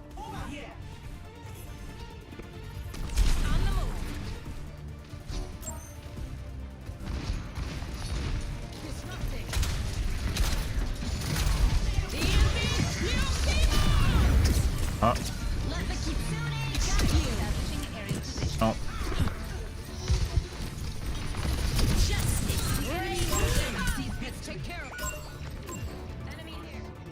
Literally almost dead. Did they kill him? No. Should just went in. I could have killed him if I went in, guys. I don't want to talk about it.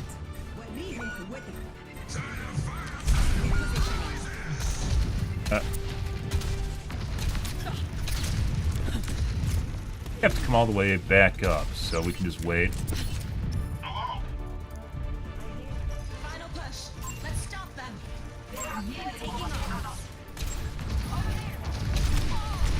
Just ADSing, trying to get, or W keying, trying to get line of sight to insta kill me.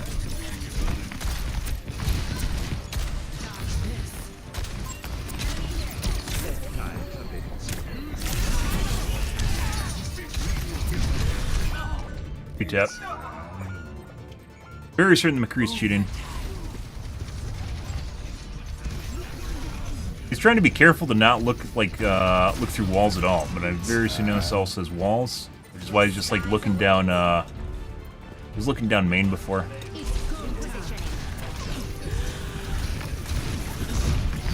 not to take damage.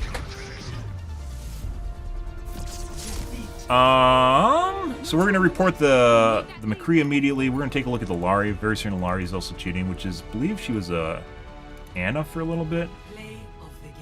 Yeah.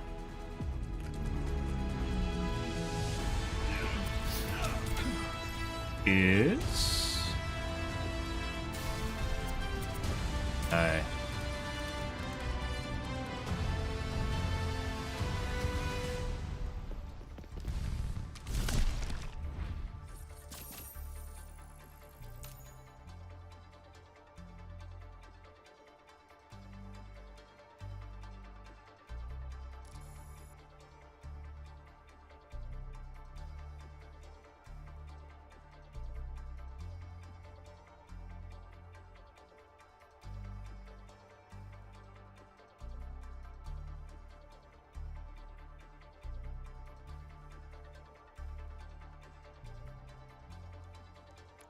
take a look at Alari. Alari, I'm pretty sure toggled like halfway through that.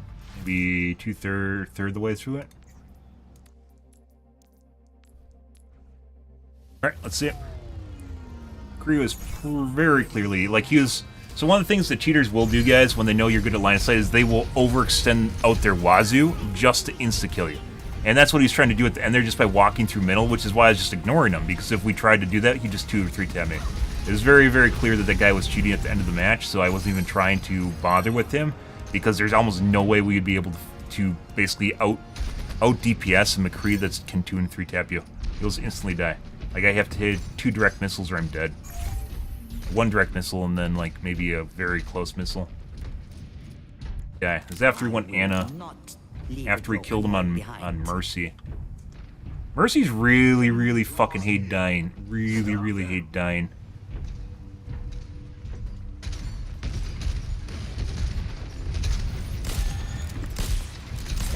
Take a look, though.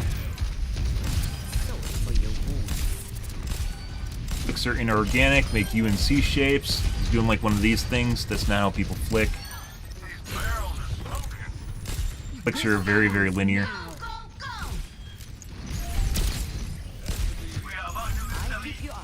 UNC shape comes from when the aim assist takes over, the aimbot takes over, and then finishes the shot off for them. So reaction. Reaction.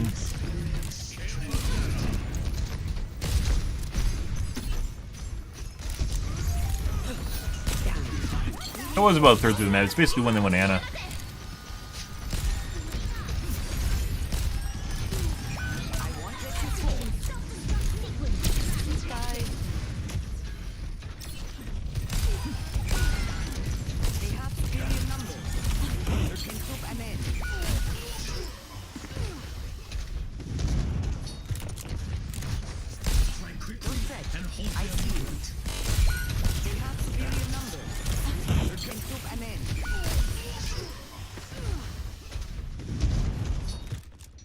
Right here. Check on us. It could also be checking to see if their teammates are alive or where their teammates are. The only thing here is us.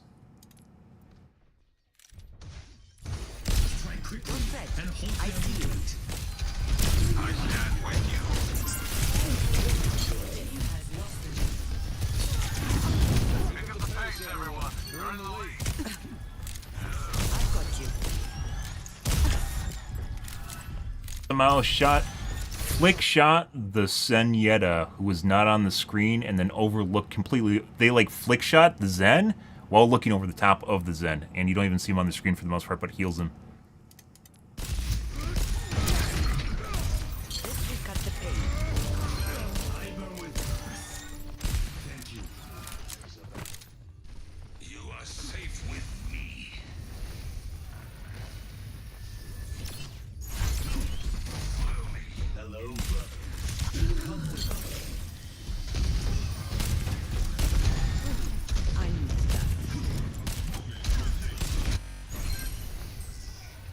Notice when this happens, they're like, what the fuck? I didn't even see that either. So they got shot through the side here because they got line of sight on the Zen. Looking around here. Then when they look back, they don't really look at the door. They're looking at the wall. That's the door over there. They're looking at him. Looking at the Zen through the wall right now.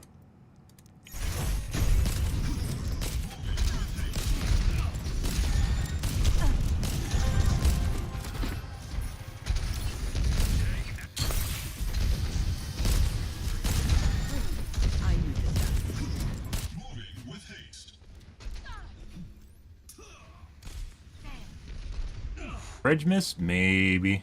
Sometimes if you you don't scope fast enough, it doesn't go off like scope shot. You don't full scope.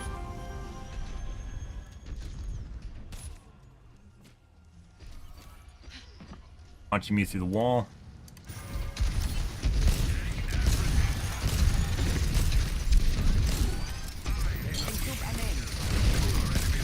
No powered up. Get in there. Rains from above. Keep fighting. Without our guidance.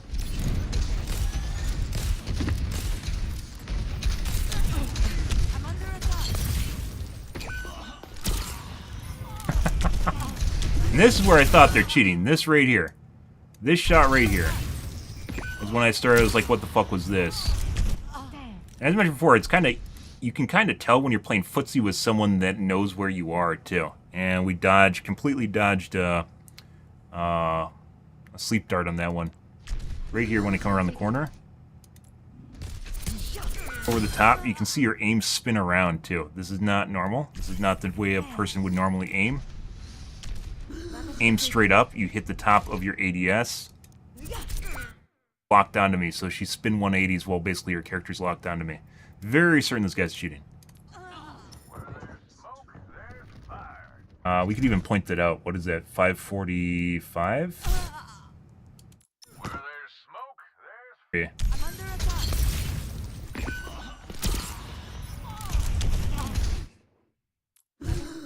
Yeah, 543. Because her aim's locked onto me, it goes over the top of her head. If you ever want to have a difficult time, try aiming over the top of your head in FPS. It's very difficult because you hit the top of your axes. You hit the top of your axes, it makes it very difficult to flick or even stick onto a target that is right over the top of you.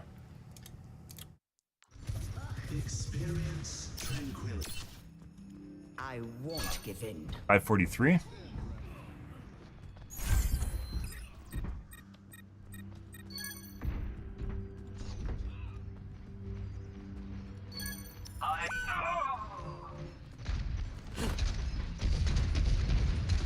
Group up at my position.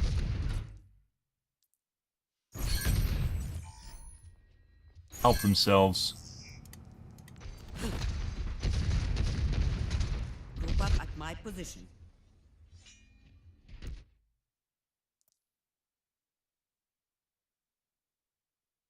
Yep. There's me. By the way, there's me. They aren't looking at the window. They aren't looking up top here. They're looking right at my position through the wall. It's only they did this multiple times, and I tried to pause it and show you guys when it's happening. But, yeah, this has happened multiple times. They quickly do it, and they look away real fast. Real fast. I don't know if it's a snap or if they're unintentionally looking directly at me, but they know where I am. That is definitely a wall hack. Yep, and then they look right away, so you won't notice.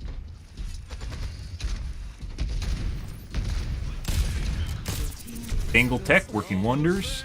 The Angle Tech works on a lot of cheats.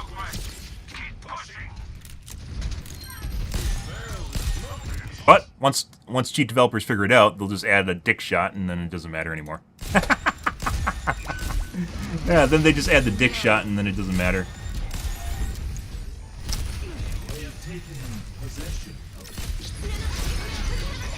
He's unintentionally tree teching her with the branch right here. That's fucking with her aimbot.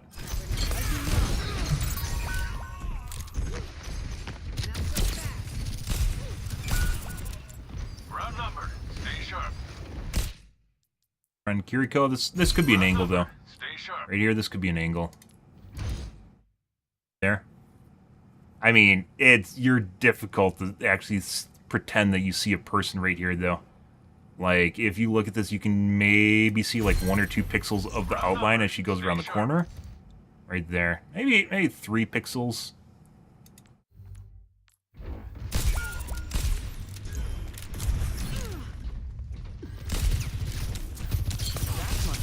guy through the wall.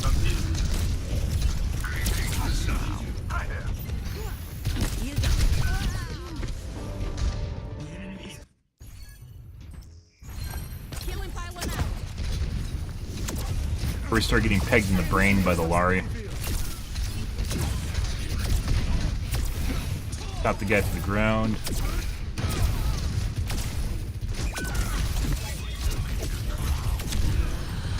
Little reaction again. Double headshot me. They nerfed her hitbox on her beam, so it's not nearly as easy to hit the headshot or hit shots in general with her anymore. It's very much in line with Ana.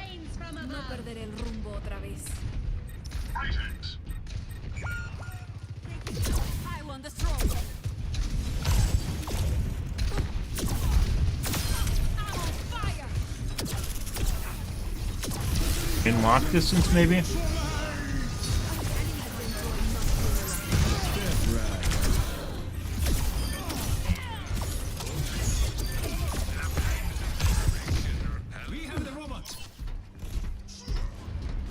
But at this point, the McCree is toggled very hard, and the Lari that's just hitting headshots on top of it also is not making it making it very difficult. I was pretty assured that we weren't going to win this at this point. McCree was just trying to sneak around corners to two-tap me at this point, so it was pretty much over.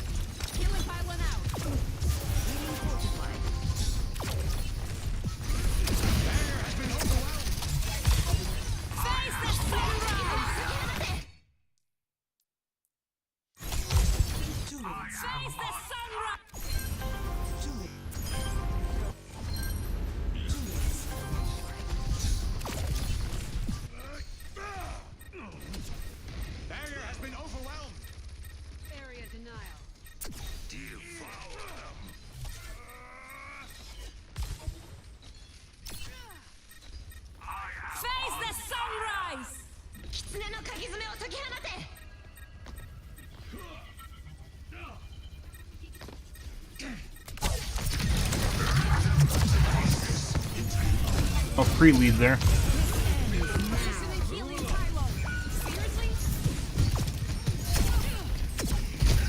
I said one of the things that generally... So when people have time to think things out, they're like, when we saw that guy coming over the top, the guy's like, well, I could get a pot G right here. I don't actually want to look at people through the wall. But we've seen multiple cases where she does look at people through walls, pre-aims at people through walls. Seriously?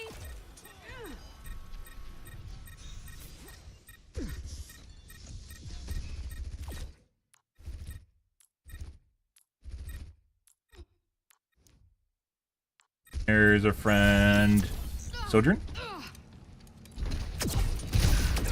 Tucked away.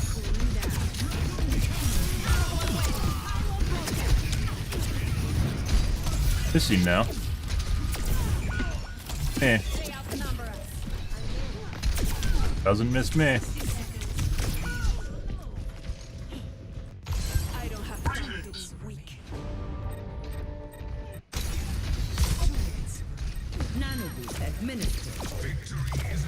There's our friend the McCree, two-tapping me again.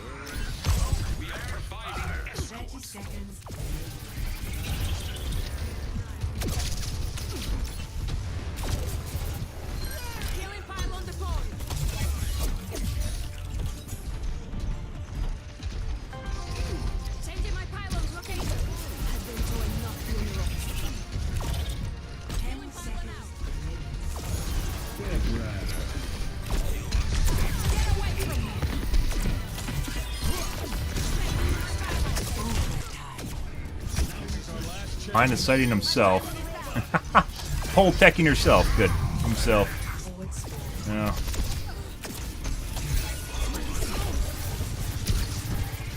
If we killed the tank here, we could have won this.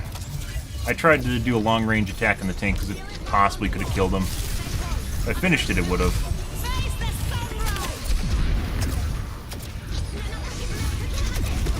Just watching this guy through the walls just now. Once again, those intense moments are the stuff where you start seeing the weird shit come on, where they don't have time to think about what's going on or what's happening.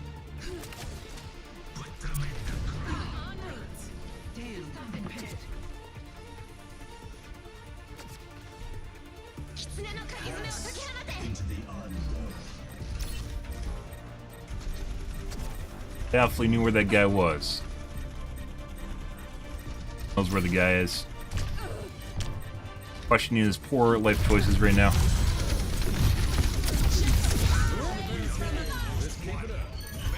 Eye of Horus watches over you. We've got the pace. I'll find my own path. Kiriko. Probably aren't going to see anything on Kiriko. Under my protection. The lead is nearly ours. Keep pushing.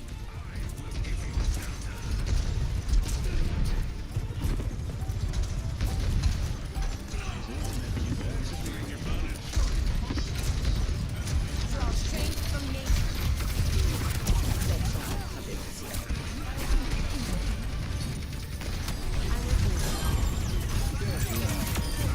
Shouldn't have put your head there.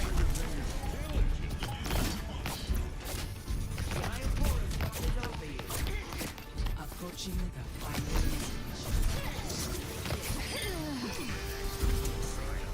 We're at the end. This ends now.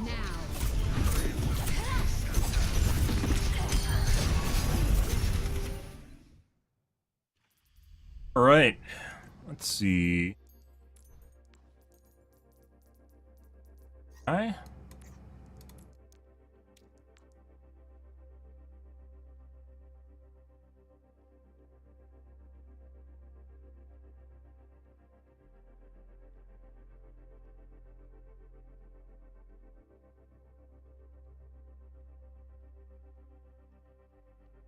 $543.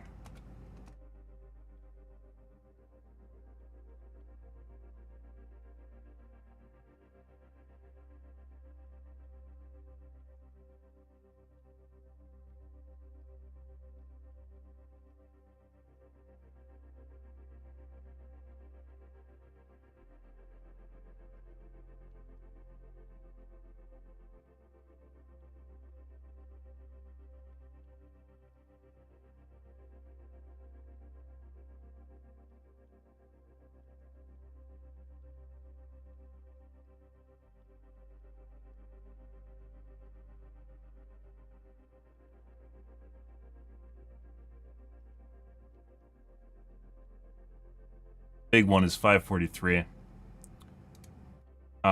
Where like you can see that just the camera spins and maintains the lock. Almost instant flick spin over the top of the axes to maintain the lock.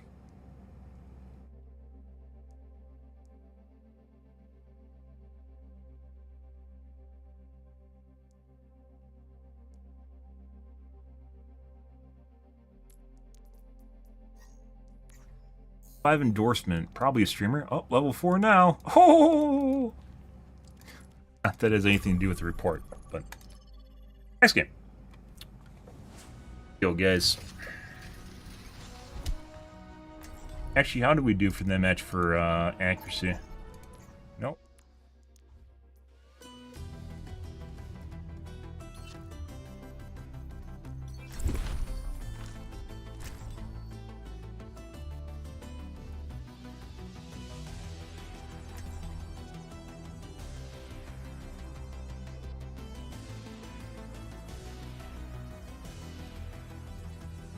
All right, good.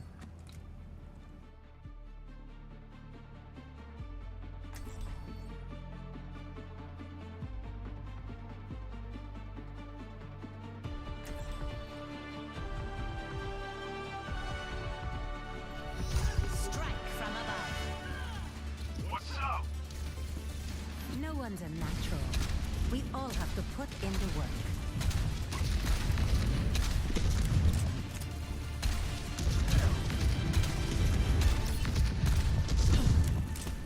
Hello. 5, 4, 3, 1.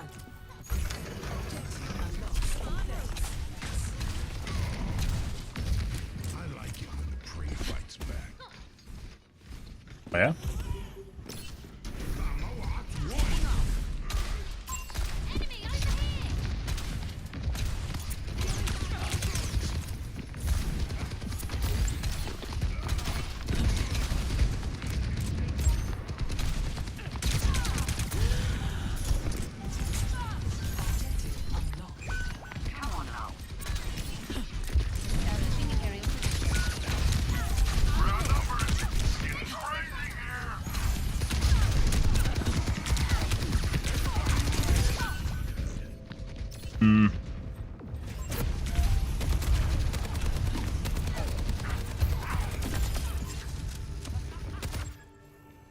Okay, my head's in the game.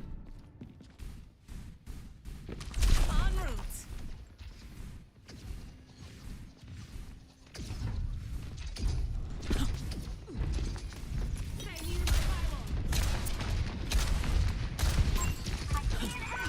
Repositioning. Well, that's not good.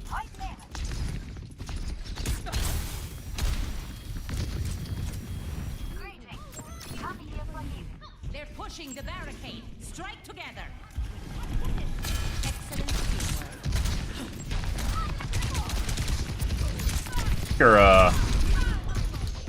Our soldier friend might have something going on here, guys. Not quite certain on it yet, but pretty sure. I'm pretty sure he's just watching me underneath, like, through the wall / floor area. Yeah.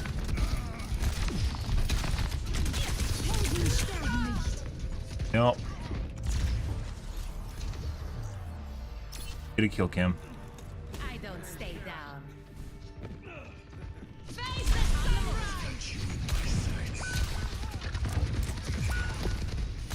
Can't let them push ahead. I don't think so.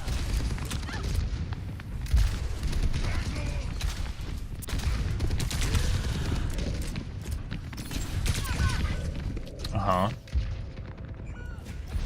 Remember I was talking about, like, people that cheat just W key to maintain lock or just try to get you where you're overextended? Yeah. Pretty sure this I mean, this guy's definitely cheating. Let's just go with that.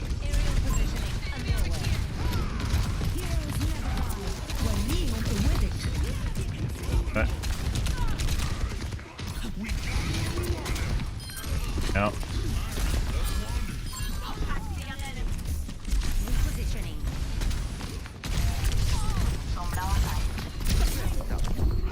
Good. Please remove that dumb tank. What? That's the guy that's cheating, by the way. All systems nominal.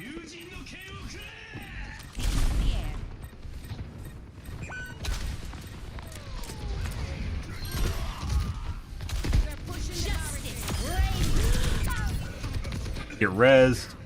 You're tempted to. This guy overextends hard just to try and kill me. This guy is very, very assuredly cheating. Okay, my head's in the game. En route.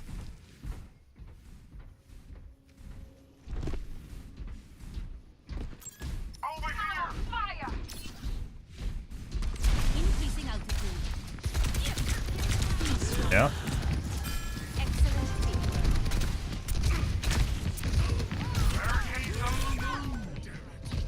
Deal with that guy on top of it. He's dead. Pick up your feet, you drongos. Time to kick some tail. Face the sunrise. On the move. Fire up like a volcano! Up and away. What?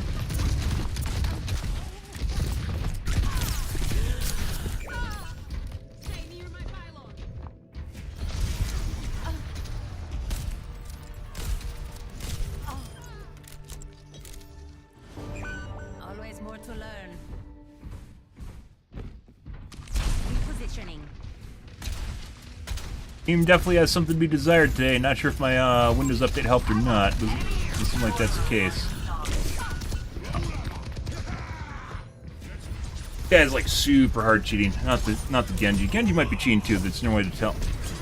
Also very possibly cheating. The skies await. That's not changing, Mercy. Look at my fucking aim's vibrating now. What's going on here?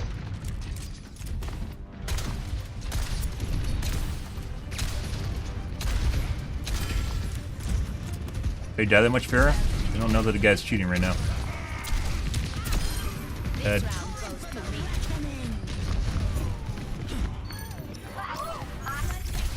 Yeah. Escorting the robots. Hi. I've got you covered. Not sure what he was trying to do there. It turns out when people cheat, it works really well. Especially when you do it against a Pharah. And you just W key and your team doesn't impress, Heads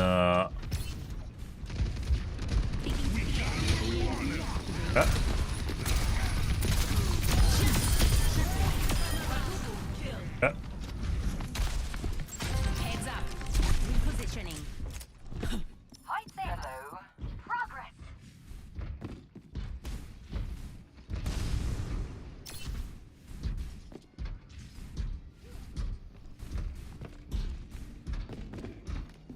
The fray is upon.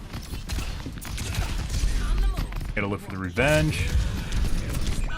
Huh? Good. Stuck in the corner, guys.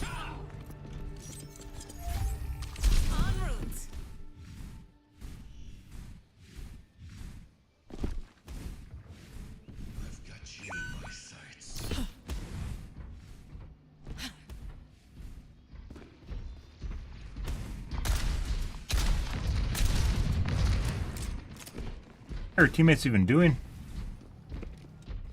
Tank's just AFK right now?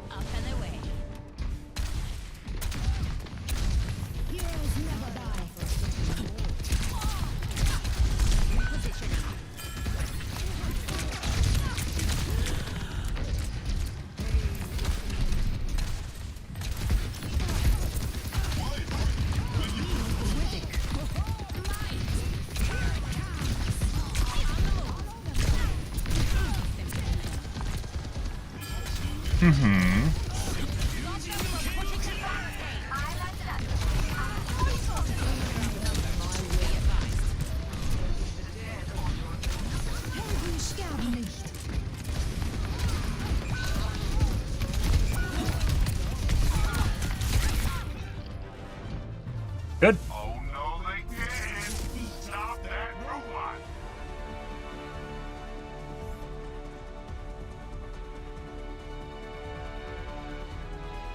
Play of the game. 7.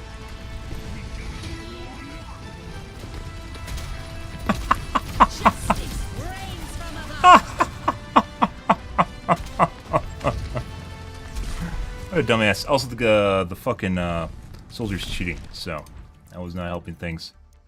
Let's see what we got going on here. Nothing. I guess we can take a quick peek. Also, Genji might have had something going on there too, which wasn't helping things. Ready for battle. Might have been targeted too. Feels though if he was that accurate the entire match, he would have ended up with more kills.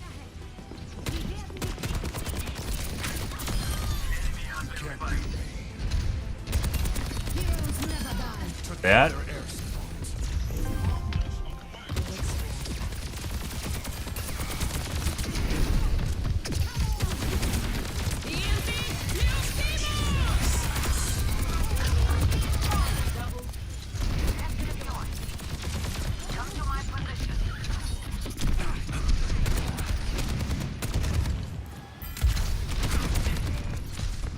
Also had more damage than the other healer, or excuse me, the other DPS. He wasn't doing jack shit. You picked the wrong enemy. Watching the guy behind the wall. Happened between targets. No, I think it's everyone.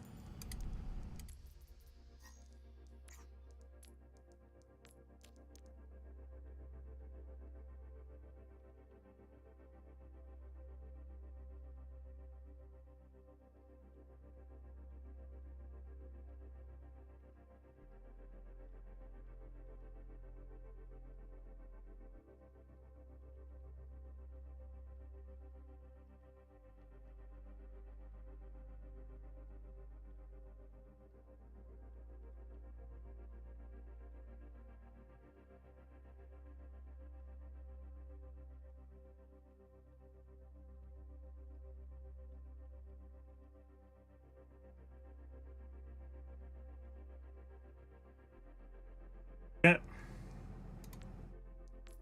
Genji real quick here, which is the more interesting. Found one kill cam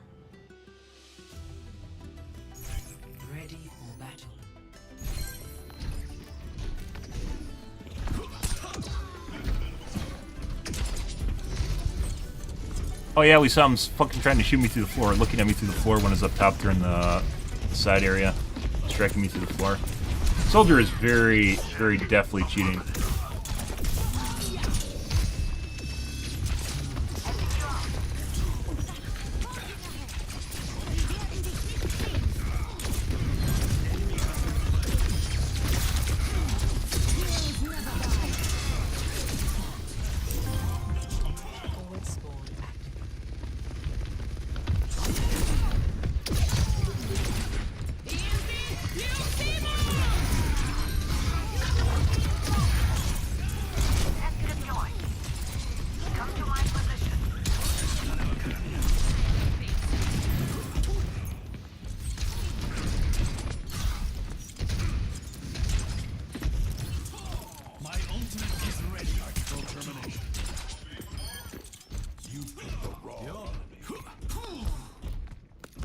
Like occasionally he's looking at people through walls. My ultimate is charged. Attack with me. Right there, again.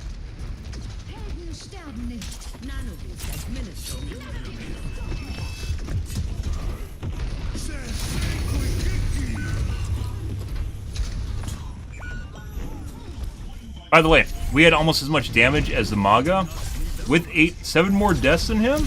And he's playing fucking Maga, by the way. And the guy's just fucking shit-talking. Also doesn't notice all the guys cheating because he's playing a tank.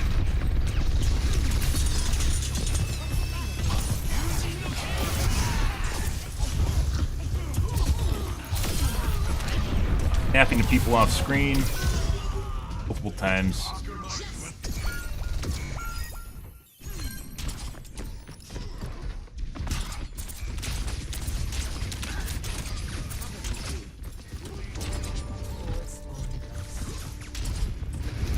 For some reason they have an obsession with me. Maybe I should have checked for teams.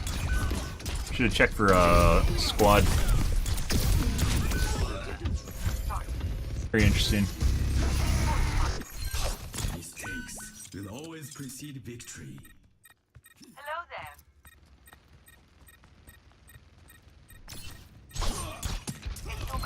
All hail the Queen!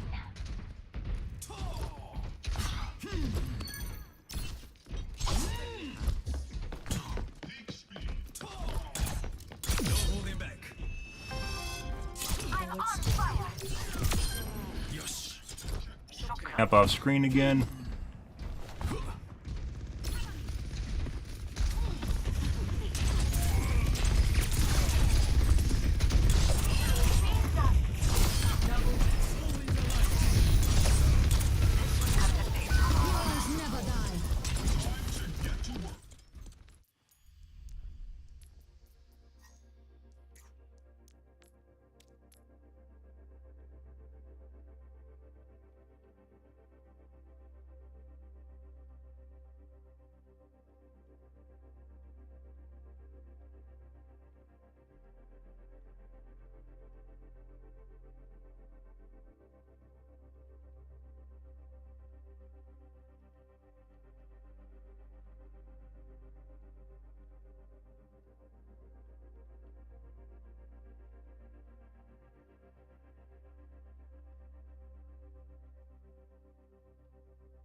Alrighty, that guy we don't know.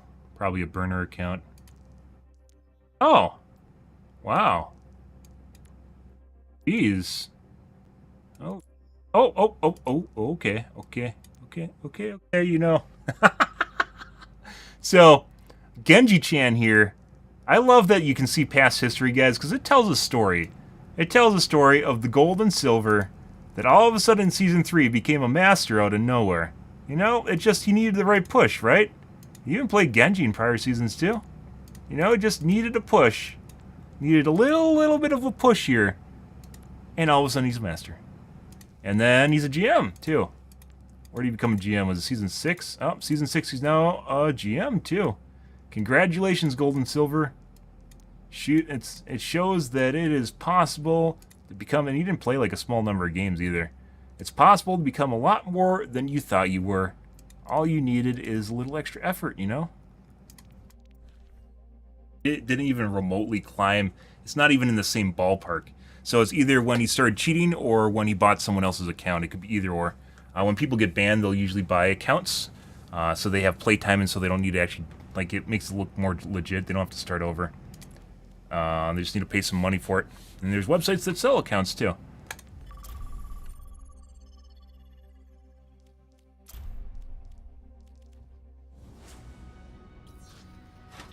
Actually, change my...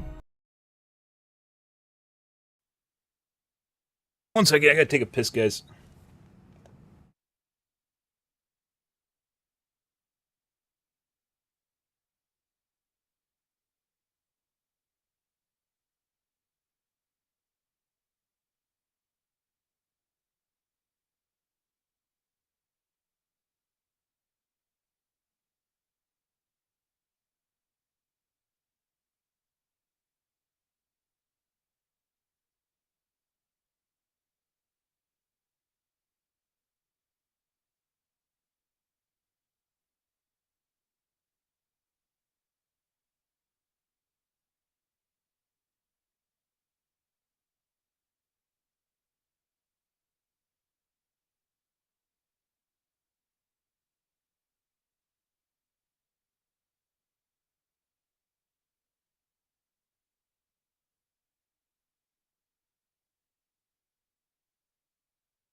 Yeah.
Strike from above.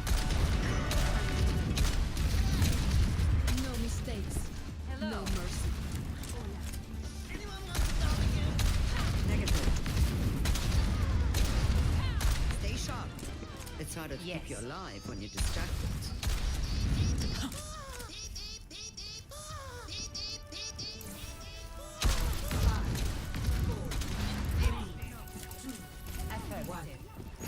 Thanks for the assist. Positioning. Good kitty. Good kitty. Negative. Fucking Blizzard. Jesus Christ.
Damage.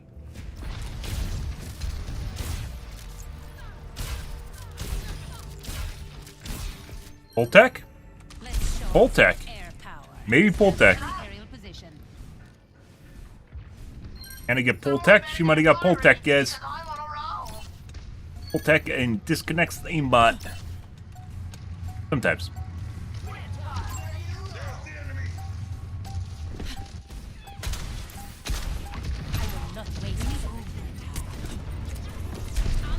God.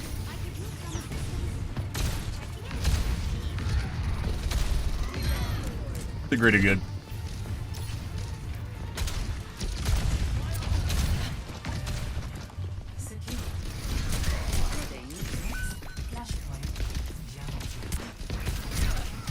Could use my E or my Q here. Oh my god. Anna must have been reloaded. I don't know what's going on there. I stopped moving like right in front of her so she'd actually heal me. Returning to battle. En route. Yes. Unlocks in 10 seconds.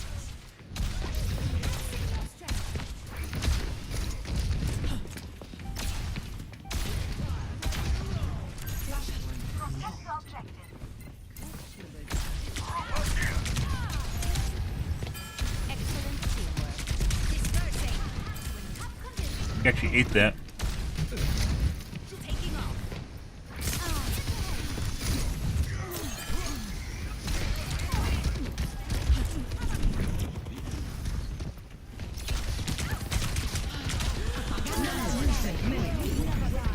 Huh?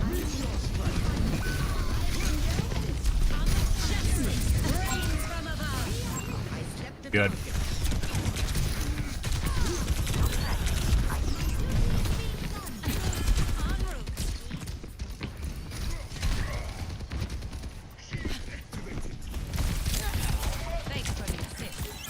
What?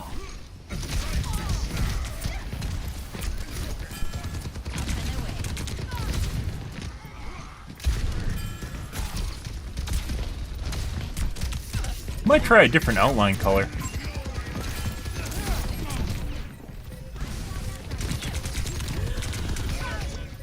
But this guy is extremely accurate. I'm pretty sure I've reported him before.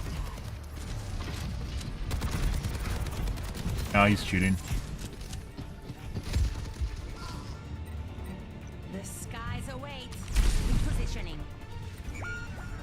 Oh.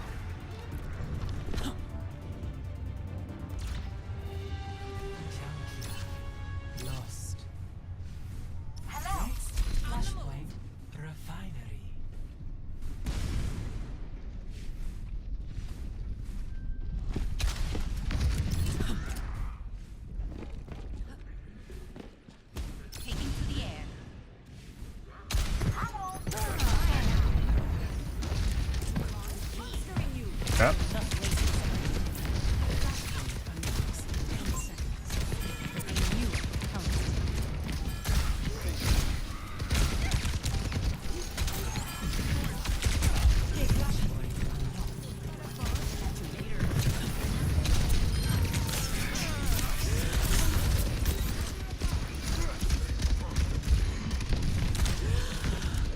What did I just even get hit by?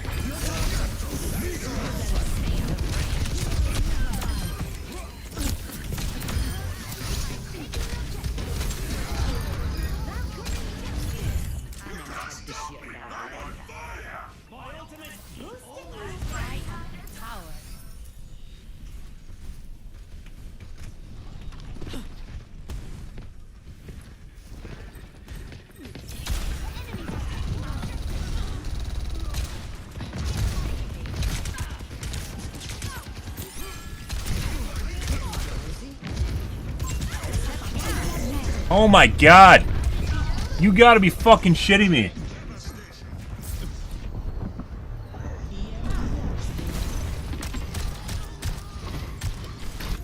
Did that just like auto work on my Q? It literally just went off exactly when I pushed my Q. Like one missile came out. And you just RNG lucky there. Very weird. Soldier's for sure cheating though. There's like no way he's not.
Actually, not too hot, guys.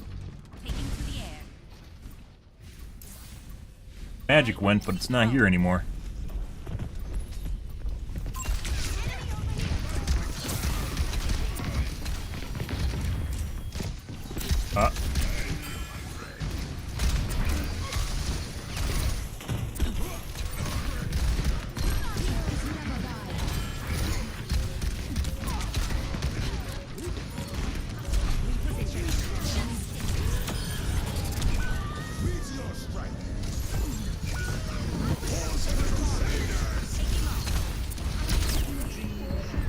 Very accurate at him at all times.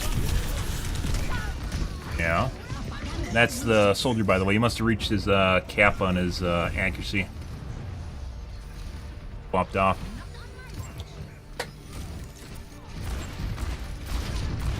Reg miss. He's flicking away. Flicks aren't organic.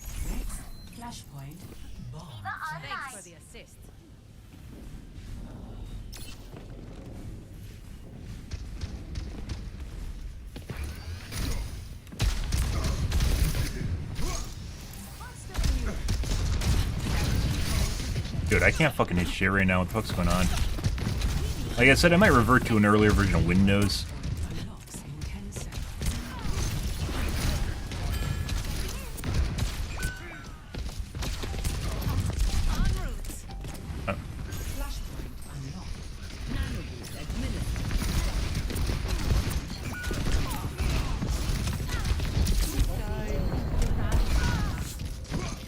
Check for a squad.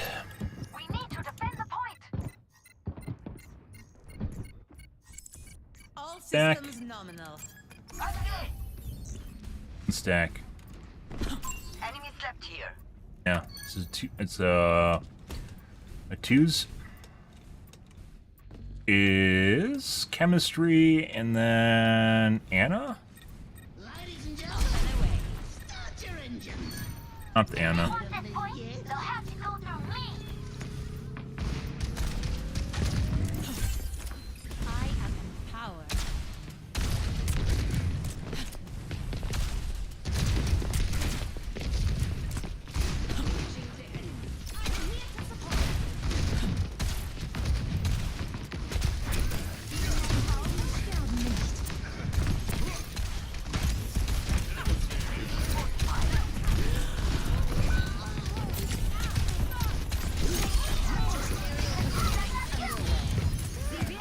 There's the cheaters back again. Attach, guys. You just have to AD spam. It's like the only thing you can do.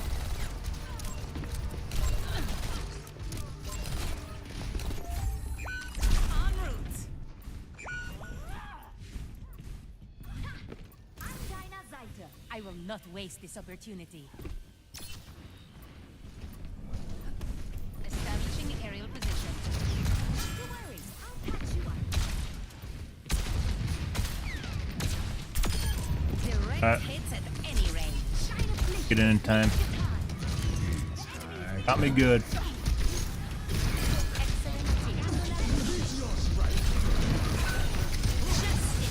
You gotta be fucking kidding me. Just RNG lucky.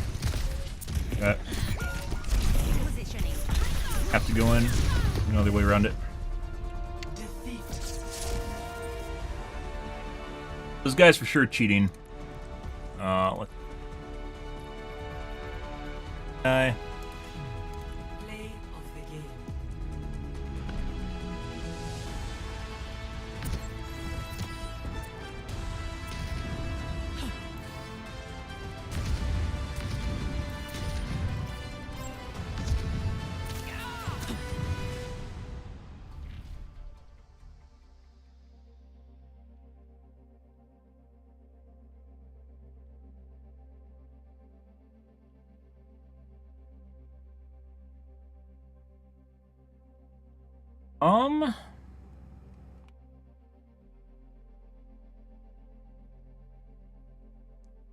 Very, very certainly cheating. Take a look at Anna too.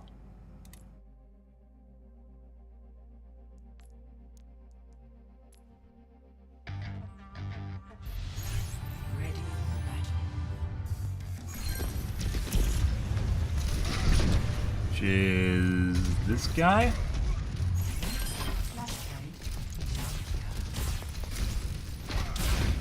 In the air?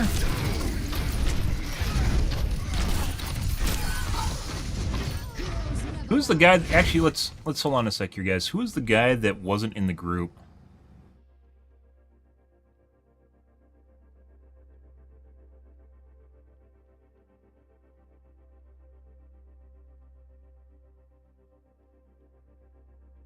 Wraith and Quinn. Anna? It wasn't Anna. Anna left.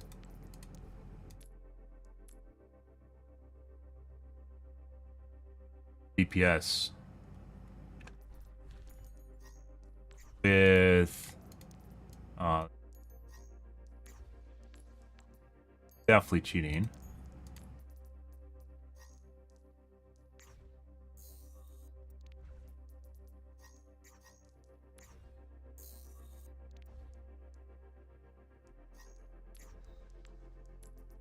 Both are trying to hide the fact that the group, they're also trying to hide the fact that, trying to hide their stats. Common.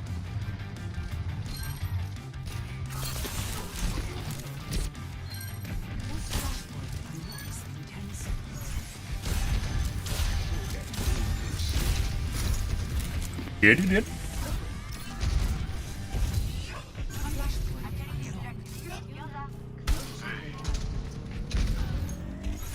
None of our games today, guys, not a single one of our games we've had over 50. I don't think we've ever had over 50% accuracy or 20%.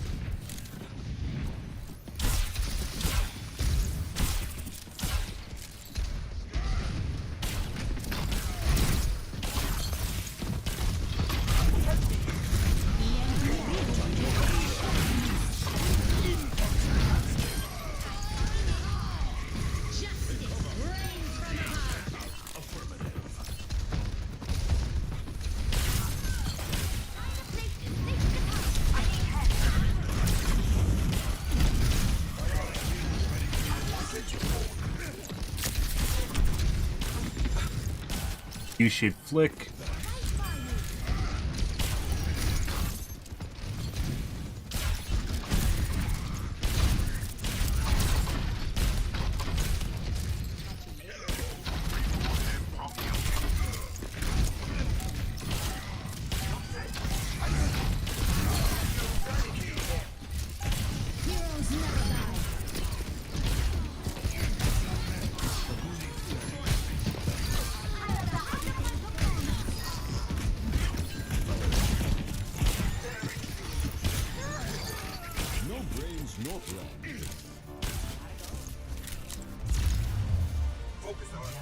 after all. Secured. Next, flashpoint refined. You call? Shh. The adults are talking. Who's the sayer?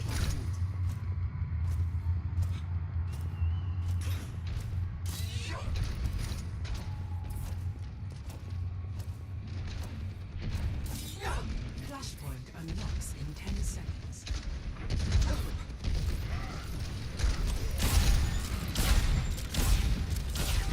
Shooting air.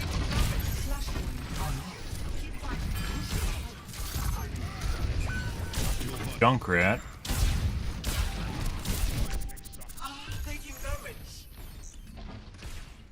Flashpoint unlocked. We are losing the objective. Push them out.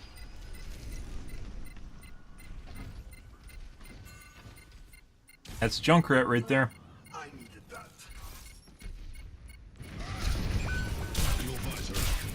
Wasn't where the ping was either.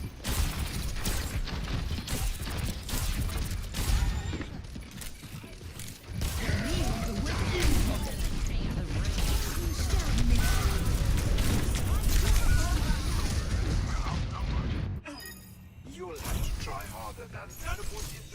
Get in there, and I'll get you. Oh, geez, guys.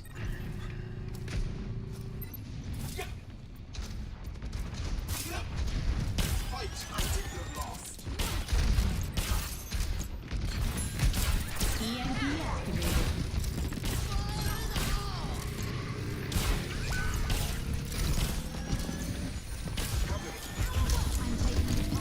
Pretty sure both the DPS on the enemy team were grouped together, but they were both hiding the fact that grouping, which you do by turning off invites. I won't give in.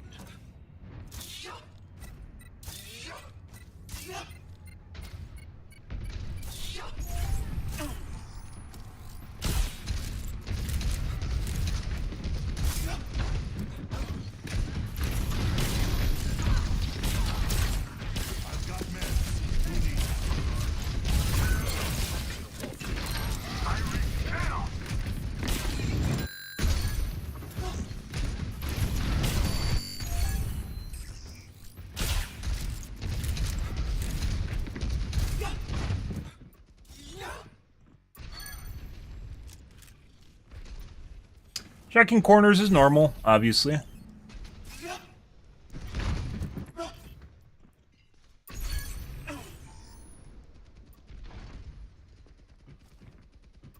Walls is not.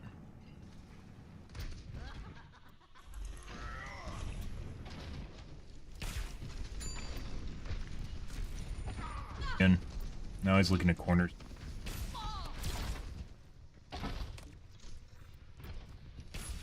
I've got meds. Who needs them? Dispersing.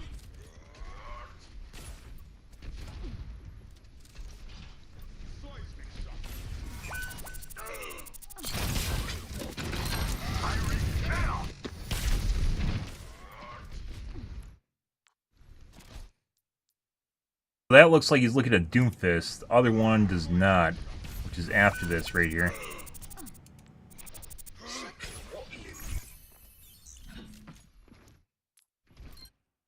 There. You already see the Doomfist on the screen.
Honestly, pretty sick of looking at replays here, guys.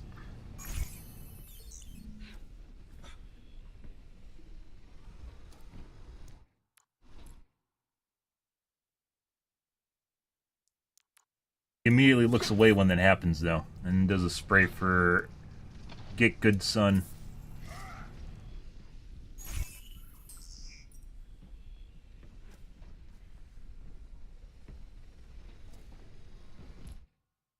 There. And then he looks away and does a spray to cover it. Not sure.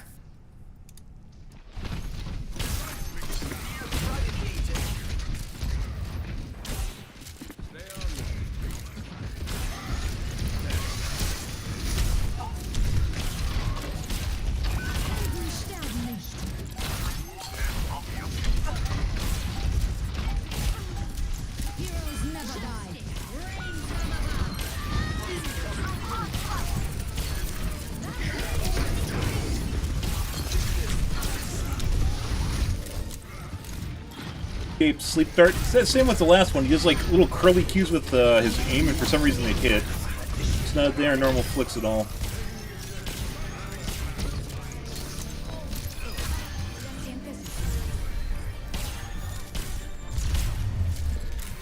Like not remotely normal looking flicks with the sleep darts. Aim and the normal aim, mouse one aim is a little bit more normal. Scope aim is a little bit more normal.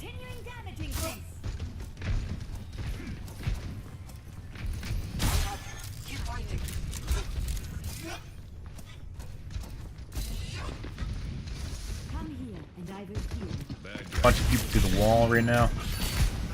Pretty sure this guy's cheating.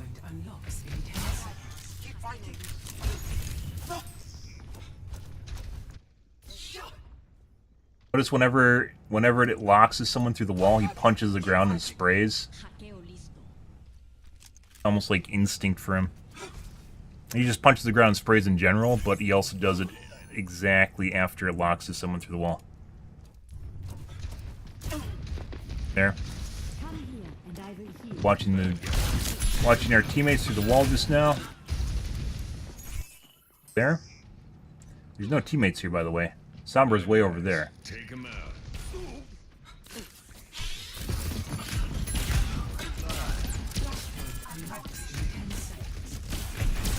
Nation.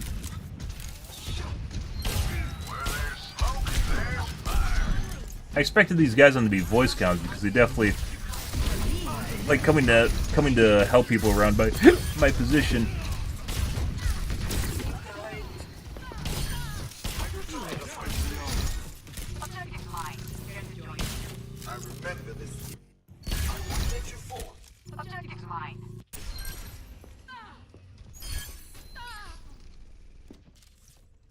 I grew tired of fighting alone. Devastation. I won't let you fall. This is really fucking weird. It looks like it's trying to lock onto the Mercy just now. That's why his aim's going off to the side over there instead of looking at the guy in front of him.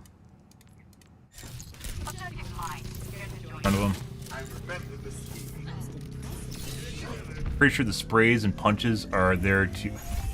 The sprays and punches are there just to throw you off. Whenever it does something weird. Oh.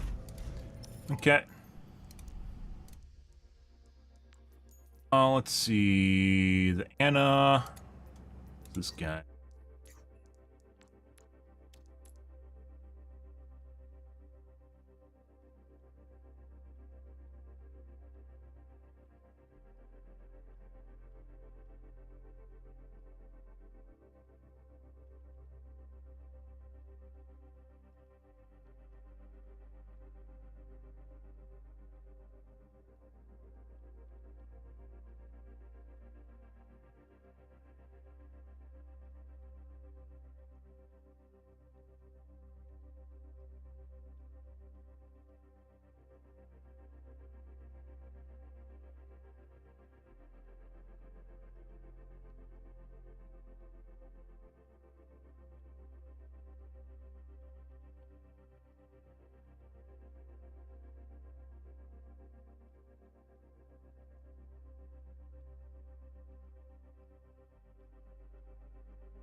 I guess. Master. The outrageous here.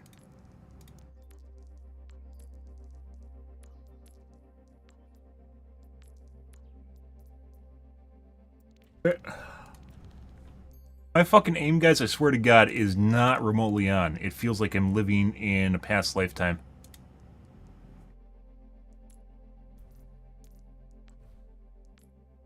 Nine. What? Same? We had the really hardcore cheating, 9. 46-16 is right. 46-20. 13. Aren't all that great. 38-10. None of these are really good. No, I don't know if we even had a 50+, 20+ game tonight. I think we had one.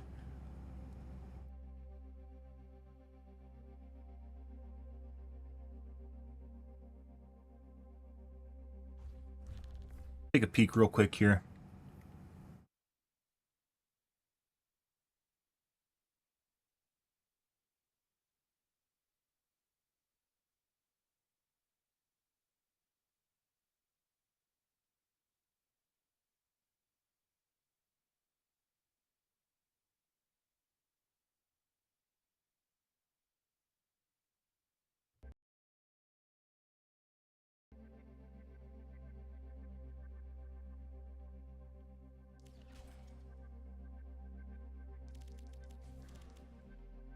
Okay.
Alrighty. Strike from above. Stay sharp. It's harder to keep you alive when you're distracted. Turn off UMB for a sec here. Start playing without UMB on.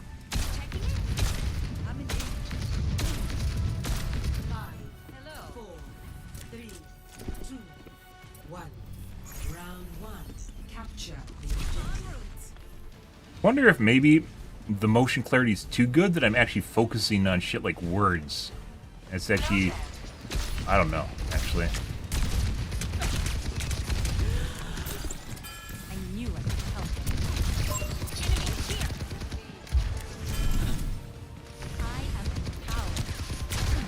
I turn the brightness up a smudge here in a sec.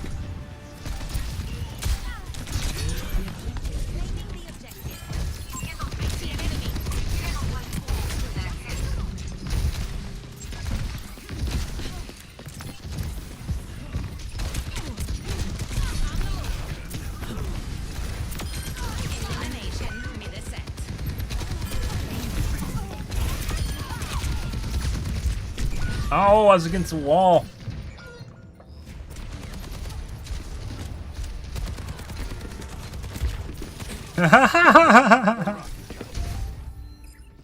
All systems nominal. Aerial positioning underway. Boosting your damage. Thanks for the assist.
Yes. Right by you.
Oh!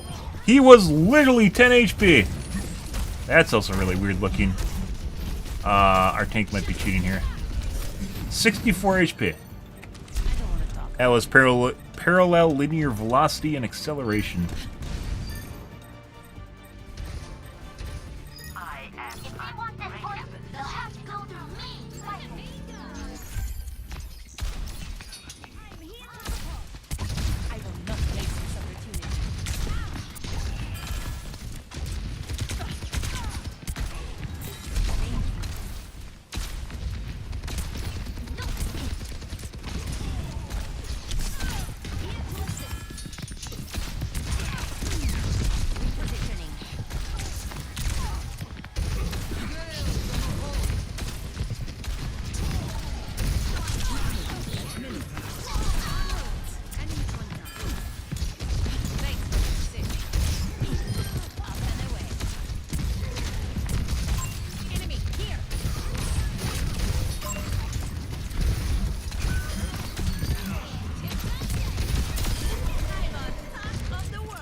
Nice.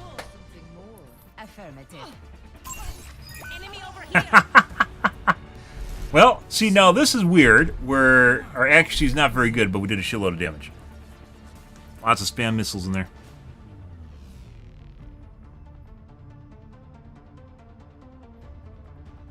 Season's greetings. Let's get this done. Yeah. Affirmative. So you're going with gold? Joining Overwatch? Isn't that what you want? What I want never should have mattered to begin with. 5, 4, 3. Thanks for the assist. Round 2.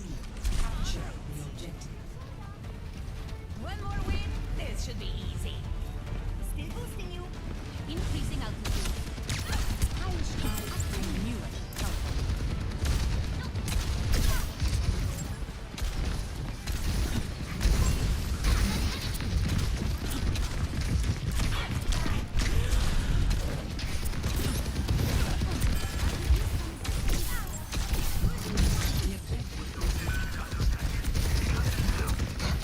see? No.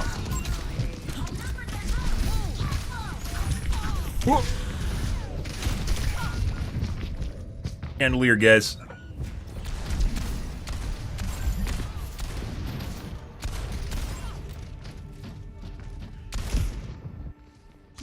Repositioning.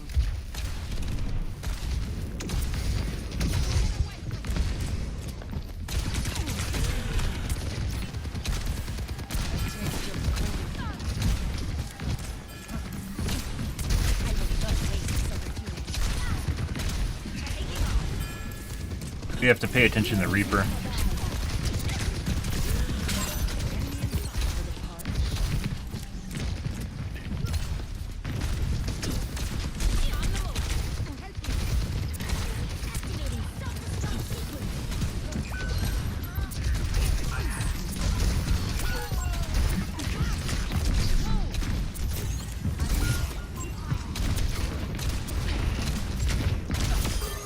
Not sure how you dodged that one.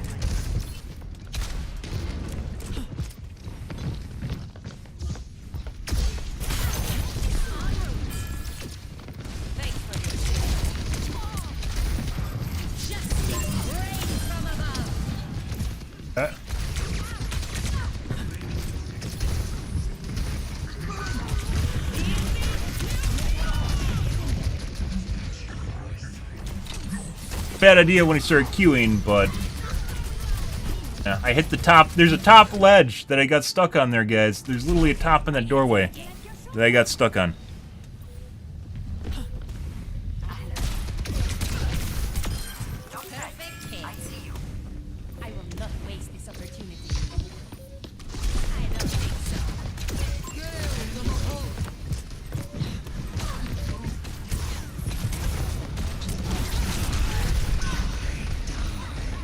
The tank might be cheating. Fries.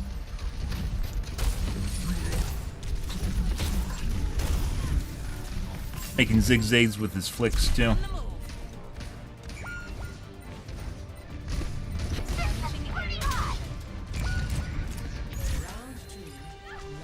Bitch! You wanna go? You wanna go?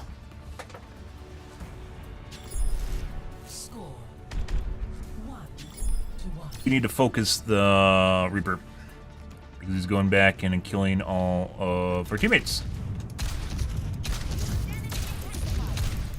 You've been doing a lot around Gibraltar lately. Are you taking care of yourself? I'm fine. I put in hours like this all the time back in Korea. That's exactly what I'm worried about.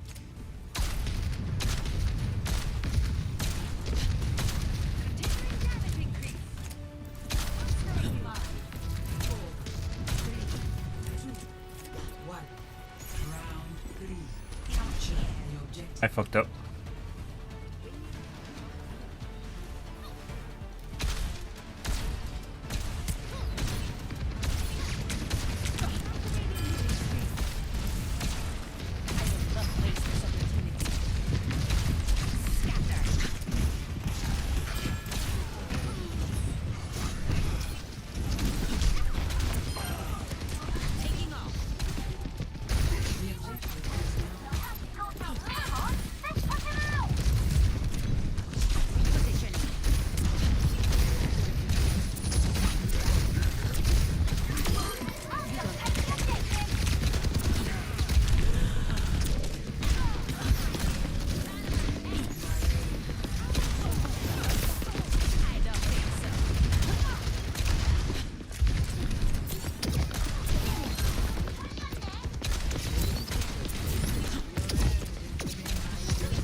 Dude, he totally just pulled me from, like, the hook box, guys, on the hook is, like, it feels like they changed it. Like, they can hook you around stuff that you wouldn't otherwise be able to be hooked around.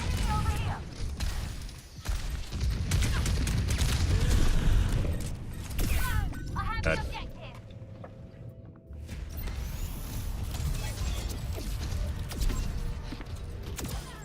Or We can do better than this. We're shredded. Understood. Activating self-destruct sequence. System pretty hot.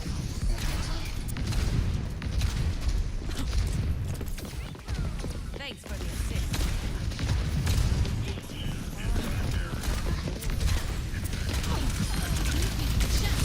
Rain from above.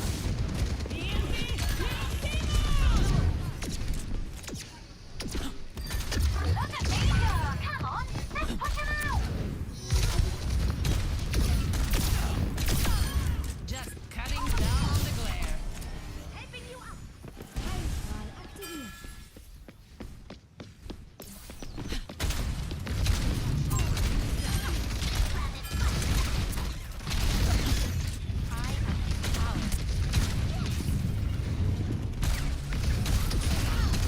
I can't hit direct for shit, guys. I swear to God, like when I'm in the middle of combat, my brain feels like it's scrambled. I don't know what the fuck it is.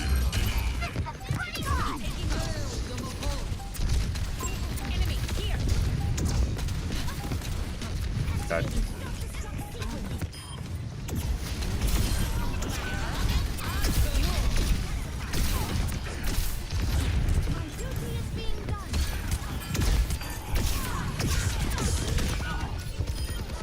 Visor.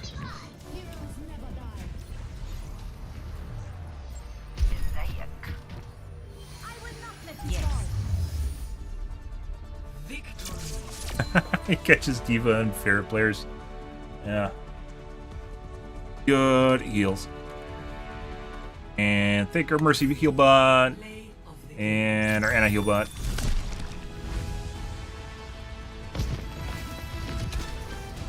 It literally feels like when I'm like looking at stuff in very fast combat, like it feels like it's like blurry, and I don't really understand why. Because I have a newer monitor, it should be less blurry. It should be infinitely less blurry, right?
Got one.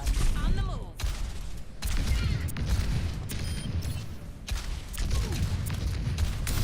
I'm on top of the world.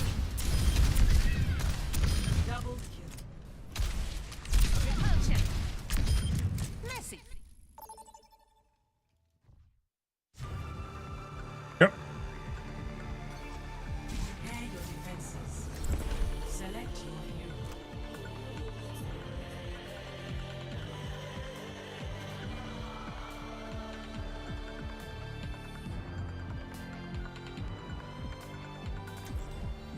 Guys. I don't know.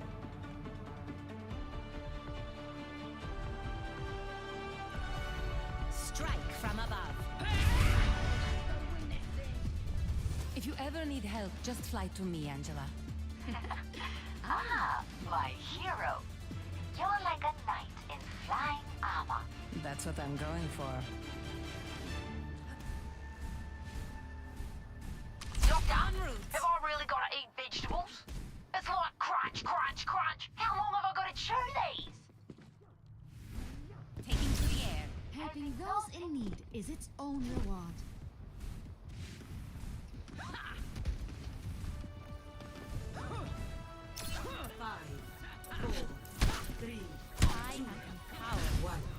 Attackers incoming. Stop the payload. I see an enemy.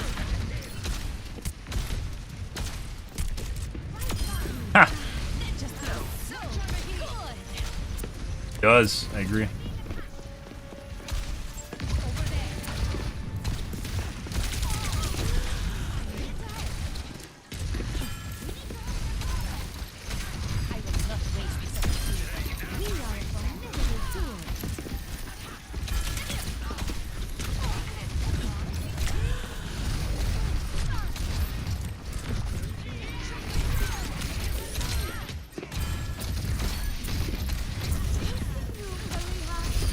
You are.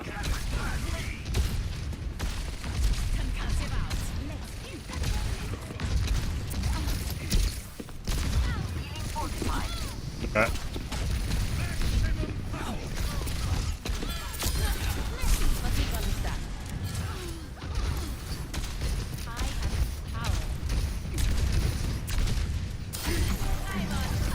Okay.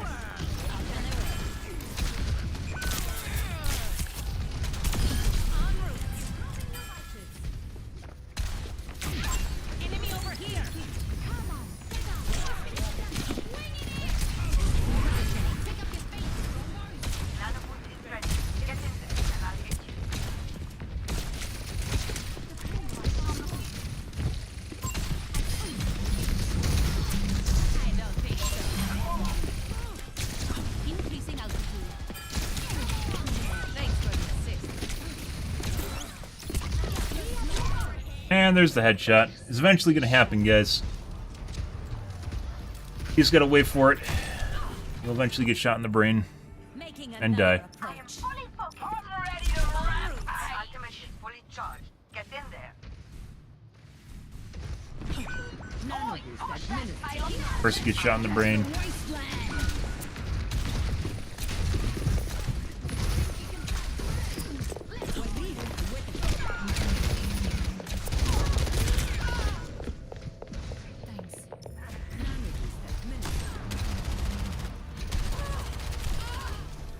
Okay. Let's show him some air power. Repositioning.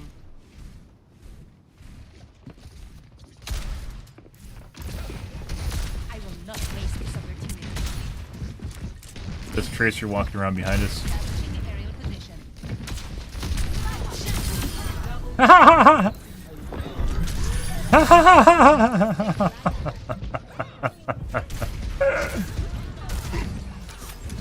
I should just let off with a Q, by the way. I'm not done yet.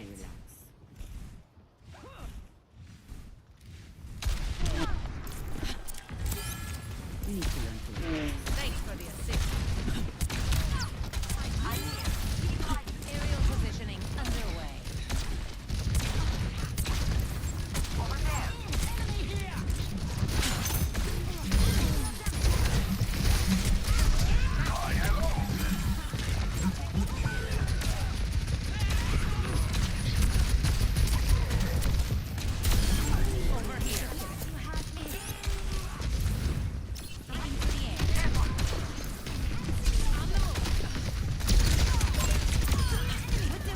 You just kept healing.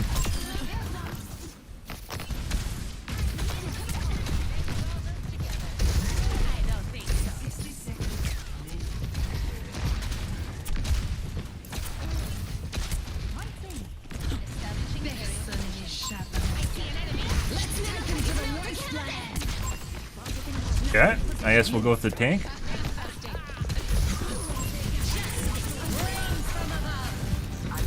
Oh, Mercy's dead. Mercy died to the Widow. I died to the Widow. Okay. 30 seconds remaining.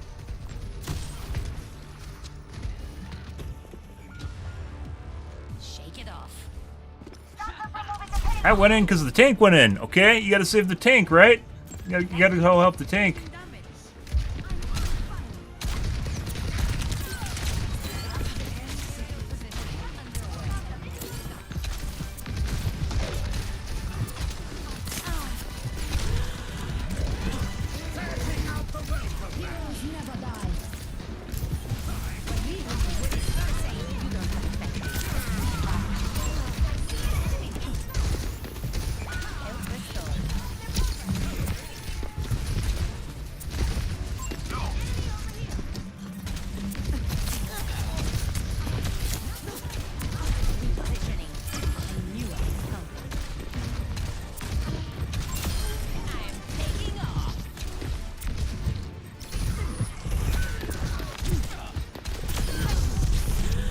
Ah!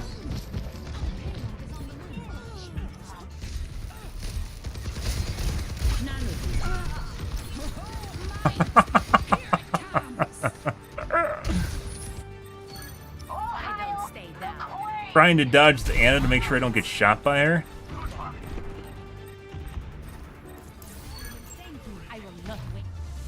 Oh, they C9'd.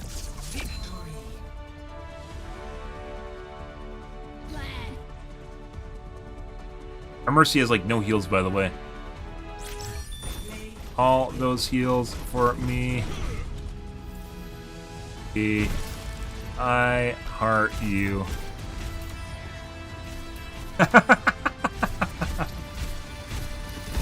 Maybe Anna too.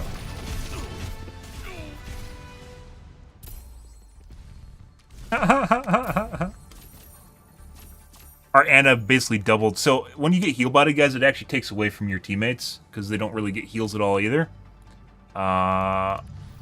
So you actually end up with a scenario in which your Mercy will do less healing than she normally would if she's just healing you. So my brightness up a bit.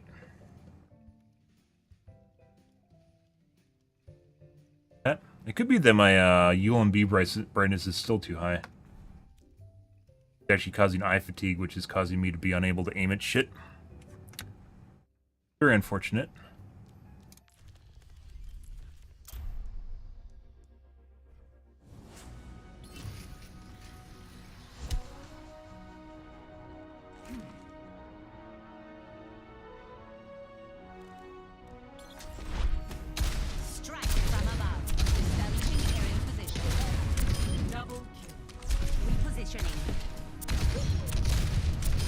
Yeah, it could be that my ULMB brightness is up too much still. I think I have it at 65 right now. Making it hard to focus because it's so bright.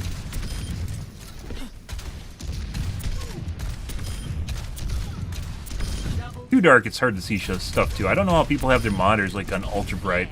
It creates so much eye fatigue.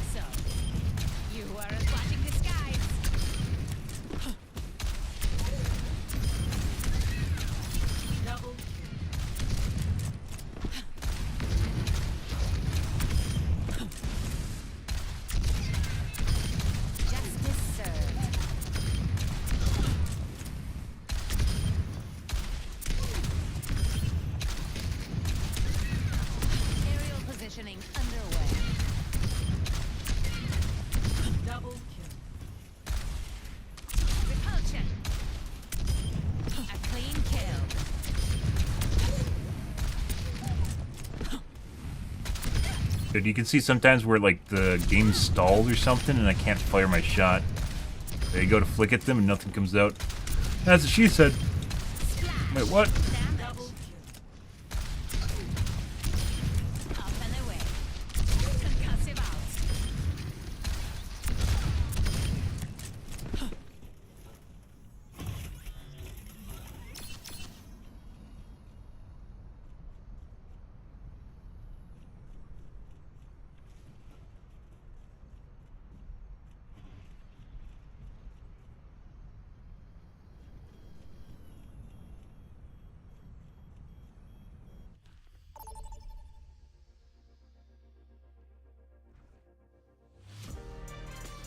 Prepare to attack.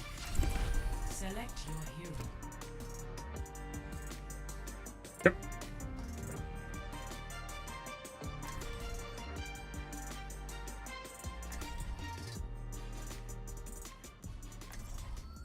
We reported that guy earlier for cheating. Good. Actually looks like my 1% are higher than normal, but that might have been just one game.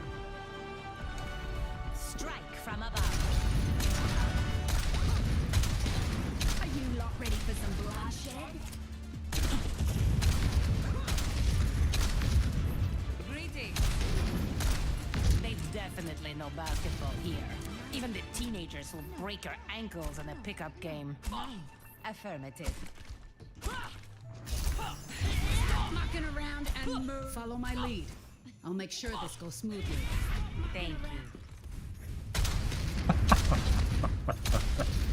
Huh. Hello. 4, 3, 2, 1. I attack on this. Capture objective A. Commence combat operation.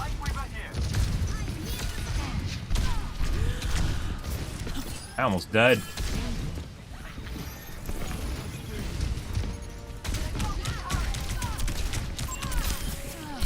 Are you trying to play Torbjorn the Builder? Torbjorn the Builder's been dead for a long time. He's trying to sit in there and repair his turret.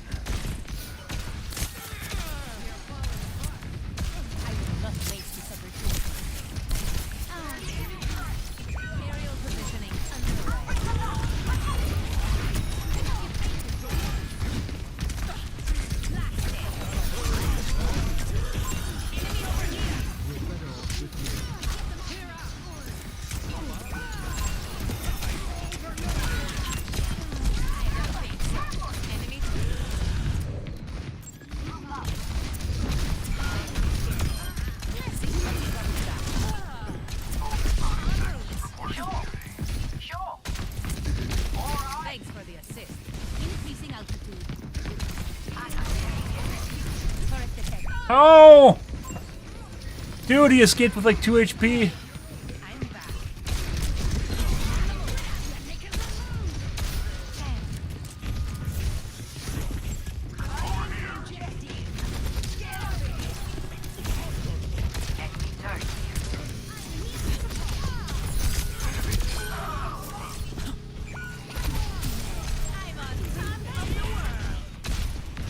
Dude, no way.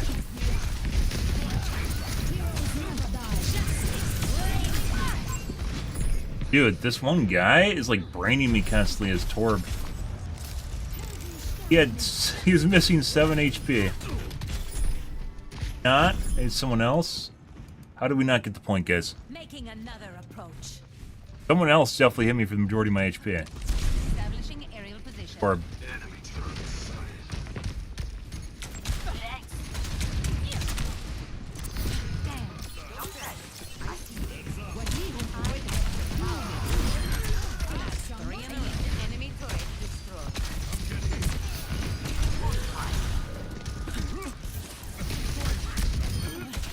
Fuck's Anna.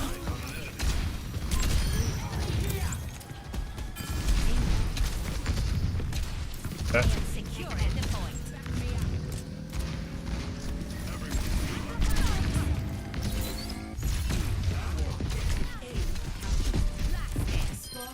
Huh? And 3 tip.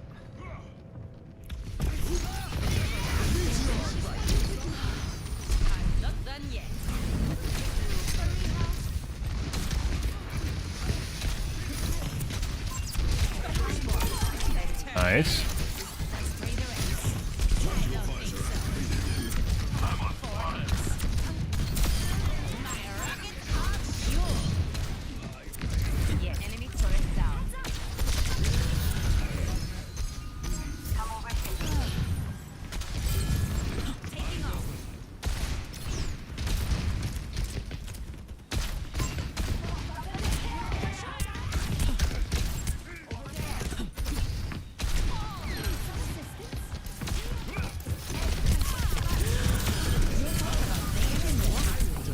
Oh, one more.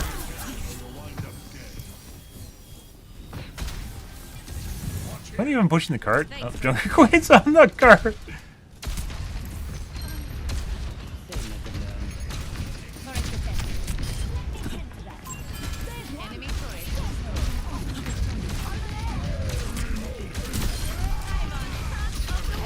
There's the diva. That's when you know you're becoming a nuisance.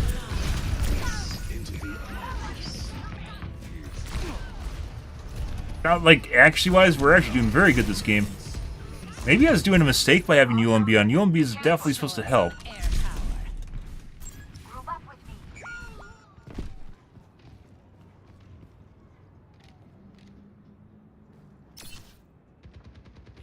need to keep the payload moving forward. Checking in. I will not waste this opportunity. Aerial positioning underway. We're back.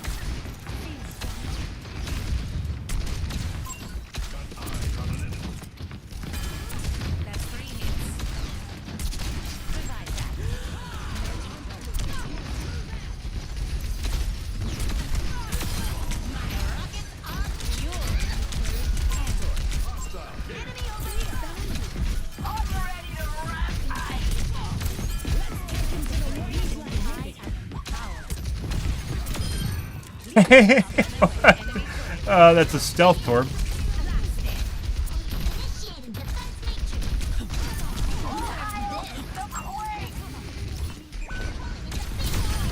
Got her! Oh my god. Nice.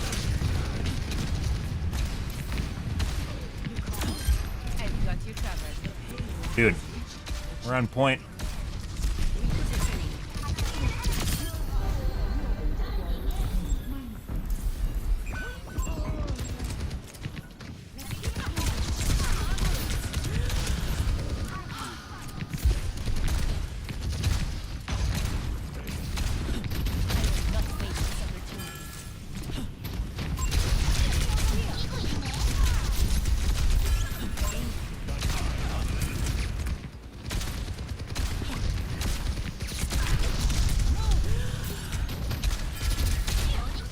Have to be careful so we don't get pancaked in there.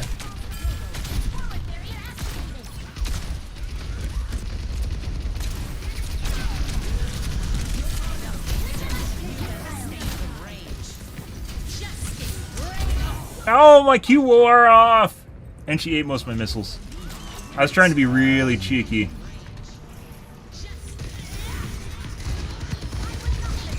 Very cheeky. Oh, there's the Me Too. Good for him. Oh, it wasn't even the fucking soldier. Oh. What the fuck was that? Was he just killed me without aiming at me?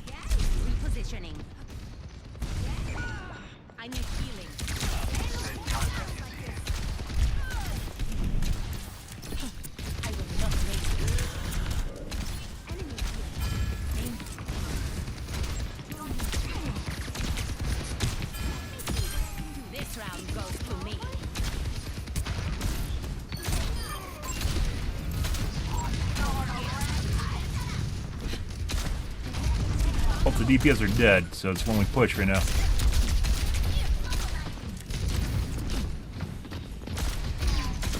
There's the Me Too Pharah.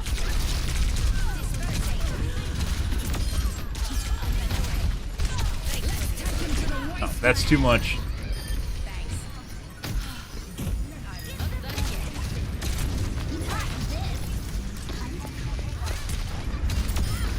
Force to be reckoned with, guys.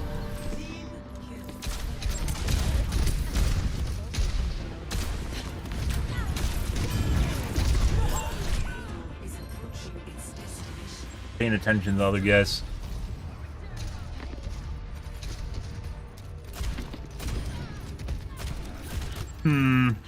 Shake it off. I'm positioning. Definitely feels better. I actually kind of wonder if maybe my brightness is too high.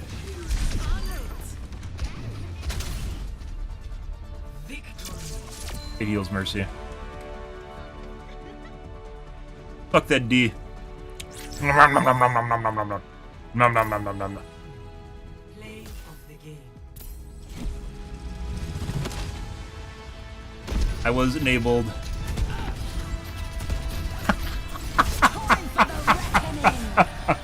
Pachi is literally watching the Pachi player watch me peg someone.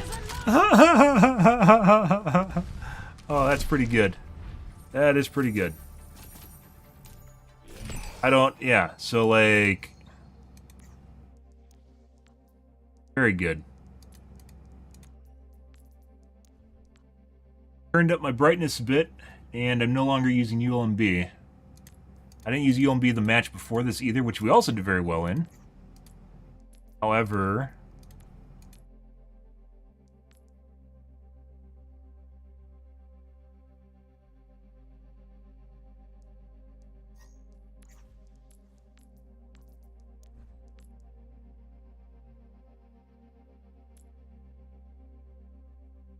Still not close to this, and still not using ULMB. I wonder if ULMB is making a significant amount of eye fatigue for me, which is one of the reasons I don't use ULMB in the first place. ULMB 2 is supposed to be better, though. And I wonder if maybe the window on it's too high. You can't turn the pulse width up. You can only turn it down when ULMB is on.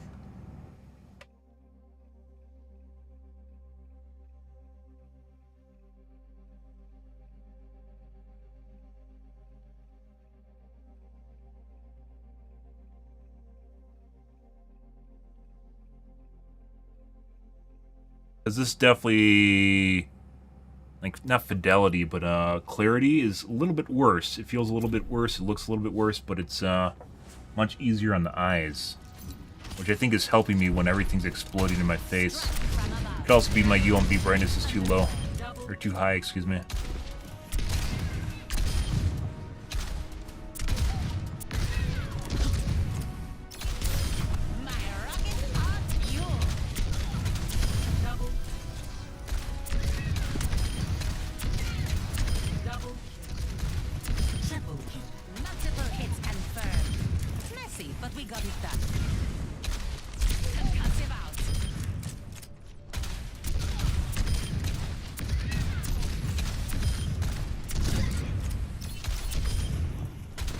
I think tonight I'm going to try playing without ULMB at all, and then do a comparison between the two. Where's your jetpack? At this point, I'm already pretty fatigued. Definitely can feel it. Like, whenever there's in the middle of the combat, when there's so many explosions happening on my screen, it's very difficult to keep track of shit. I think that's the brightness doing that. Touch the sky. Might even be a little bit too bright. Increasing altitude.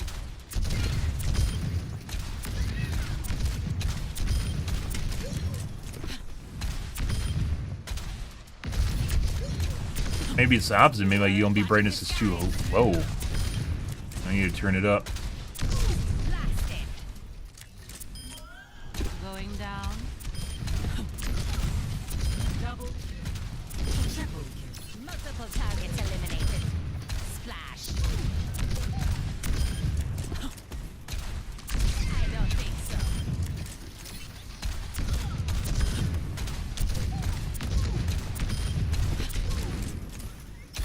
Establishing aerial position.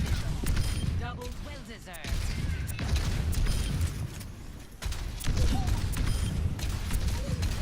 Double. Dispersing. Forgot your parachute. Double. Taken down. Double.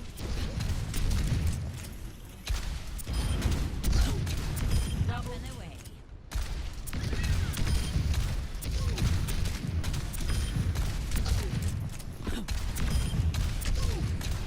Double kill. Scatter. Touch this. Yeah. Next game.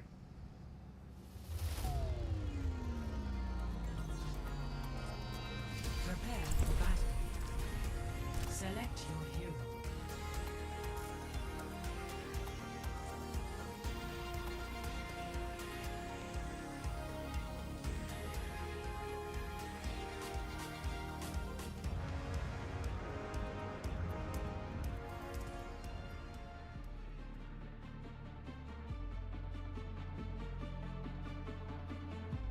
Well, by the way, it wasn't that their hit scan wasn't accurate at all either. That's what, like, those guys were actually definitely very accurate and definitely very much trying to kill me.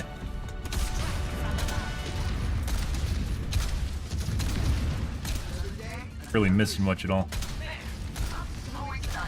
Line of sighting them and getting healed constantly.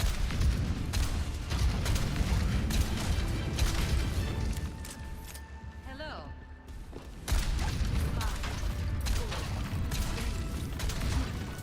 One.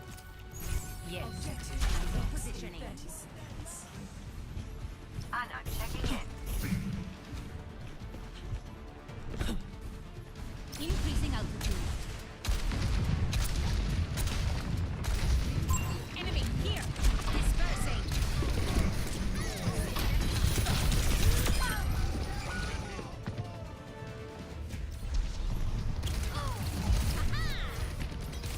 Their tank, I believe.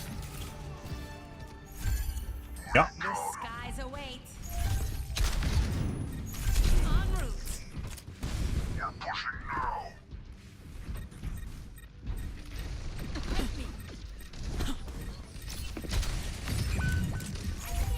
Establishing area position.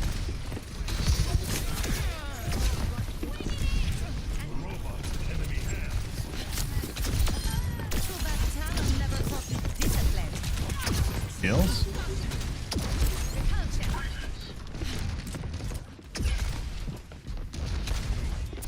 We're on the move.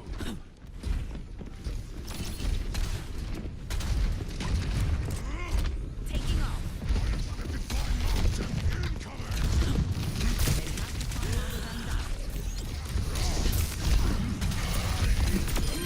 Well deserved. No response.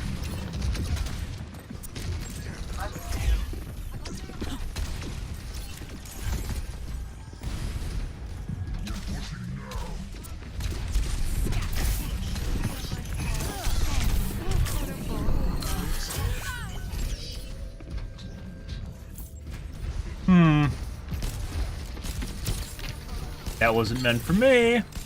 That wasn't meant for me. Okay, my head's in the That game. was not meant for me. En route. They've taken possession of the robots.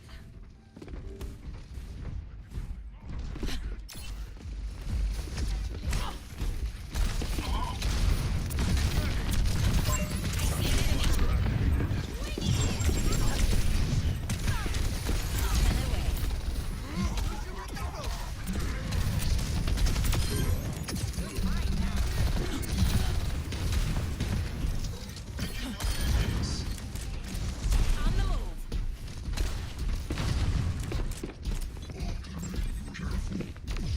I'm on fire. Excellent teamwork.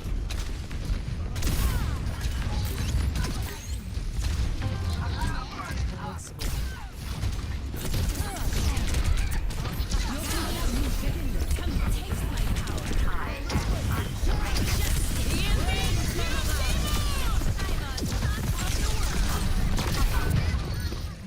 Good.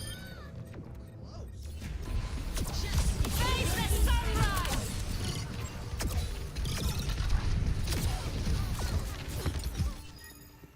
Let's show him some air power. Not in an optimal position to hit my Q, guys. And we're exposed, we immediately get shot by multiple people. That's a Widowmaker from the sound of it. Bari is extremely accurate.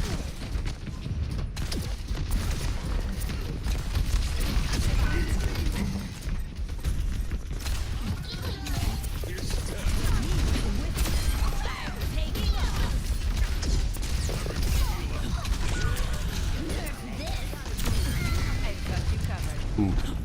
The fucking, neither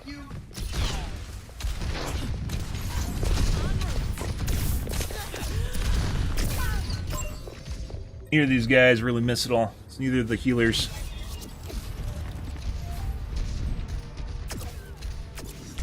Sorry. Making another approach.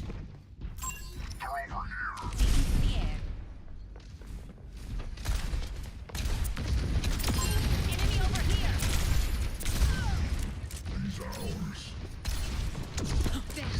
Just tried to fucking shoot me. Pretty sure to finish me off.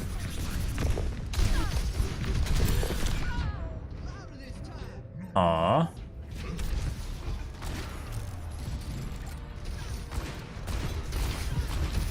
Okay. I don't stay down. Establishing aerial position. Whoopsie doodle.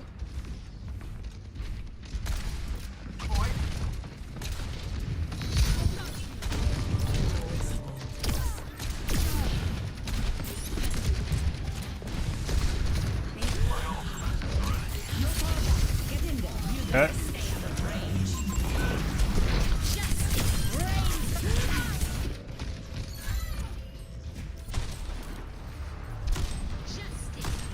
I had no idea where people are to go and attack them in the first place. Always more to learn. Get old information. Always getting weird Anacues.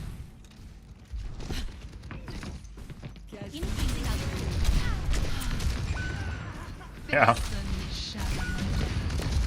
Oh.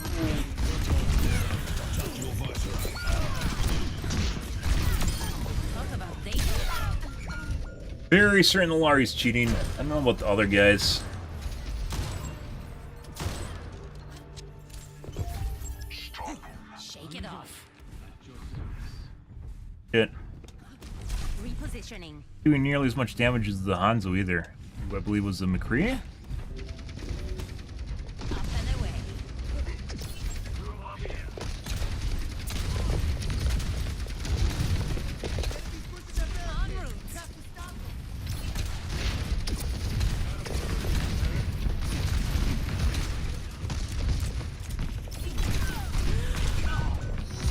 Both the DPS are much more accurate now. Flying shooting at me. Fun! Some air power. Healing fortified. On the move. Sniper detected.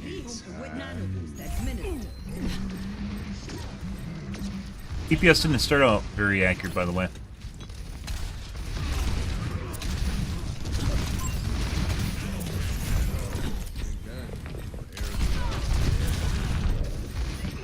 Force him to overextend. And then got shot by the Widow.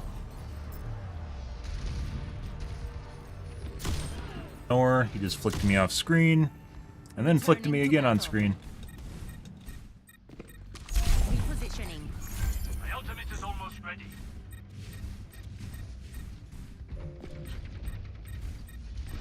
Establishing aerial position. The dragon consumed you.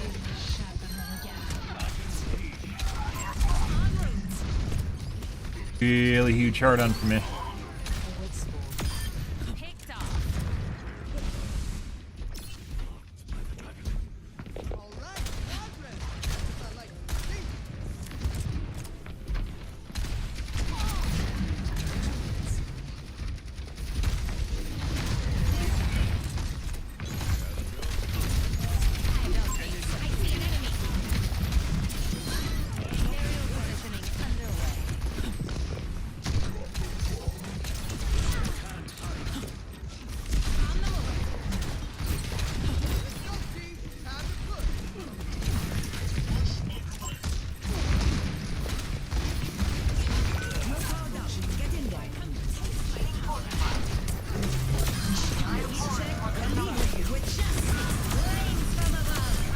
I got the Anna too. Wait, and then the McCree just killed everyone on their team?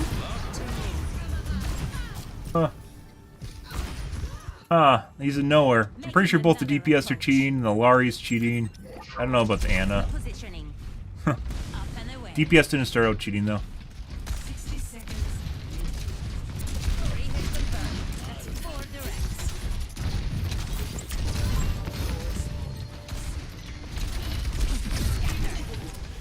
I knew I could counter.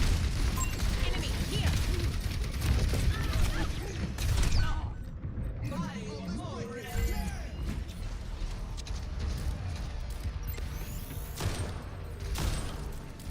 This I don't stay there. tried to just like a snapshot to the window. I didn't even know where she was. You assume the angle you're getting shot at, the person's in the window though.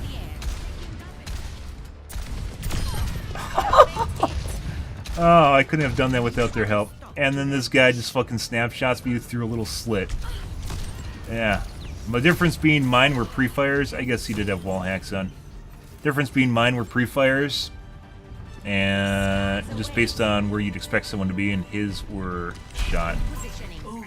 Direct shot.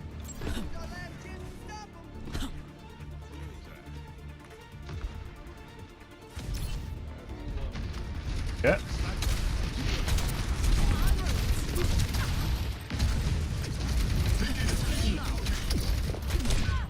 Headshot again. Very certain that the Widow's cheating. Widow, I think, started cheating prior to the McCree cheating, which is like a third of the way through the map. Lari's been cheating basically the same time. We haven't even gotten shot by the Lari since both the DPSs. Actually, I think we have. No. We haven't really gotten shot at all by the Lari since the DPS toggled on.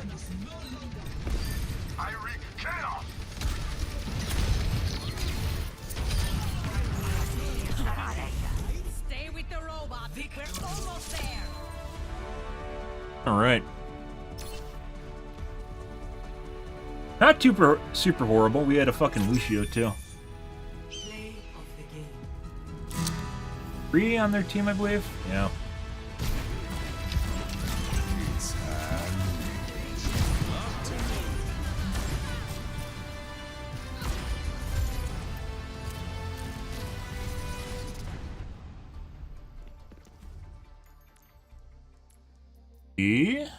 McCree, we're just going to report when he start. Played Tracer was nothing. Did not matter at all.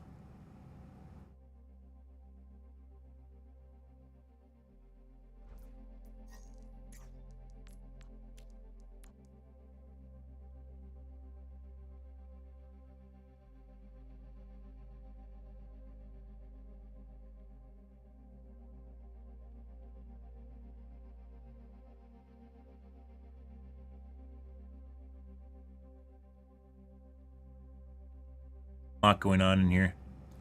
The Widowmaker's flicks were inorganic. I don't think the McCrees were. D-shapes to them and a little bit of a wiggle. Take a look at the Lari too. I'm fucking sick of looking at replays, guys. To be perfect, I'm fucking sick of replays. I don't want to look at any more replays. Yeah, third of the way through the match is literally 1v1 McCree. Got that perfectly. Actually, no, it's about third. This guy. Enemy's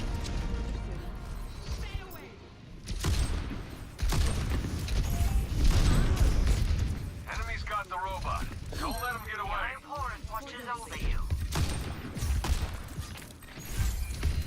Charges rifle properly, aiming at people through walls.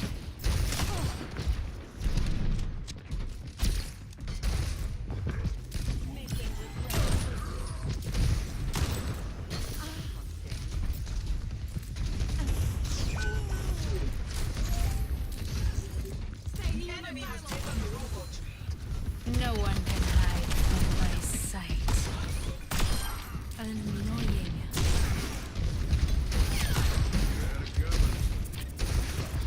A fatal.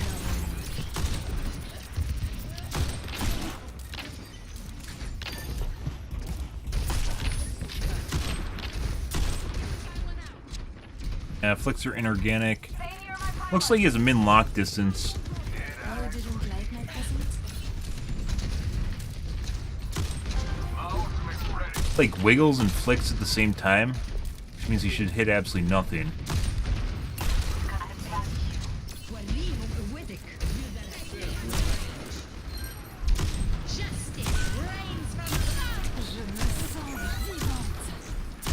Clearly sick of looking at replays, guys. We looked at half our games tonight. We're literally just replay games. We're just looking at replays. That's it.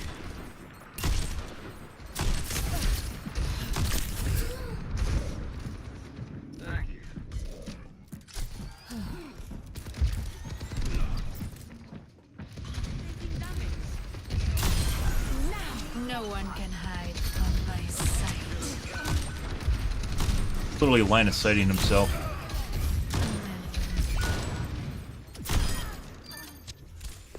It could be toggles on and off manually. Robots pushing the barricade.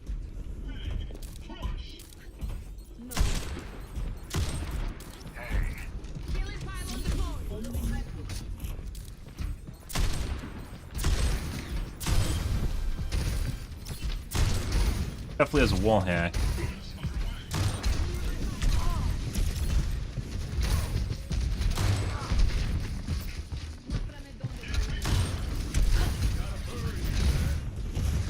Yeah, I think he toggles on and off manually.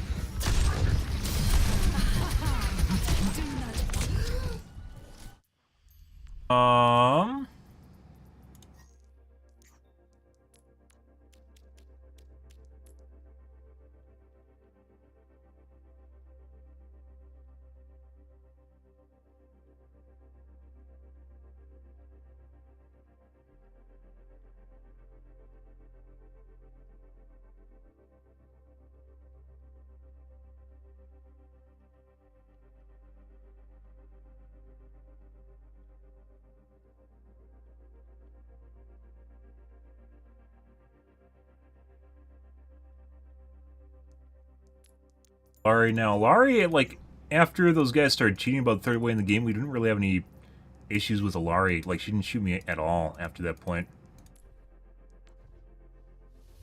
Very weird. Once again, cheaters will kind of just figure out whether or not someone else is sus or taking care of the work, and then they'll just toggle off or not even bother anymore. Yeah.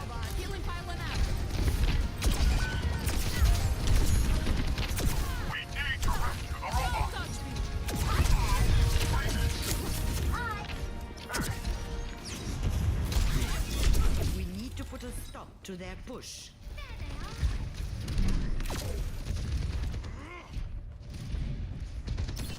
Stay near my pylon. We've fallen behind.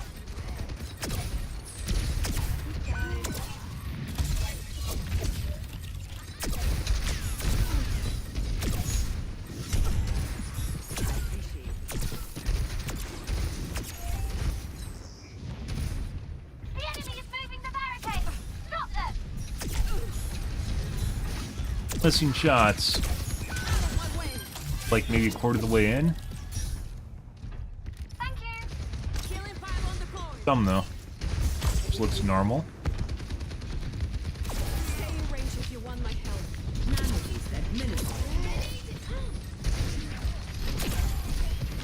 Positioning healing pylon.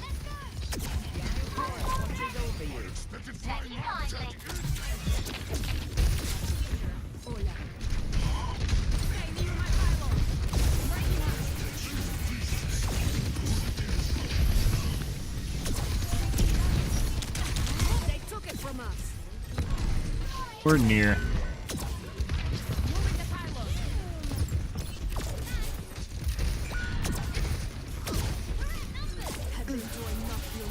Oh fuck it! I wish there was a progressive scoreboard, so during the replay you can check the scoreboard, not just the end of the game.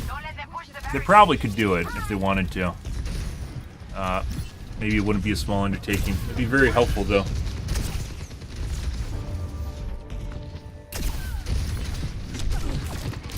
You could even make a timeline on the replay bar where it shows that basically when you eliminate, or when they eliminate people and when they die, depending on who you're watching.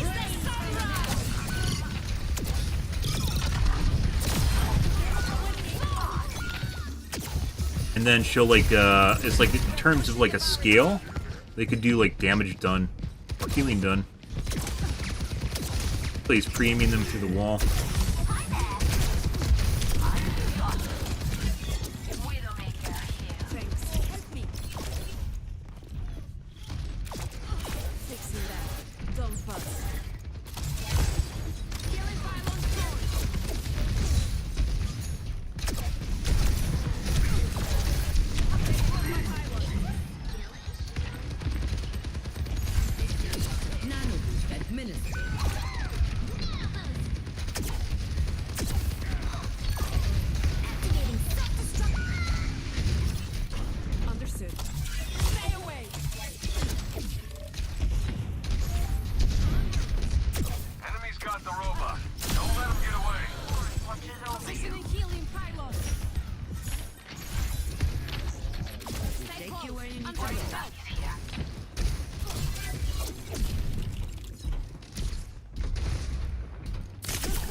Yeah, Lucio is looking at our teammates through the wall right now. At the very least, I think he has a wall hack. I don't know his aim though.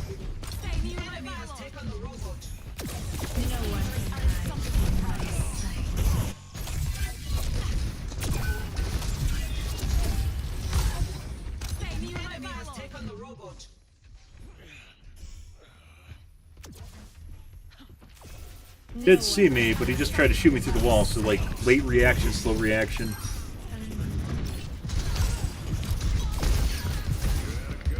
People who cheat generally have poor reaction times, as you can imagine.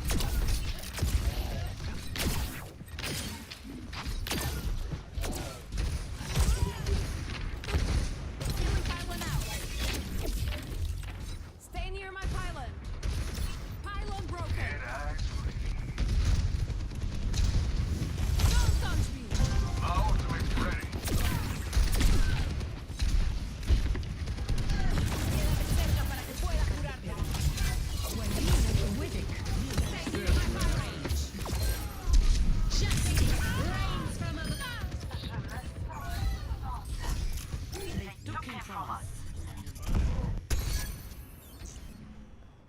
Thank you. I have to move the pylon. No one can hide from my sight. Engaging the enemy. Get away from me. Positioning healing pylon.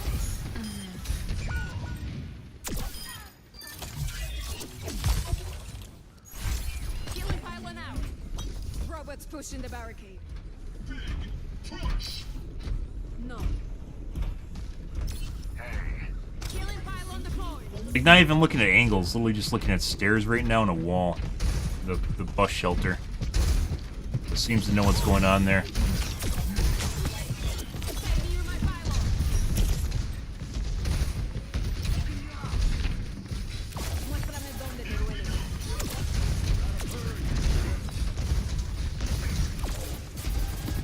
Healing pylon out.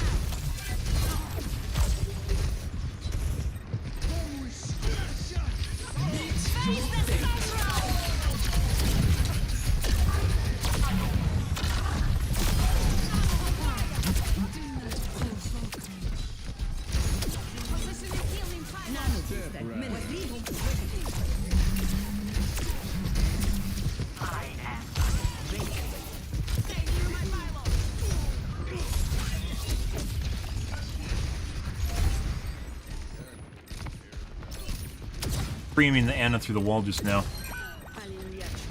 Maybe he manually toggles, I don't know. He definitely went over there to kill the Anna. There's pre-targeting. New term, pre-targeting.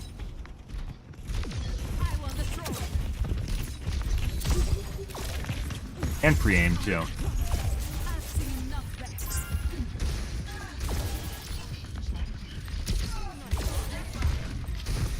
Aim looks relatively normal. Yep. Actually a good dragon.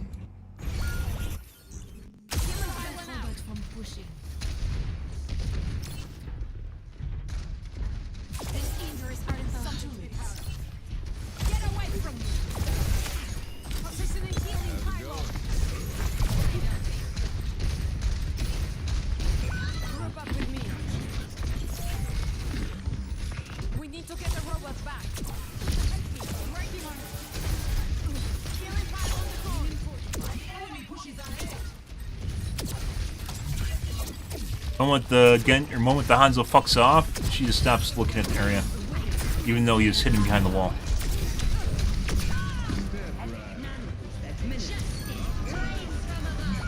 Got him.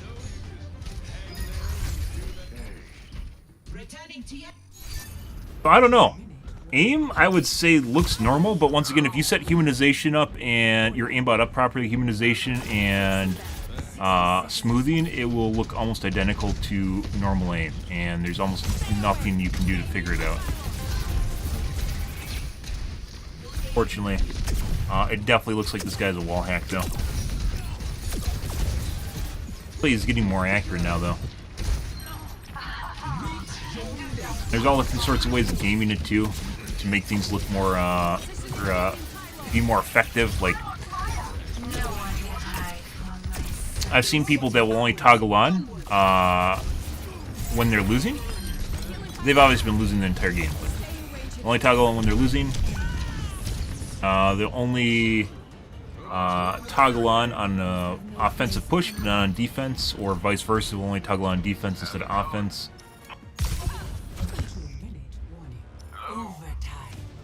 Stay with the robot and we will win.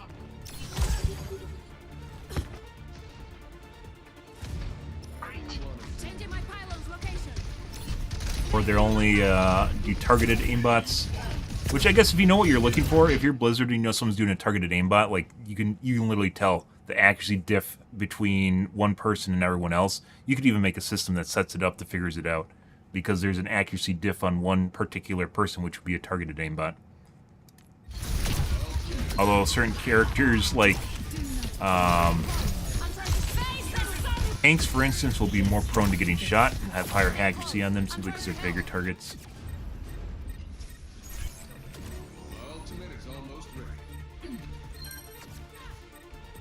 That shot. Do not provoke me.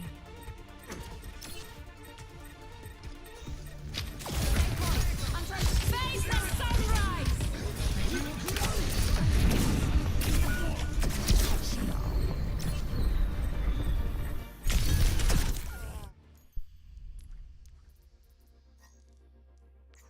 Ah, level 4 endorsement. Ah, level 4. Ah, does not play comp at all. Literally every other thing in the game except for competitive. We've talked about this before, guys. People do cheat a lot in quick play, and one of the reasons they do is because it's a safer place to cheat. And it's like, if all you care about is just shitting on kids, why would you even bother with competitive? Oh, you're not going to get the same accolades. Sure, but you'll also be less likely to get banned in the first place, especially if you spend money on your account, which kind of looks like this guy has because he's a level 4 endorsement. Although he is a healer, so there's that. No competitive. Plays everything else. Played everything else in the game, just except competitive. Yeah.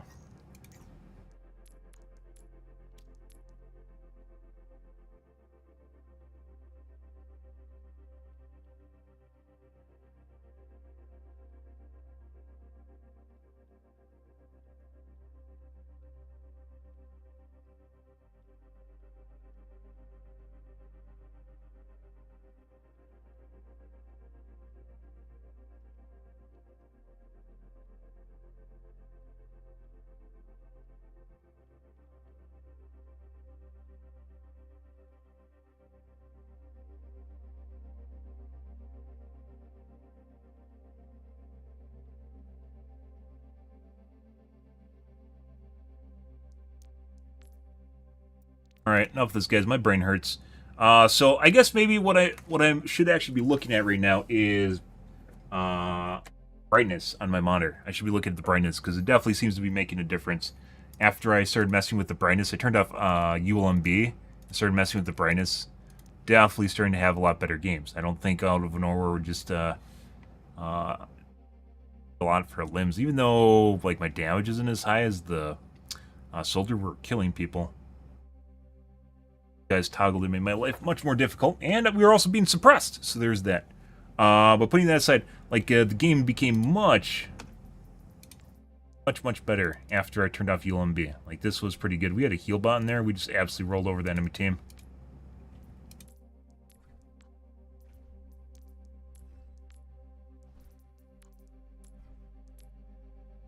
Right here, like, we had a lot of really miserable games. I don't know exactly what's going on here tonight, guys. A lot of really bad games tonight.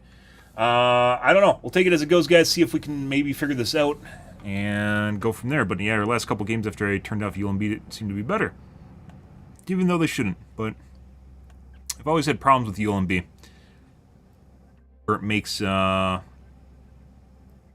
aim feel janky, or makes my gives me a headache and makes things more difficult to focus, even though everything's clear. And with my last monitor, it seemed to be all right. With this monitor, it doesn't. I haven't figured out the settings to make it work properly with me. So it takes some doing to figure that out. But we're gonna call things here for this morning, guys. If you are new to the stream, enjoyed the bullshit, enjoyed the accusations and the copium, and or watching people and reporting them, make sure to follow button on your select platform. I stream to Kick, Facebook, YouTube, as well as Twitch every day from late night to early morning, GMT-6. So late night North America time. I usually stream for about 5 to 6 hours, give or take. Depends what's going on in my life, what's happening, etc., etc., guys. I'm out here for this morning, guys. Tonight will be more of Overwatch, though. Anyways, guys, thanks for watching my streams as always, and I hope you guys have a wonderfully fantastic Thursday morning. Have a good day.